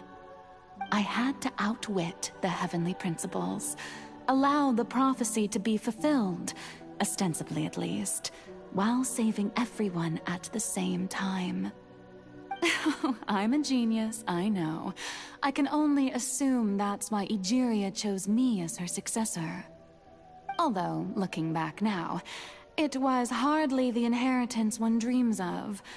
Between the task of saving the nation, the quotidian duties of the Hydro Archon, and not to mention the original sin of creating a new race of humans, I dare say she left me quite a colossal mess to clean up. But one can only play the hand one is dealt. I did not choose this, any more than I chose to be one of her Oceanid familiars. So you were also once one of the Oceanids, transformed into a human by Egeria's hand? Yes, I was. I always dreamed of becoming human. And I still do, even now. In my eyes, to be human is to be part of the greatest opera ever known. After becoming a god, I separated my divinity from my body and spirit, leaving behind only a self that was as naive and bewildered as my past self on her first day as a human being. The me you see before you now is that divinity. And the human counterpart I left behind, I named Farina. She could feel joy, sorrow, and everything in between. She could be as vain and conceited, or as meek and vulnerable as she wished. Her strengths were of a kind only a human could possess, as were her shortcomings. But in my eyes, Farina's humanity was what made her perfect. She was perfectly human in every way. The person I always wanted to be. Anyway, so then I cursed her. All part of the plan, of course. The plan to deceive the heavenly principles. Do you still remember the final scene of the prophecy? The Hydra Archon alone, weeping on her throne. In order that the prophecy might appear fulfilled, I invited Farina to be an actress, to play the part of the Hydro Archon in the prophecy. Under the curse I placed on her, so long as I, Focalor's divinity, continued to exist, she could not die. But nor was she free to live her life in the pursuit of happiness. Instead, she was forced to take the stage in the opera house, to embrace the role of leading lady, to forever play the part of the god from the prophecy, all to create a deceitful appearance of that prophecy coming to pass. I suppose now you probably understand why your court is called the Opera Epiclese. But Farina is only human, isn't she? Even though she has had a long life, her mind is no stronger than that of any other ordinary human being. I cannot begin to fathom what she has had to endure. It must have been torture for her. It has indeed. And although she is, in a sense, me in human form, I most definitely owe her an apology for it. It's been 500 years. And all along, she's been playing her part in the most unimaginably long, unbearably lonely, and agonizingly painful opera of all time.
Oh, who permitted you to come onto the stage? Now, I understand your admiration for my august self, but I must ask you to keep to the rules.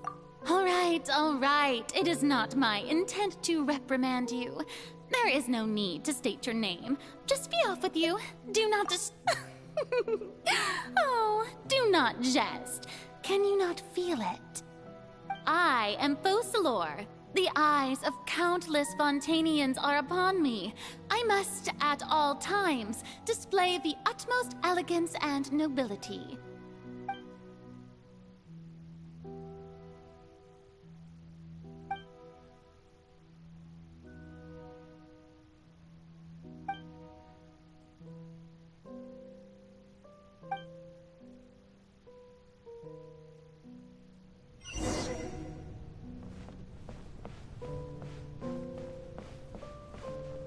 Dear audience, the performance is experiencing a technical difficulty, but worry not. The guards shall resolve it soon enough. Our bond is strong.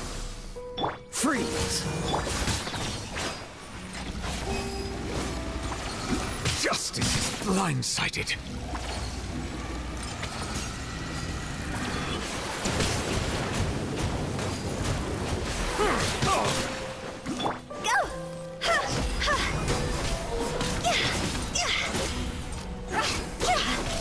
Cool it! Dissipate! Let the mighty be humbled. Found an oversight on my part.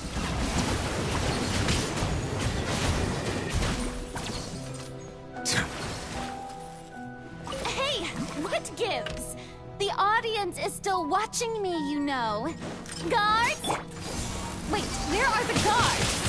Guards!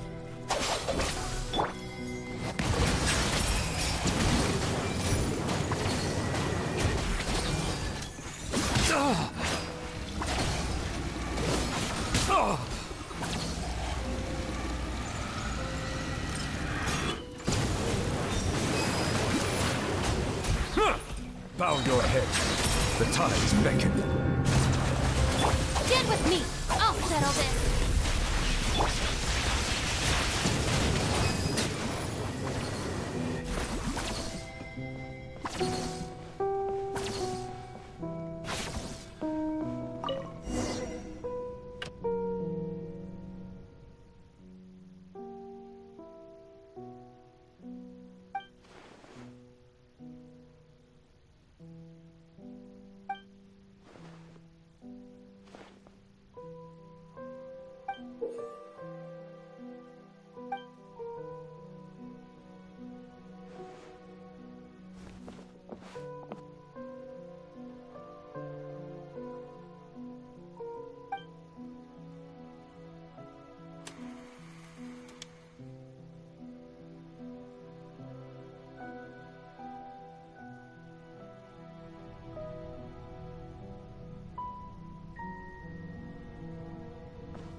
Farina. Huh? Who's that? Who's calling me?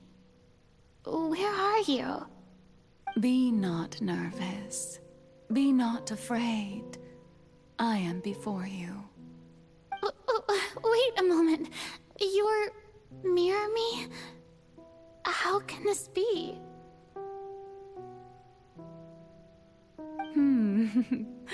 Mirror you, huh? You know what? That's not bad. Let's go with that. Mirror me. What do you wish to say? The prophecy. Have you heard of it? What prophecy? Wait. I know. I think. I don't know why, but it's in my head somehow. The people will all be dissolved into the waters, and only the Hydro Archon will remain, weeping on her throne. Only then will the sins of the people of Fontaine be washed away. Oh, very good. You know it well. What's going on? I can't seem to remember anything clearly. The only thing I know for sure is this prophecy. Will it really come to pass? Yes, it will. And that is why I've come to you. Disaster will come to Fontaine sooner or later. Things will develop just as the prophecy declared. There is no escaping it. But doesn't that mean everyone will die? I'm a Fontainian just like them. Will I dissolve too? Oh, don't worry. Magical meetings exist in this world precisely to give people a chance to turn things around. It is the reason why you met me today. I will tell you how to save everyone, but you may have to suffer somewhat. Oh, so there's still hope after all. Goodness, you frightened me. You spoke so much and with so much certainty. As for the suffering, well, I will admit that the first thing that came to mind was, why do I have to be the one to suffer? But if the prophecy will come true, I'll also die anyway, right? So if I've already met you as my magical meeting in this world, if there were scales, with all the people of Fontaine on one side, and my pain on the other, is it not obvious where the scales should tilt? You truly are the perfect human. My ideal. I suppose this would also be the justice that belongs to you. Huh? Don't worry, it's nothing. Listen well. Fontaine Fontaine has just lost its Hydro Archon. I need you to play a role. That of the new Archon. Play as a god? That's right. You must begin a never-ending masquerade. You must never let anyone suspect your identity. If you can keep it up, then I shall have my way of defying this prophecy. But should your identity be revealed, then all hope will be lost. But how will I do this? A human assuming the role of a god without being exposed. Don't worry. What you must do is not to turn yourself into a real god. You simply need to play the role of a god as humans imagine them to be. Being a human yourself, I'm sure you already know what such an entity would be like. Remember, your true challenge will not be pursuing divinity, but contending against humanity. I'm still not sure I understand, but I'll try. I'll try to do this. So, how long am I going to have to play this role? To accomplish this mission, you will have to stay on the stage for many, many years. You will endure and not grow old until your task ends. But I promise you, all will eventually end in a magnificent and dramatic trial, and everyone will be saved. A trial, huh? How exciting. I'll be looking forward to it.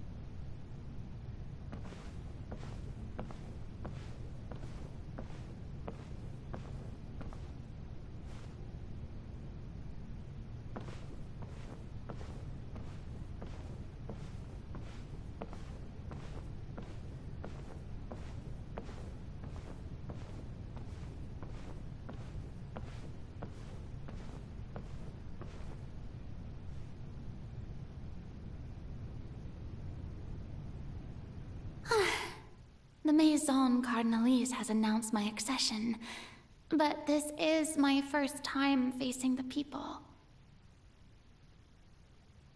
What should I say to most appear like a god? To be honest, I still don't know. Perhaps I should first try to act natural.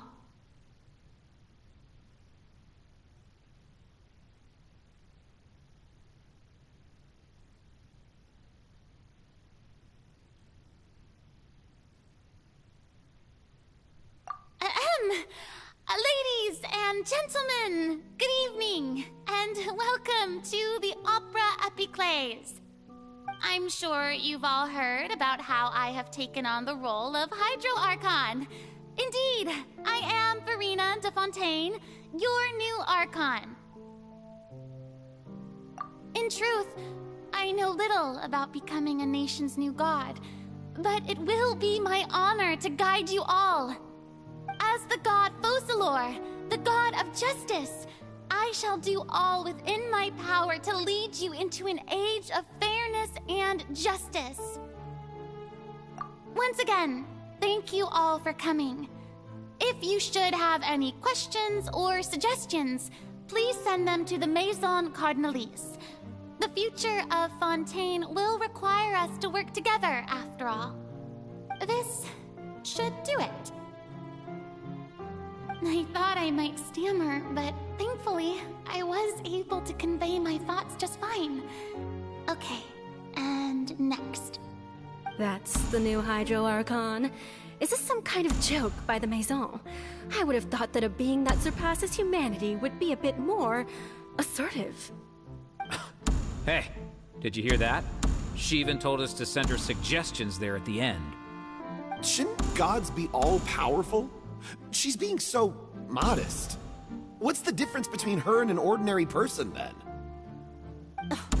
If you ask me, perhaps the succession didn't actually happen. She might just be a maison back puppet. Wait, what's going on? Why is everyone suspecting me of being a fake?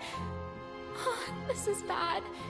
If I get exposed here, there'll be no saving the people from the prophecy. Right. Mirmi said that I just need to play the role of a god as humans imagine them to be. Calm down, Farina. Think. What do the people want? How would they imagine a god to speak and act? Assertive, with a strong sense of presence. One who can dispel all doubt. That is the character I'm fated to play.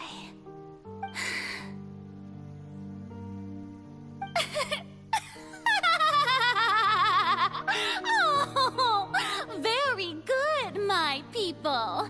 Only ones such as you are deserving of my rule. Now, I was wondering if some weak puppet were to one day come onto the stage and claim ownership of this opera house, would the children of Fontaine follow them? Well, it seems that you would all see right through them. Having passed my test, you are qualified to witness wondrous trials alongside my august self, here in this opera house. You may consider my previous act a door gift of sorts. I thought it was a debut that suited the atmosphere. Now then, let us be reintroduced. Ah, so that was just a performance. How could I have forgotten that we were inside an opera house? Her personality. It's quite shocking, to be honest, but I suppose it's a better look than before. Such a fascinating and bold deity. How wonderful. Our future may yet be bright after all. It seems I've turned them around. Best follow this flow and restart my accession speech.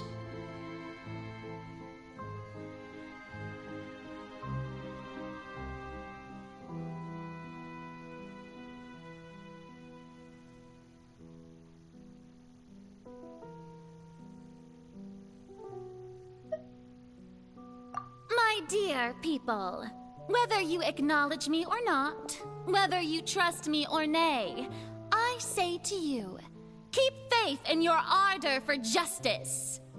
We have heard it said that this nation's sins can no longer be washed away. Well, I say that justice is most fragrant when it blooms amid sin.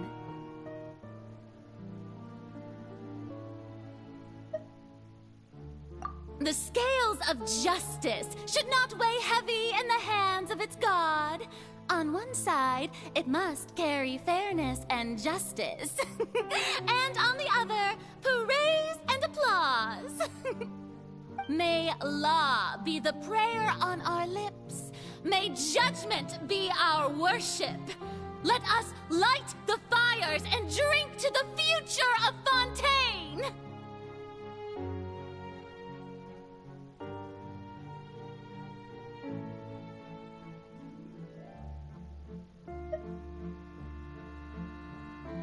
There is no trouble in this world that justice cannot solve.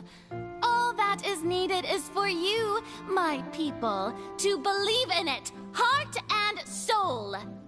So long as I, the Archon Focalor, stand within the Opera Epiclese, so long as I stand before the Oratrice, I shall even judge the gods of this world!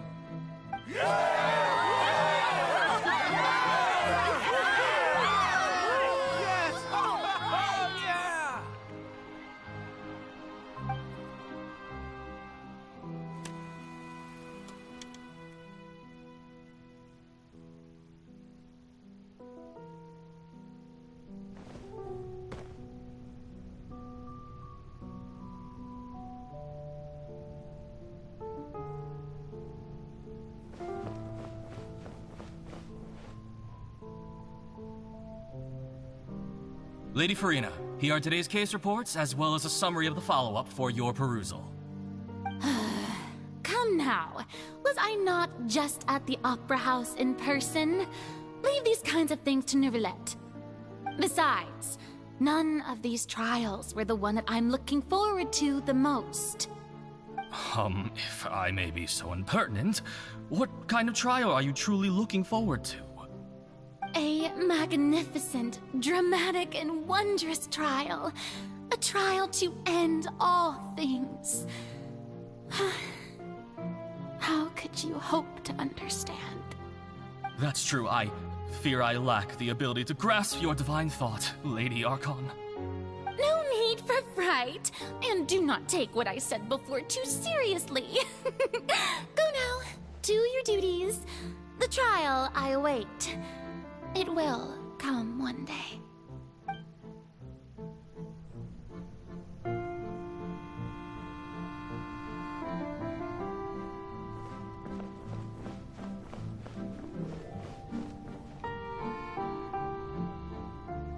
Lady Farina, I don't know what to say. Thank you for agreeing to see me. No need to thank me. Or rather, thank your own sense of perseverance instead. Long have you stood in line to meet me, have you not? Oh, I'm afraid that's just an inevitable consequence of my divine charm. All right. Deoteria, is it? How is your son's illness? You remembered me, and you knew of my family, too. He is doing much better now. In fact, he is far more of an ardent believer than I. He was the one who forced me to seek an audience with you, and to bring your words back to him. Oh, good. Very good. If this should happen again in the future, please do not hesitate to come and tell me. Going down to citizens' homes every so often, while not usual practice, should serve as a fine change of pace. You're such a gentle and wise god. Thank you once again, on behalf of my son.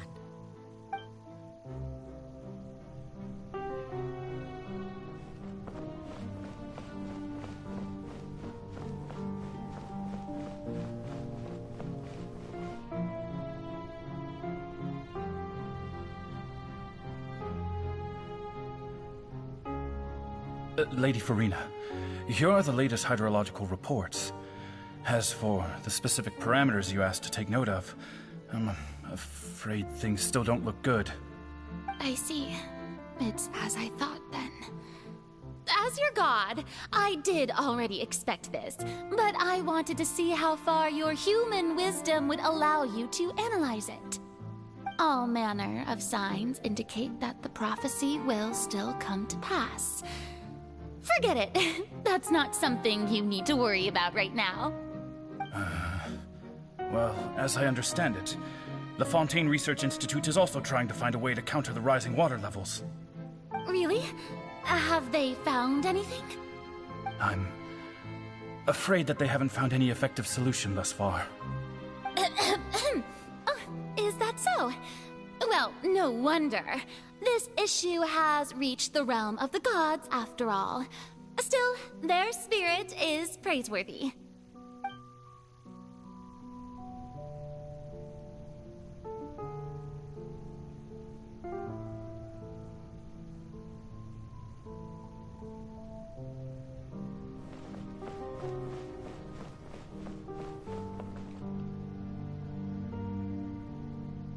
The day is finally over. I haven't had a moment to breathe this whole time. But it's good to see that everything's getting on track. There are no longer any voices of suspicion. Maybe this is fine. I just need to keep going, and everyone will be saved. Alright, Farina, don't think too hard about this. You need rest. Tomorrow's a new day.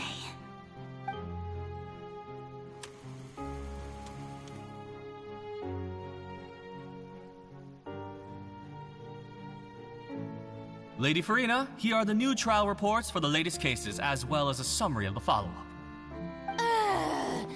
There'll be no need for that. I've seen them already. There's no need to go back over scenes I've witnessed in person before.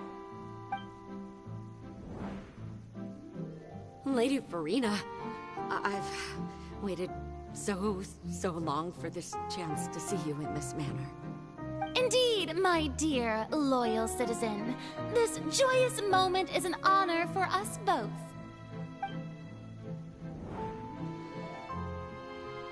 Lady Farina, we're detecting significant hydrological anomalies near Poisson. Understood. Keep monitoring. Keep me informed should anything come up at the Institute.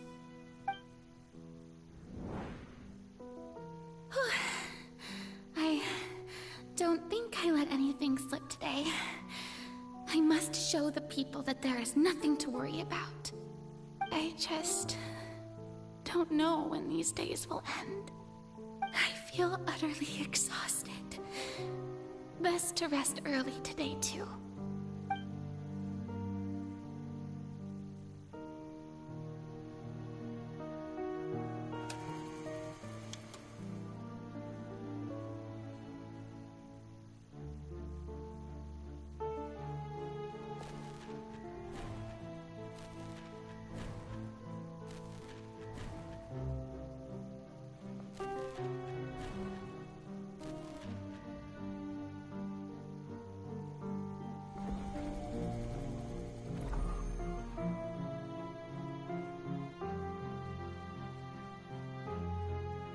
Lady Farina, it's like a dream being able to speak with you up close like this. I've heard that the first member of our family who was honored to receive an audience with you was Madame Deoteria, almost 20 generations ago. And what a fine family yours is indeed. It brings me great joy to meet such a faithful believer. A descendant of a line most ardent. Surely you exaggerate, Lady Farina. My lady? What is it, good citizen? Oh, are you crying? Oh, really now? I didn't even notice. This must be the overflow of hydro from my person. Well, can't quite help being the god whose dominion is the waters, can I? No wonder. No wonder. A manifestation of your power, then. Oh, Archon, I am honored to have witnessed it. Honored indeed.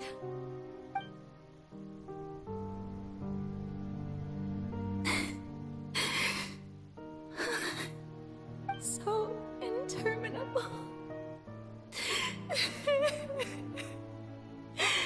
So lonely. Just how much longer? Hundreds of years must have passed by now. Perhaps the show must go on for hundreds more. I never imagined that it would hurt so much. Have I reached my limit? No. Perhaps I reached it long ago. Today I didn't even notice my own tears. I want to tell someone, anyone, about this. But would that not destroy all I've done so far?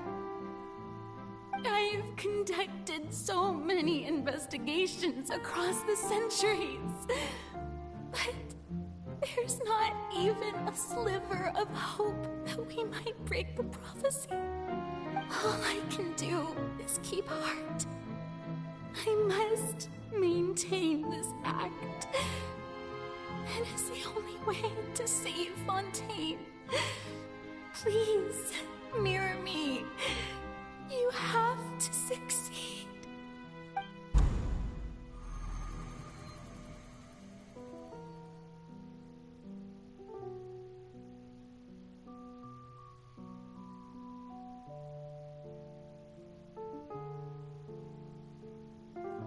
Farina, you don't have to shoulder this burden alone.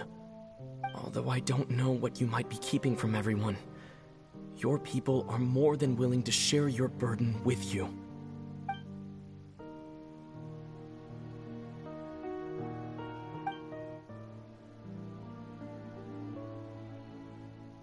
Share my burden. That's impossible. It was fated right from the start that this would be my duty alone. But even if your burden doesn't need to be shared, you can still choose to confide in someone. Just share it with me. I'm what you'd call a witness. A witness? Yes. I've heard that you came to Tevat from beyond the stars, yes. In other words, you never belonged here. And if Tevat is, in its entirety, a show on a stage, then you're just a spectator, aren't you? If that's the case... He's right. I could confide in him, couldn't I? But if things don't play out as expected, the people of Fontaine will be the ones to pay the price. No, Farina. You shouldn't be selfish. But what if it's really alright? Farina, you've worked so hard for so long. Surely it would be okay to put yourself first for once. Just this once. Is it such an outrageous thing to do anyway? To find someone in whom you can confide your frustrations and sorrows? Surely it could not hurt. If you let this opportunity slip through your fingers, it might never come by again. Think about it long and hard.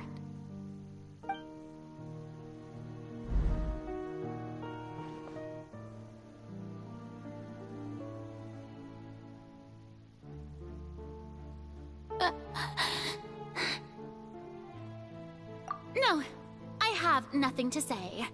I am Farina, the Archon of Fontaine. Everything will surely get better. All you need to do, dear spectator, is to witness my performance until the curtains fall.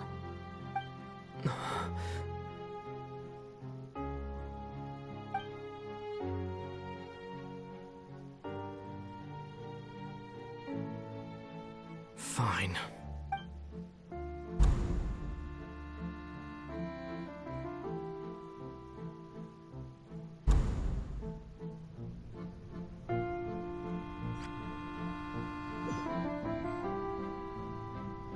So even Farina doesn't know the truth? You've never once let her in on the full plan? Yes, it had to be done. To deceive the heavenly principles, you must first deceive yourself. She did very well. If she had let her resolve falter even once in these 5 centuries, Fontaine would have been doomed to the most tragic fate. It seems that trusting humanity was the right decision after all. I believe that I understand how your deception works, but that is only half the truth, is it not? How would you build on this foundation to save the people of Fontaine? That is the most important thing. Ah, good. Of course, the Iudex of Fontaine has pinpointed the crux of the issue. I'm sure you've long sensed that the Oratrice is no simple machine, yes? I've always suspected that it had its own consciousness. And Linny did mention that he heard a human voice within the core chamber. It now seems that that person was you, hidden within the machine all along. Am I right? And then I became one with the Oratrice, taking Fontaine's gnosis with me. Yes, it would seem so, wouldn't it? Alas, your understanding of this device still lacks sufficient depth. In truth, it is no enactor of justice. It is, in fact, a device created to kill the god of justice. your pardon? Oh, you have it. And to be more precise, not only will the Oratrice take down the God of Justice, it will also take down the divine throne upon which she has been placed. I mean, did you think I would be the sort to enjoy peaceful repose while Farina suffered? My work over these last 500 years has been to constantly accumulate indemnitium within the Oratrice.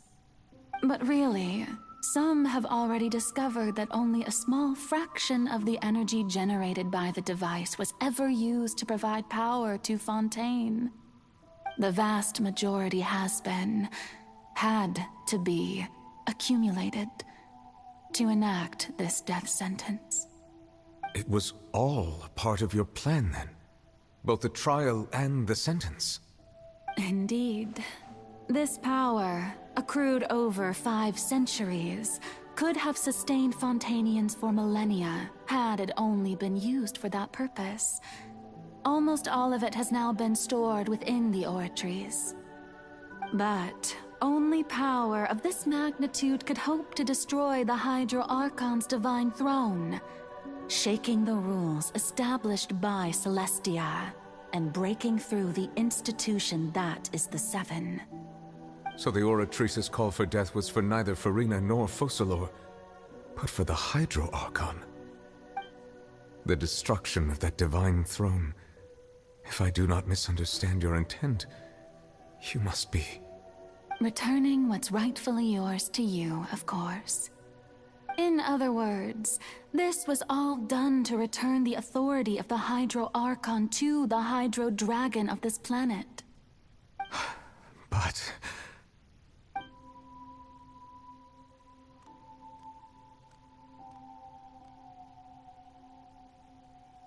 Oh, what? Getting sad again, are we? The authority of the ancient dragons shall soon be yours once more, O Hydro Dragon Sovereign. And this is the face you make. All you've done throughout the years is just so you can sacrifice yourself at the very end. I've never quite seen it that way, you know. Even now, I'm quite pleased at how well my deception worked.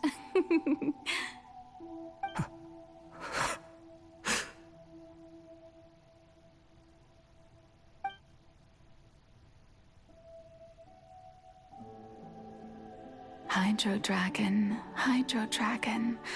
don't cry. I must say, had it been within my rights, I would have loved to judge the heavenly principles themselves. Were they not guilty of essentially the same crime?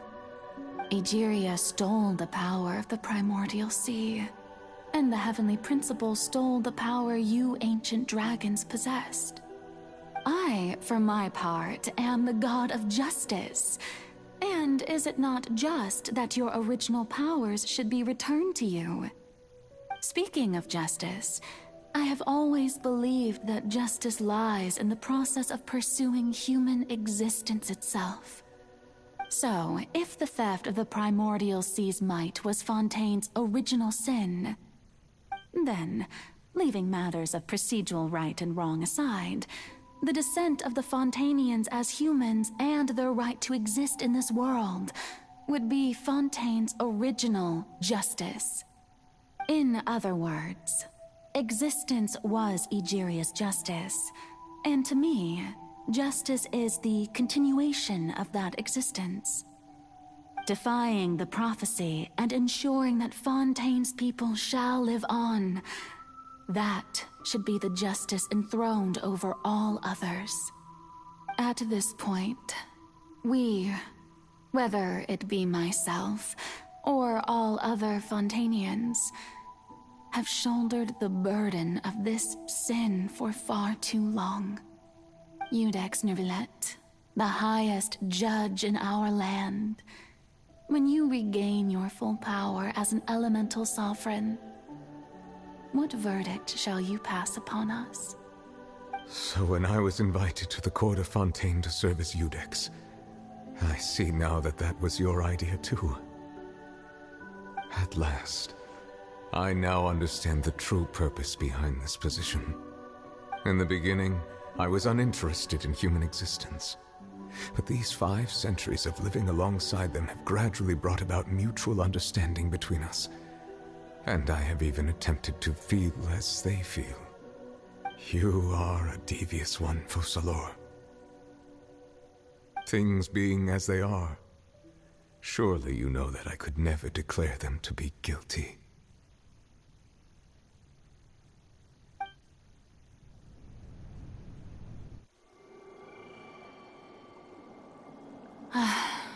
The hour of my execution is almost here.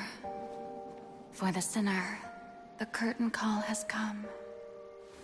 I know I may not sound it, but faced with death, I find myself a little afraid. Perhaps this is one thing both gods and humans have in common.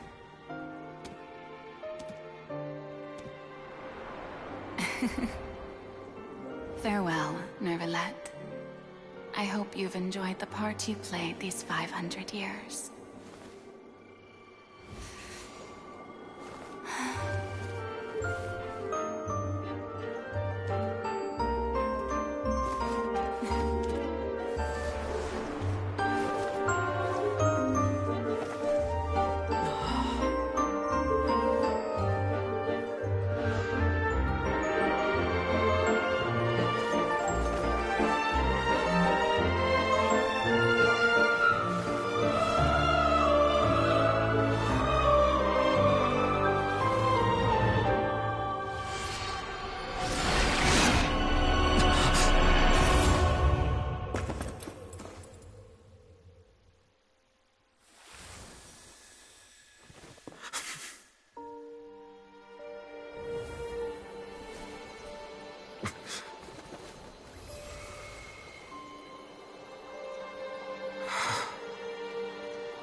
Eudex Nervalette, hereby declare,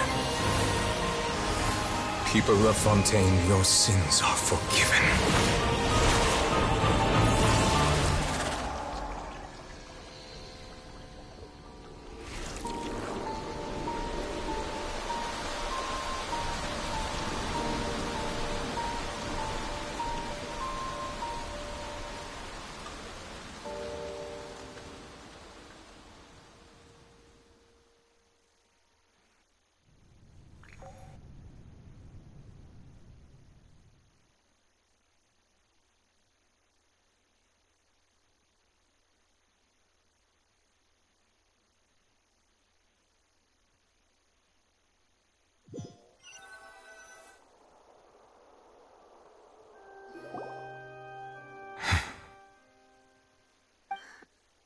What just happened? Has the death sentence been carried out? Was that bright light some sort of misdirection? I have a feeling that something huge just happened. But since we're all still alive and haven't been dissolved, I assume whatever happened was good for us. It's time to end this. We must mete out punishment to that beast. Didn't you say just a moment ago that it can't be defeated? I have gained the strength sufficient to deal with it. Through certain means, I now have the ability to separate the power of the Primordial Sea from that creature. We should seize the opportunity to pursue our quarry. Traveler, now that the oratories can no longer function, I require an executor to help me mete out justice. The root of the calamities befalling Fontaine, the beast that enacts the prophecy. Its name is the all-devouring narwhal. Come with me, traveler. The hour of execution has come.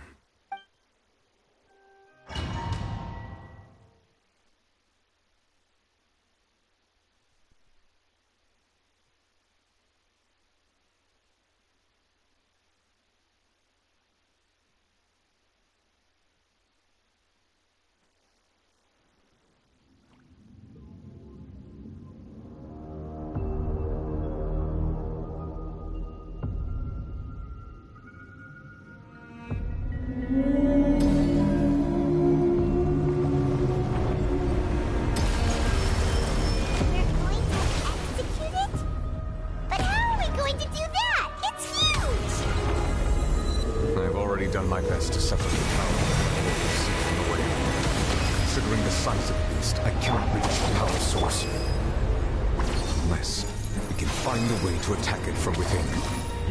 I should fairly talk to the ancient dragon's power with you. They'll look for an opening together.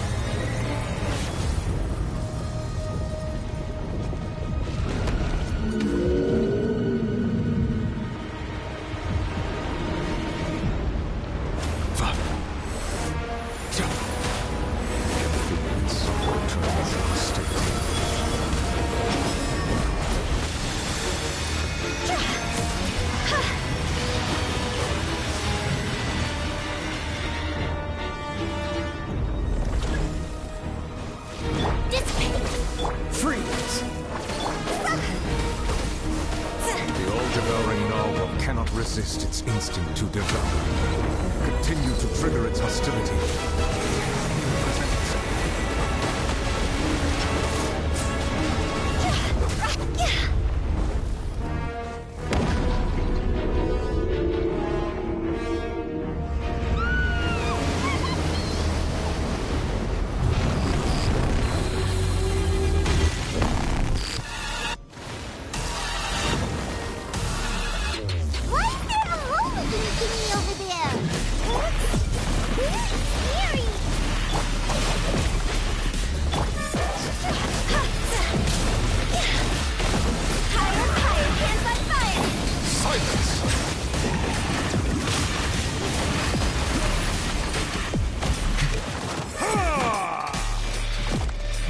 Granted you my protection.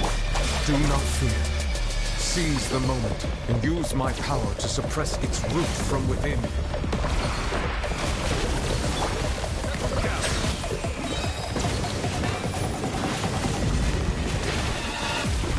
Be sanctified.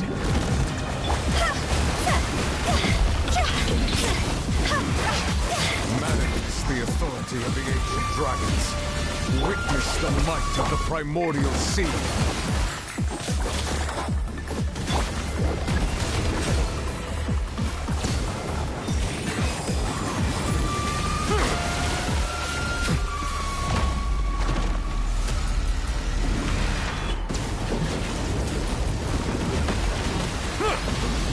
Bow your head.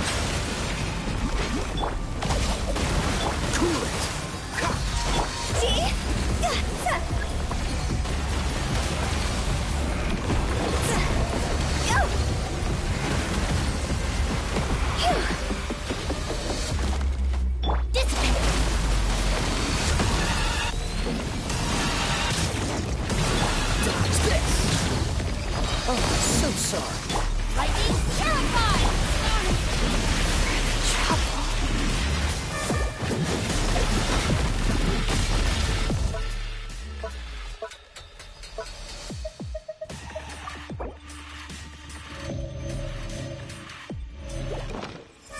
An oversight on my part. The tide's changing.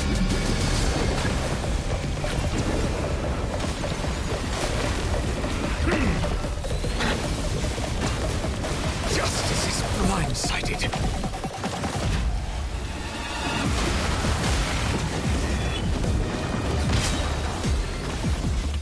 Be sanctified.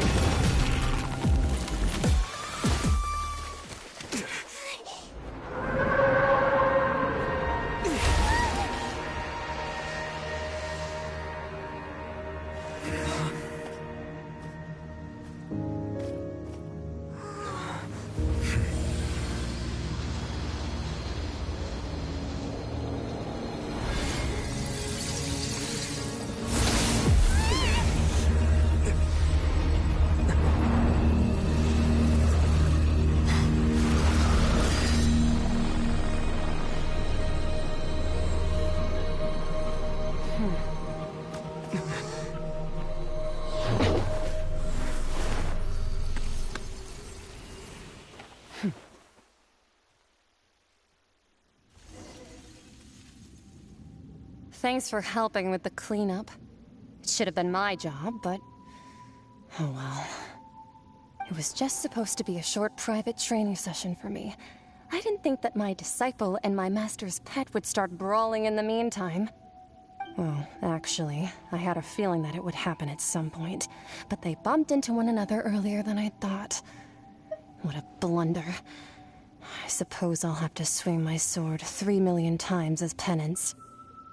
That power. Who are you exactly? Paimon has an idea. From what she said earlier, she must be Child's master. Skirk, right? It's just that he gave us the impression that she was the less talkative person. I simply did not have anything to say to the weak. But you, on the other hand, managed to defeat the all-devouring narwhal without using power from beyond this world. So you may speak to me as equals. I have to agree. It's a strange use of a planet's primordial waters just to raise an all-devouring narwhal. That kind of power is wasted on it. It's not cooperative. It eats too much. And I have more important things to do with my time than pet sitting. The only thing that creature has going for it is its looks. All in all, it fails as a pet.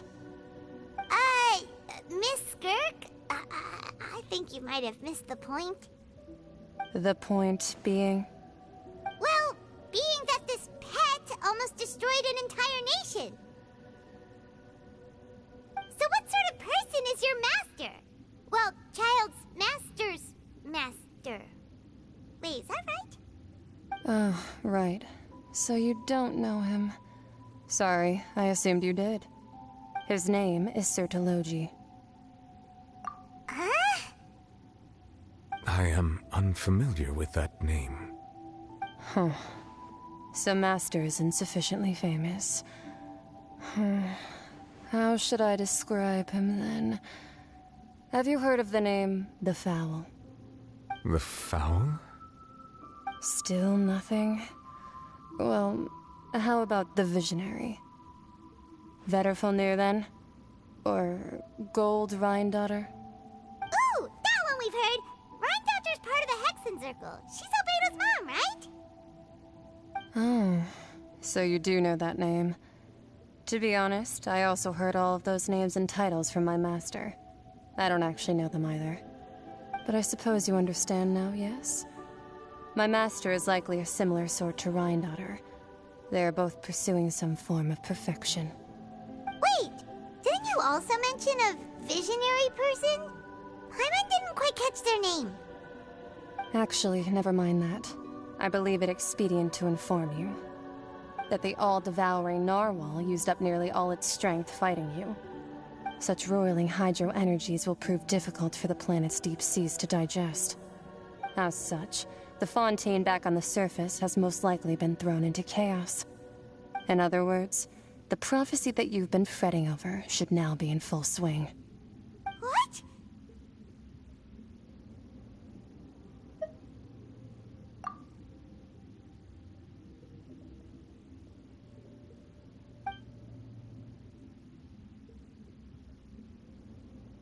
Not to worry.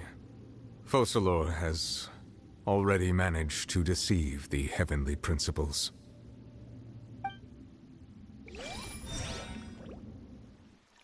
In the end, the people will all be dissolved into the waters, and only Furina will remain, weeping on her throne.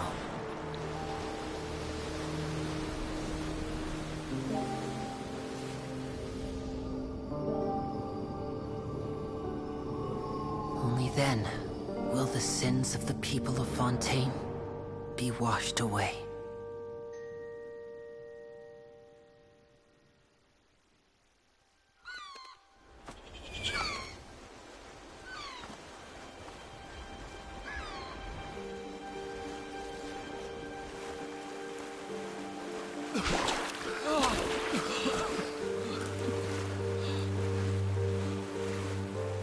Hey! Help! Over here!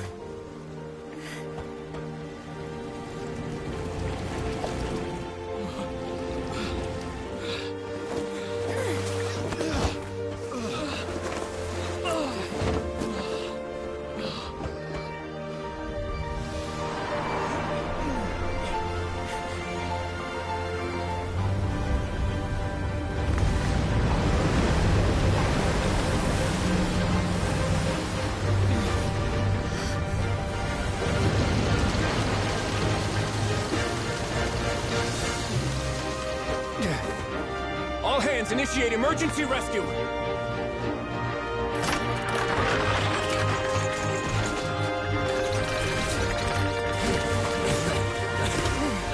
Hurry!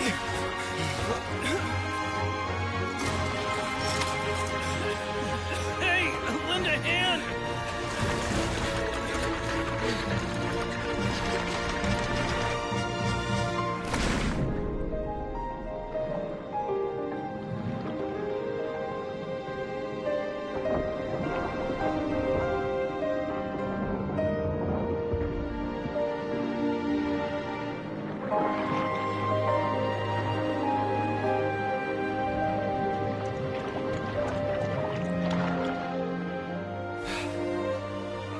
Look! The water's receding!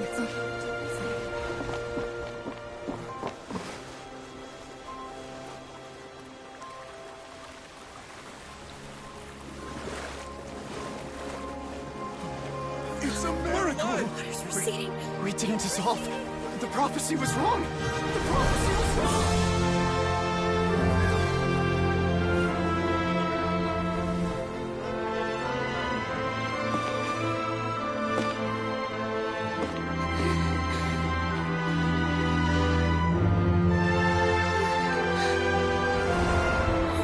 Are you right? Yeah. We're safe. The prophecy was wrong.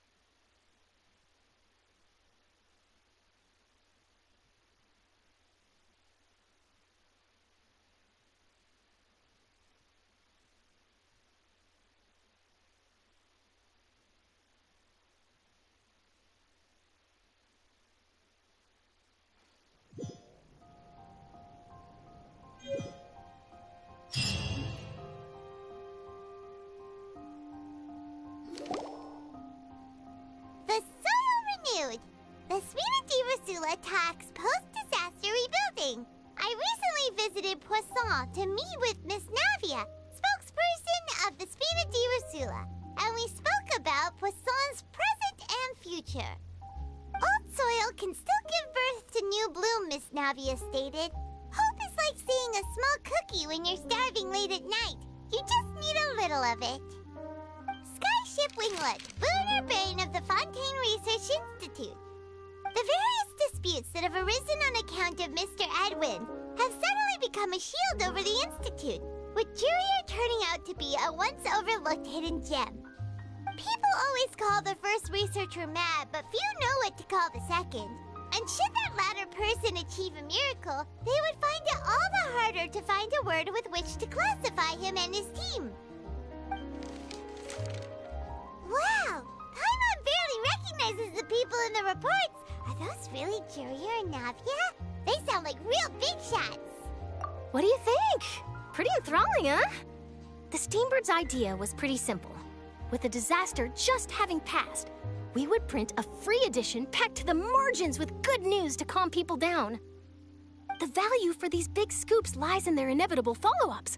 We'll publish further reports and go into the stories behind those people. Edwin's assistant, Jurier, created a true flying ship, while Navia is leading people in the reconstruction of their home. I'm sure that these stories could draw even your well-traveled eye. Paimon's curious too! Wait a minute. Didn't we watch everything happen from start to finish? What's there to be curious about? And that's exactly why I'd like you to come conduct interviews with me. You're the best incubators of news, if you haven't noticed. And also, with you around, I'm sure I'll get to see that Duke. Are you sure? Hasn't he turned you down several times already? Oh, this time will be different. Come on, let's head to Poisson first, and then make a trip to the fortress. There are some things you'll only know when you get there.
Oh, it's you. What brings you all here? Hey, we're just having a look around. I'm here to update myself on how things are going here. Oh, the Fatui are here too! Let me introduce you. This is Mr. Garunt Snezhevich. He represented the Knave in sending us a large amount of supplies, and is helping with our work. Our residents are hard at work as well. Thanks to everyone, work is progressing nicely. We've lost a lot of people, but we're moving forward. That will have to be enough. Hello, Miss Charlotte. I'm a big fan of yours. I especially like that article you wrote last year about Fontaine's stray cats. But if you don't mind, could you not emphasize our role too much in your report? It's not charity we're doing here. We just happen to share the same interests as the Spina. I get where you're coming from. I'll keep it as simple as possible. Or would you be willing to feature as friendly neighbors? That would be fine. Thanks. Oh, you're back too. How are things? We finished laying down the construction materials. It'll be another hour before the workers are able to go over there. Huh? You're here too, Clorand? Well, her reputation's greatly risen after that whole duel business with Miss Farina, so she's here in Poisson to wait out the heat. All right. She really came here to help me out. There's too much to consider in the reconstruction of Poisson. The Spina has need of more decision-makers. And, well, I do already happen to be connected to Mr. Callis. Oh, wait just a moment. Do you mind me asking a few questions? You know, about how you felt before the duel, about what it was like facing down a god. There's lots of exciting material there, I bet. Forget it. I'm sure you can find a better theme than that, Miss Charlotte. I see you're the same as always. Couldn't you do me a favor, for Navia's sake? Well, if we're talking about doing things for my sake, you might as well just take a few more photos of me. Or of the Traveler. It's better than wasting time persuading Clorand, at any rate. Of course I will. I'm not gonna let him off that easy. All right, then everyone who wants to be in the photo, gather up. And smile.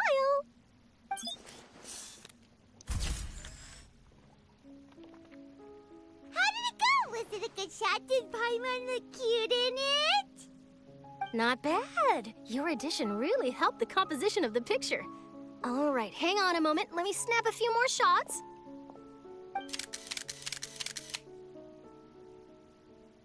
All right, that should do it. I'll be back here later anyway, so let's call it a day.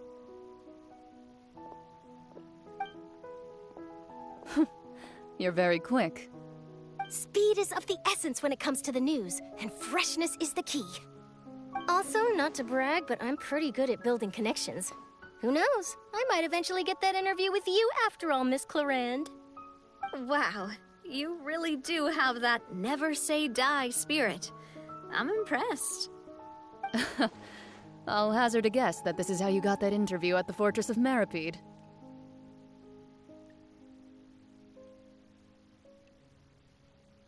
Whoa, you're well informed.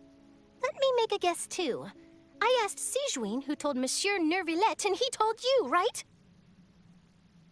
That's a very complete information chain. In truth, all Monsieur Nervillette asked me was, when did the fortress become so friendly towards the media? I told him that it was best not to speak too soon. There's no guarantee that Ridsley will make a personal appearance. You're right. I've got to treasure every moment I have with them. In which case, I'll be making a move first. Stay safe now. And tell me if you hear anything interesting. I'll treat you to afternoon tea in exchange.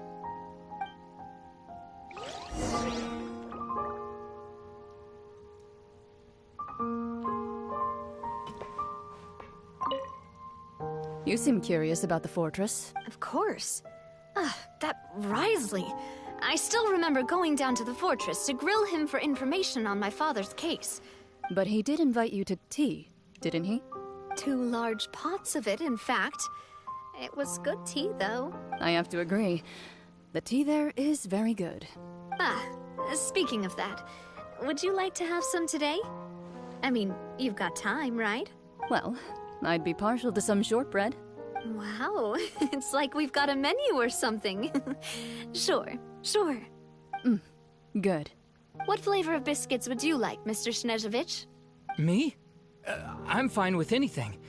But I would prefer chocolate, should you have it. All right. Leave it to me. I'll go over the newly arrived supplies with you later, Mr. Snezhevich. We should be able to finish the preparatory work today. That works great for me. Huh. Is it just me, or did you get a new lipstick? I did. It was a gift from Zhongli. Want to give it a try? I think the color would suit you, too.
Wow, guess we're here again, huh? There's a real nostalgic feeling to this place. Looks like you've been missing us. Duke! Did you come all the way to the entrance to greet us? Of course. I'm here to welcome you and our dear Miss Charlotte, whom our good head nurse recommended to me. It's an honor to finally meet the much-rumored Duke. Thank you for consenting to my visit to the fortress, sir. No need to thank me. But that said, I shouldn't be the focus of your interview. I trust you recall our agreement? Of course, of course. All right then, this way.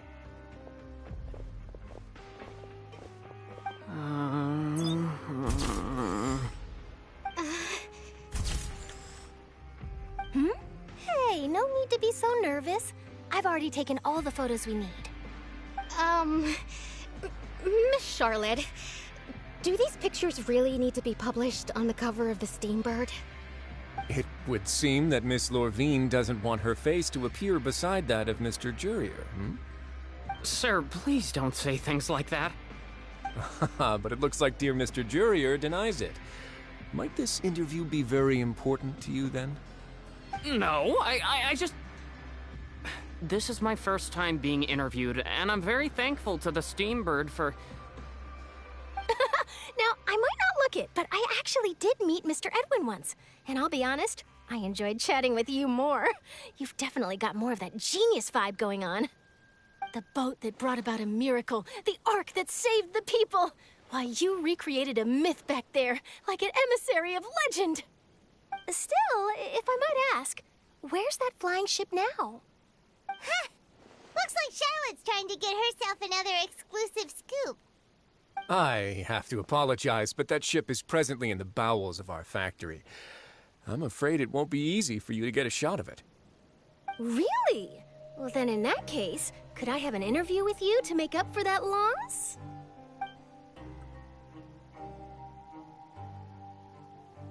You already know my answer, I'm afraid. Best you interview our head nurse instead. Or perhaps you'd like to take another photo of this couple of researchers? Did you really have to use the word couple? Well, then, 2 solo photos will do. Is my hair messed up? Please, someone help me have a look. Things sure are getting pretty lively here. We've seen this kind of thing before. Oh, seems like everyone's here. Would any of you like to try this new drink I came up with? Ah, Zhongli. Hey, Miss Charlotte. Why don't you, take some pretty photos of our head nurse? Sure. Come on, Miss Zhongli, over this way. Let's find a brighter spot. Sure. Do I have to smile? So, how have things been at the fortress?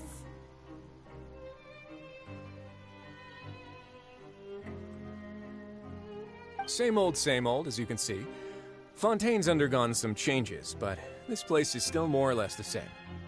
Other than that flying ship, it got a tad too much attention, I think. That's why I decided to let the interview go through. We should direct more public opinions toward the behind-the-scenes heroes. Am I right, Mr. Jurrier? Miss Lurvine? You're too kind, sir. I believe that you too should have your day in the sun. Not that you would want that, which is a pity. I'll just leave the spotlight to you two.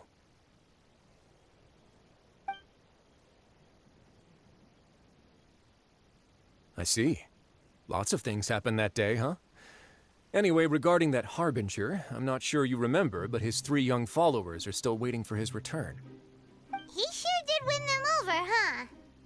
I'll tell them that there's good news and bad news. The good being that their boss seems fine, and the bad being that they must face extended sentences for abetting his escape.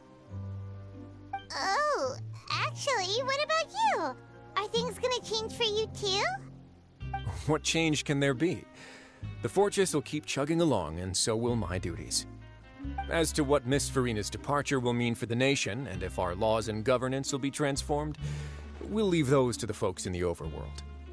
Hey everyone, the photo shoot's done. Good. In that case, let's call it a day here. Thanks for your cooperation. Come on, Traveler, let's go. Till next time, everyone. There'll be a next time? Maybe. Who knows? I might write a story about the underwater factory next time. Until then. All right. Last stop, the docks.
How long will it take if I set out from here?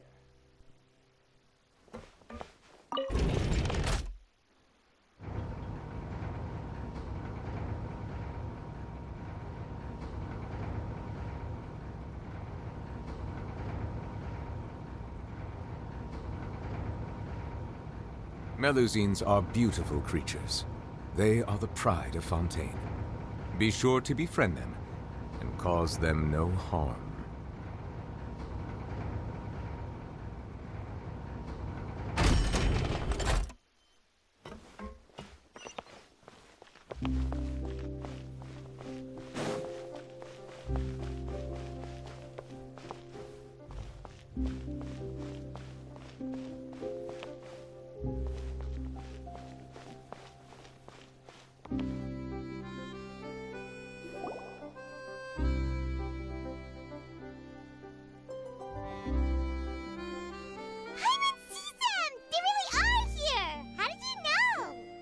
Navia mentioned that she stayed in touch with Linny and the others after working together.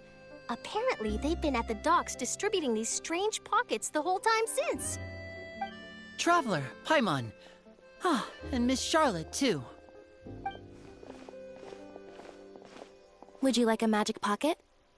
What sort of gadget is it? It's a wondrous bag that can be used to carry many things. The water level has returned to normal, but if you see any of your things floating around, you can use this to carry them. Or you could trick a friend into doing it for you. Trick a friend? I wonder which of my friends would fall for that.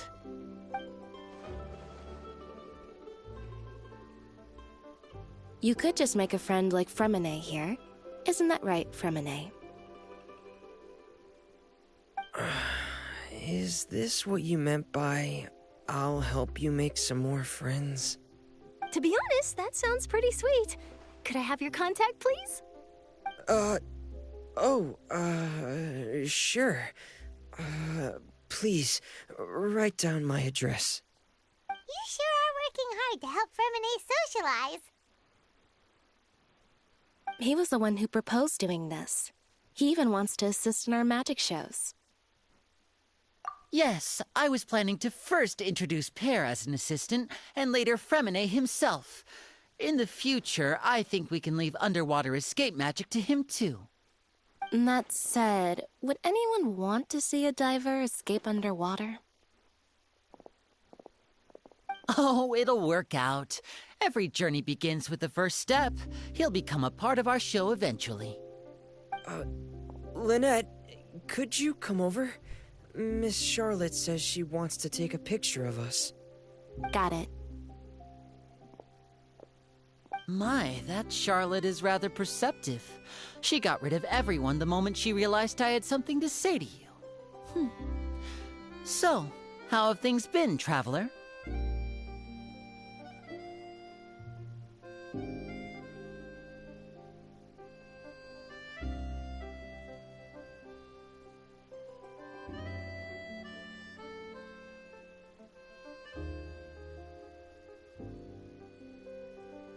Father says that you did a great deal during the latest events.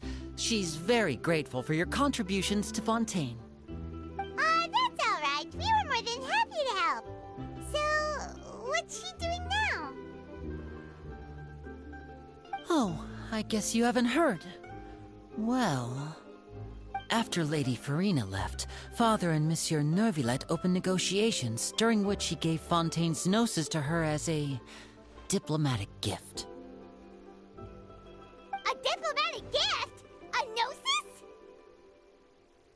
Yes, I was quite surprised at first myself. But when I thought it over, there were actually a number of things going for it. It could have been done as an apology for the incident with Lord Child, or as thanks for his help in tying the all-devouring narwhal down. Furthermore, Father did also lend significant aid to Fontaine and Poisson.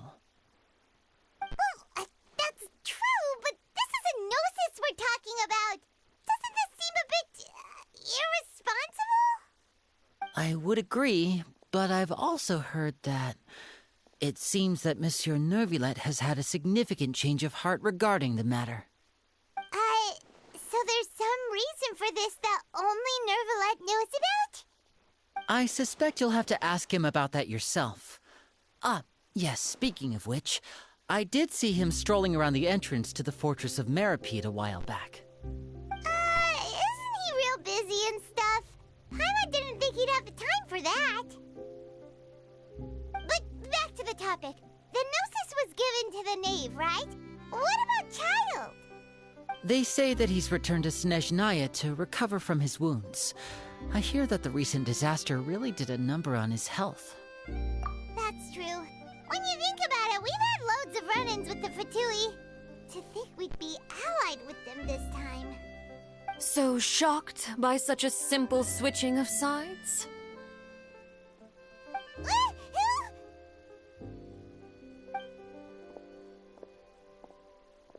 Father! Well, what do you know? Come to the docks to see how my children are doing and meet the Traveler by chance. Please do not pay my accomplishments in Fontaine too much mind. I would have done them regardless. Are you going to take the Gnosis back to Snezhnaya? That is our duty as harbingers, yes. Don't be too preoccupied with sides. The goal of the Fatui concerns not a single place or person, but the entire world. With such a grand goal in mind, it is inevitable that we must wear many masks. Switching my masks is something I've always done.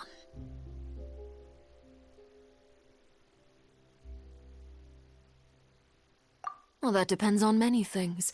No one truly knows what the future holds.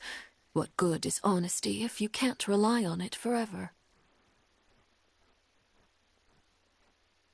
As for you, I very much look forward to our next collaboration. Good things cannot be achieved alone, and you've proved yourselves to be great partners. A vision? All right. I'll remember to return it. Thank you for keeping it safe for him this entire time.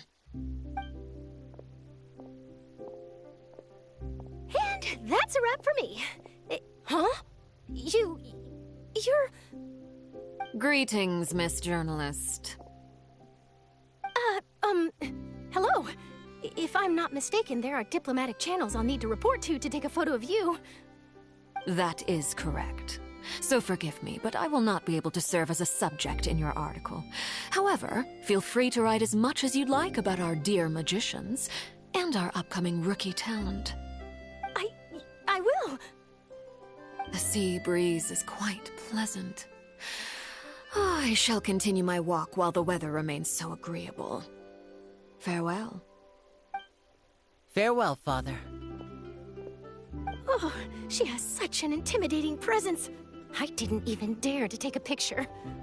Thankfully, I've already wrapped up all my pre-scheduled interviews. Thank you all. This'll be more than enough for me to write about, I'm sure. Don't be too nervous. Why don't you take a magic pocket before you go? Here, Traveler, Paimon, you take one too. To move things about? That's right. Funny.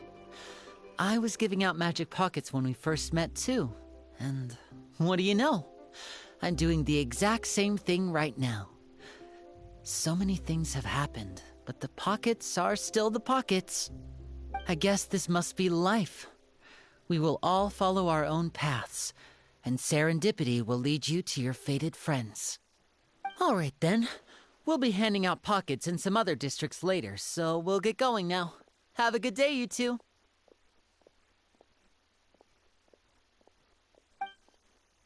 Well, guess we sent Charlotte off. Shall we go see how Neuvillett's doing? As long as he's not so...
entrance to the fortress! Ooh, he really is there!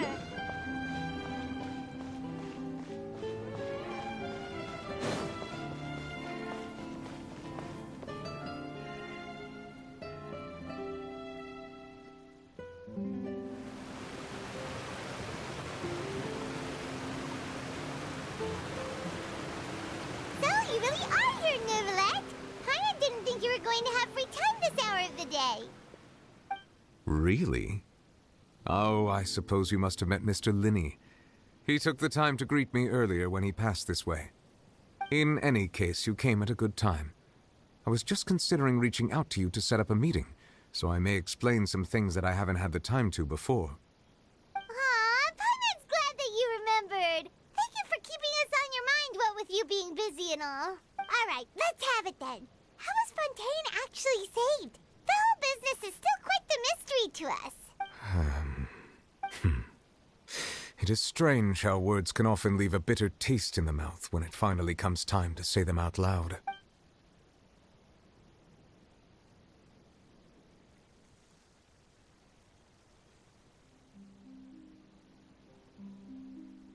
Whoa. So that's what happened? Focalor destroyed the divine throne of the Hydro Archon and restored your power to you, transforming you into a fully fledged elemental dragon sovereign! But Paimon still doesn't quite get what you did to save the Fontainians from dissolving. For me, the authority of the ancient dragons refers to absolute control over the hydro element. Fontainians were incomplete humans born of Egeria's use of the power of the primordial sea, with constitutions similar to that of mimics. But so long as those primordial energies remain within them, I could use the ancient dragon's authority to grant them true blood, after the fashion in which life was first brought into being on this planet. In other words, when I gave my verdict, Fontainians became true humans, and thus would naturally no longer be dissolved by water from the primordial sea. Focalor must have counted on you to make that decision as well. Your verdict was the key to making the prophecy appear to have come true while saving everyone. Yeah, and in a manner of speaking, Focalor finally managed to fulfill the original Hydro Archon's wish to turn Oceanids into real people too! It seems from your expressions that you still have more things you wish to ask. Ask away. I will tell you the truth as I know it. I have investigated his case along many avenues, and I have learned that he once fell into an unknown chasm when he was young. There, by chance, he awakened the all-devouring narwhal. But whether it be by sentiment or reason, that should not have been enough to consider him the root cause of the disaster. At most, he would have had tangential liability.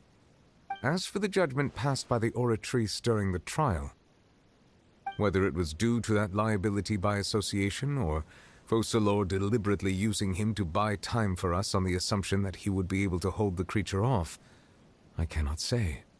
Guess Focalor had Fontainians in mind the whole time. In the end, it was thanks to her that they finally became real humans. Hang on a second. Paimon suddenly got another question. Back when Fontainians hadn't yet become real humans, were the children they had also transformed Oceanids? Life has always flowed like water.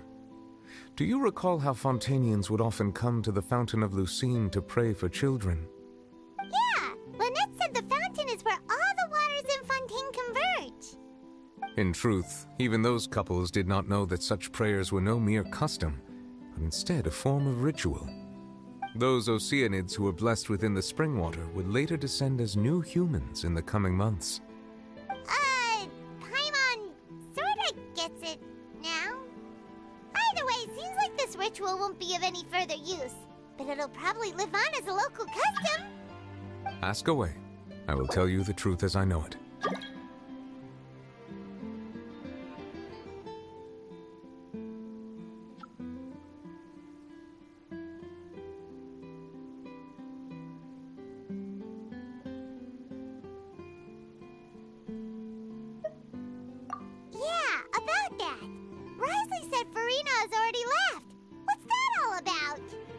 Ah, Lady Farina.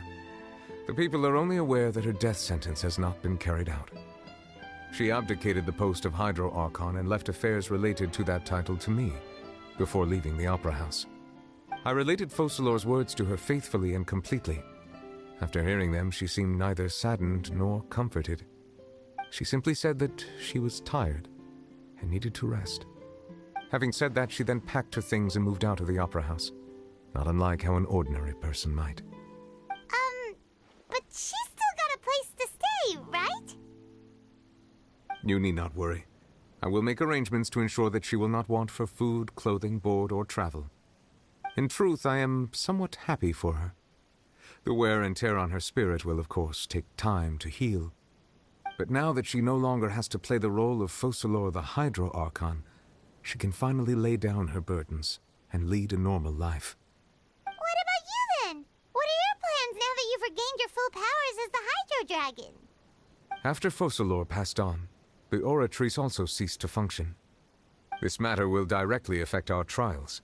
After much careful consideration, I've decided to take over its role in our courts. From now on, I shall hear cases and pass verdicts by myself.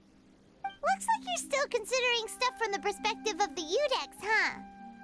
As an elemental dragon, there are indeed many things that I must do. But this power and this duty, in a manner of speaking, you could say that both were granted to me. As such, before I attend to my other responsibilities, I must first and foremost continue to serve Fontaine as its highest judge. The duty of the Hydro Sovereign and the duty of the Udex shall coexist within my person. Additionally, the Hydro Archon's departure has brought about another problem, which is that the Opera House shall no longer produce indemnitium. That's true. That power was derived from the people's faith in the Hydro Archon, wasn't it?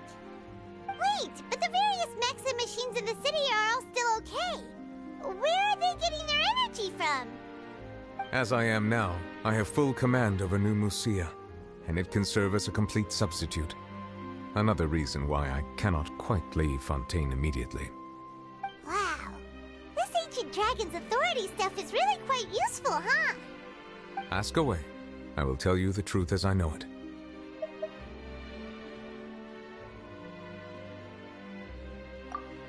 Oh, that's right! They say you've given it to the knave as a diplomatic gift or something! Leaving aside their intentionality, the two Fatui Harbingers have indeed done much for us during this crisis. Their sole remaining goal in Fontaine, at least at this point, would seem to be the Gnosis. The Oratrice has ceased to function. The Hydro Archon's divine throne is now no more, and I do not need the Gnosis's power. As such, it has lost all meaning for Fontaine. If the Fatui have impure designs, then we might as well accede to their request now, and avoid unnecessary conflict. What complicated considerations? Paimon thought you were just giving it to them out of gratitude to the knave and as an apology to Child. Ask away. I will tell you the truth as I know it. You will soon be heading to Natlan, I presume? I'm afraid that I have little talent as a travel guide, so all I can do is tell you what I know about that land. As far as I'm aware, Natlan can be said to be a nation of dragons. A nation of dragons? You mean like you? No, I suspect that I would not find myself welcome there. Unlike ancient dragons such as myself, the dragons of Natlan have undergone long years of development and evolution. Large numbers of them have entered a form of coexistence with humanity. Natlan is also the nation of war. War ravages those lands like an undying flame. There is one other piece of information I got incidentally from my negotiations with the Knave that I believe may be useful to you. The Harbinger known as the Captain has thrown his hat into the endless ring of war. The Captain. Sounds like a real tough customer. Seriously, everywhere you look, there's a Fatui Harbinger doing their thing. I suggest that you fully prepare yourself before going to Natlan. In the meantime, Fontaine's doors will always be open to you. Ask away. I will tell you the truth as I know it.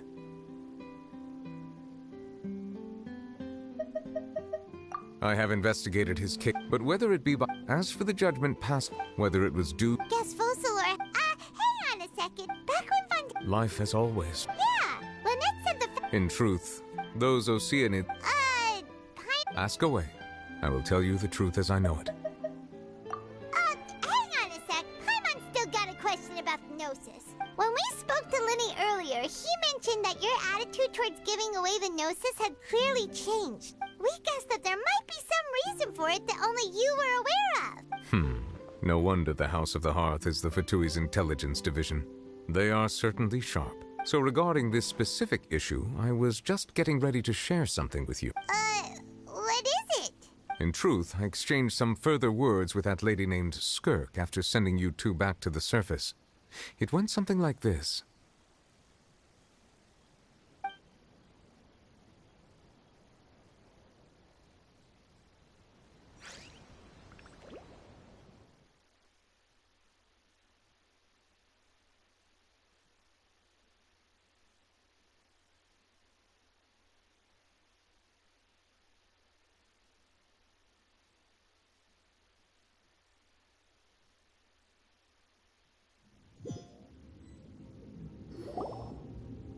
Well, we're going to head topside to see what's going on. You hurry over soon as well, all right, Nervalet? What next? The all-devouring narwhal isn't here, so I'm no longer getting any interference. I can finally catch the scent of your power, what it's made of.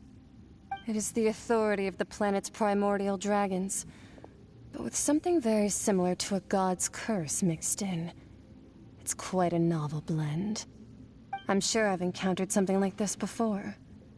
What was it again? I do not know what you speak of.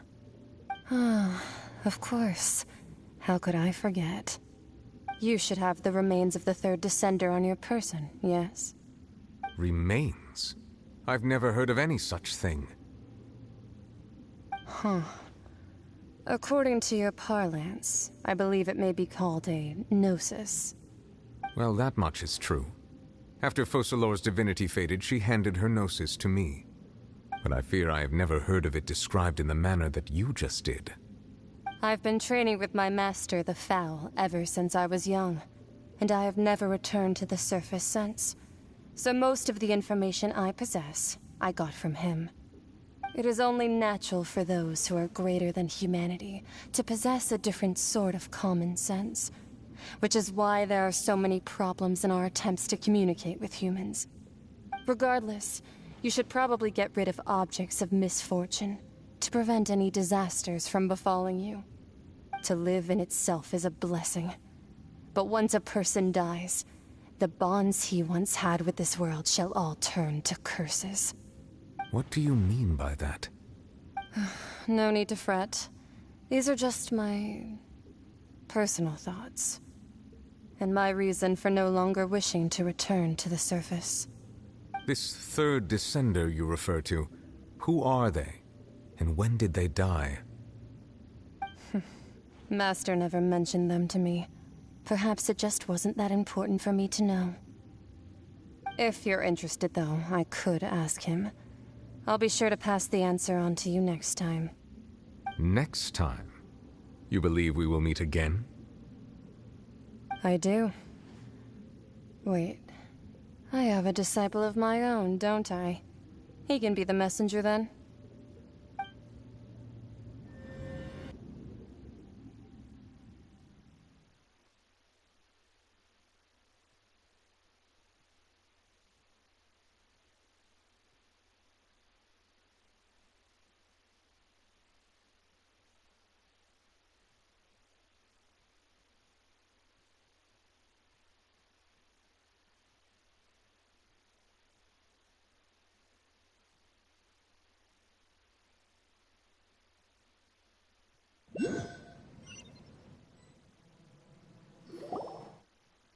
That's what she told me.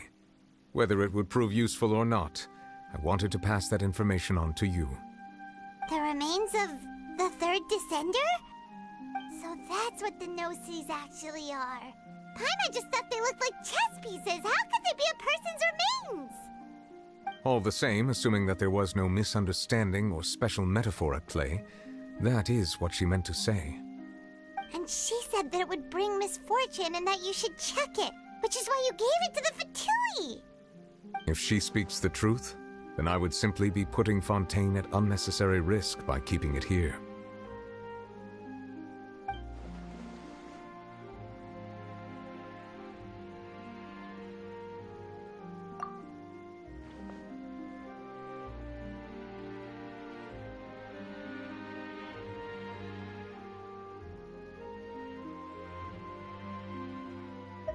I had guessed that you might already be familiar with this concept, but I did not expect you to be one of them.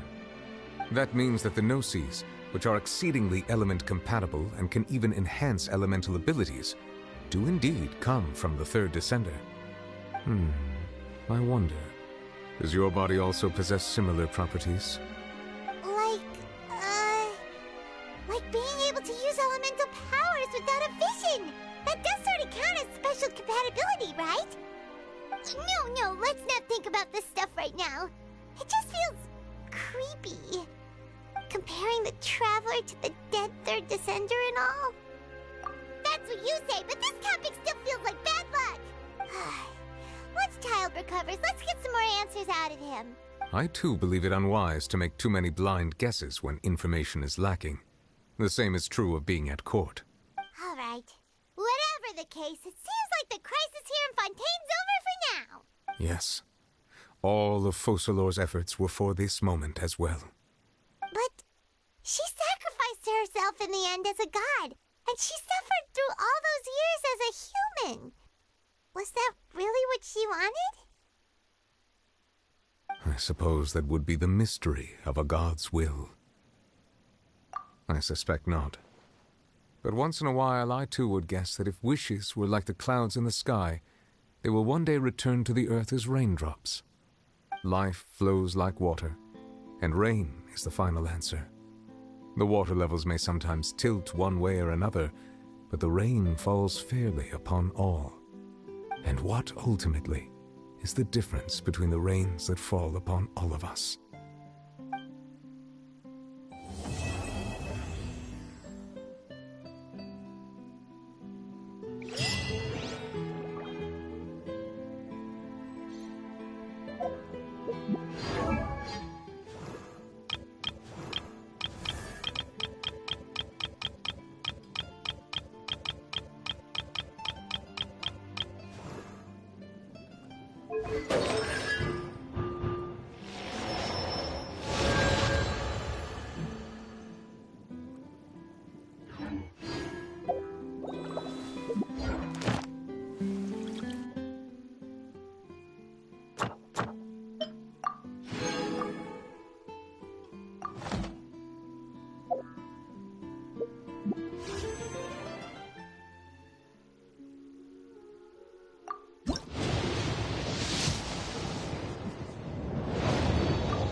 It seems from your expressions that you still have more things. Ask away.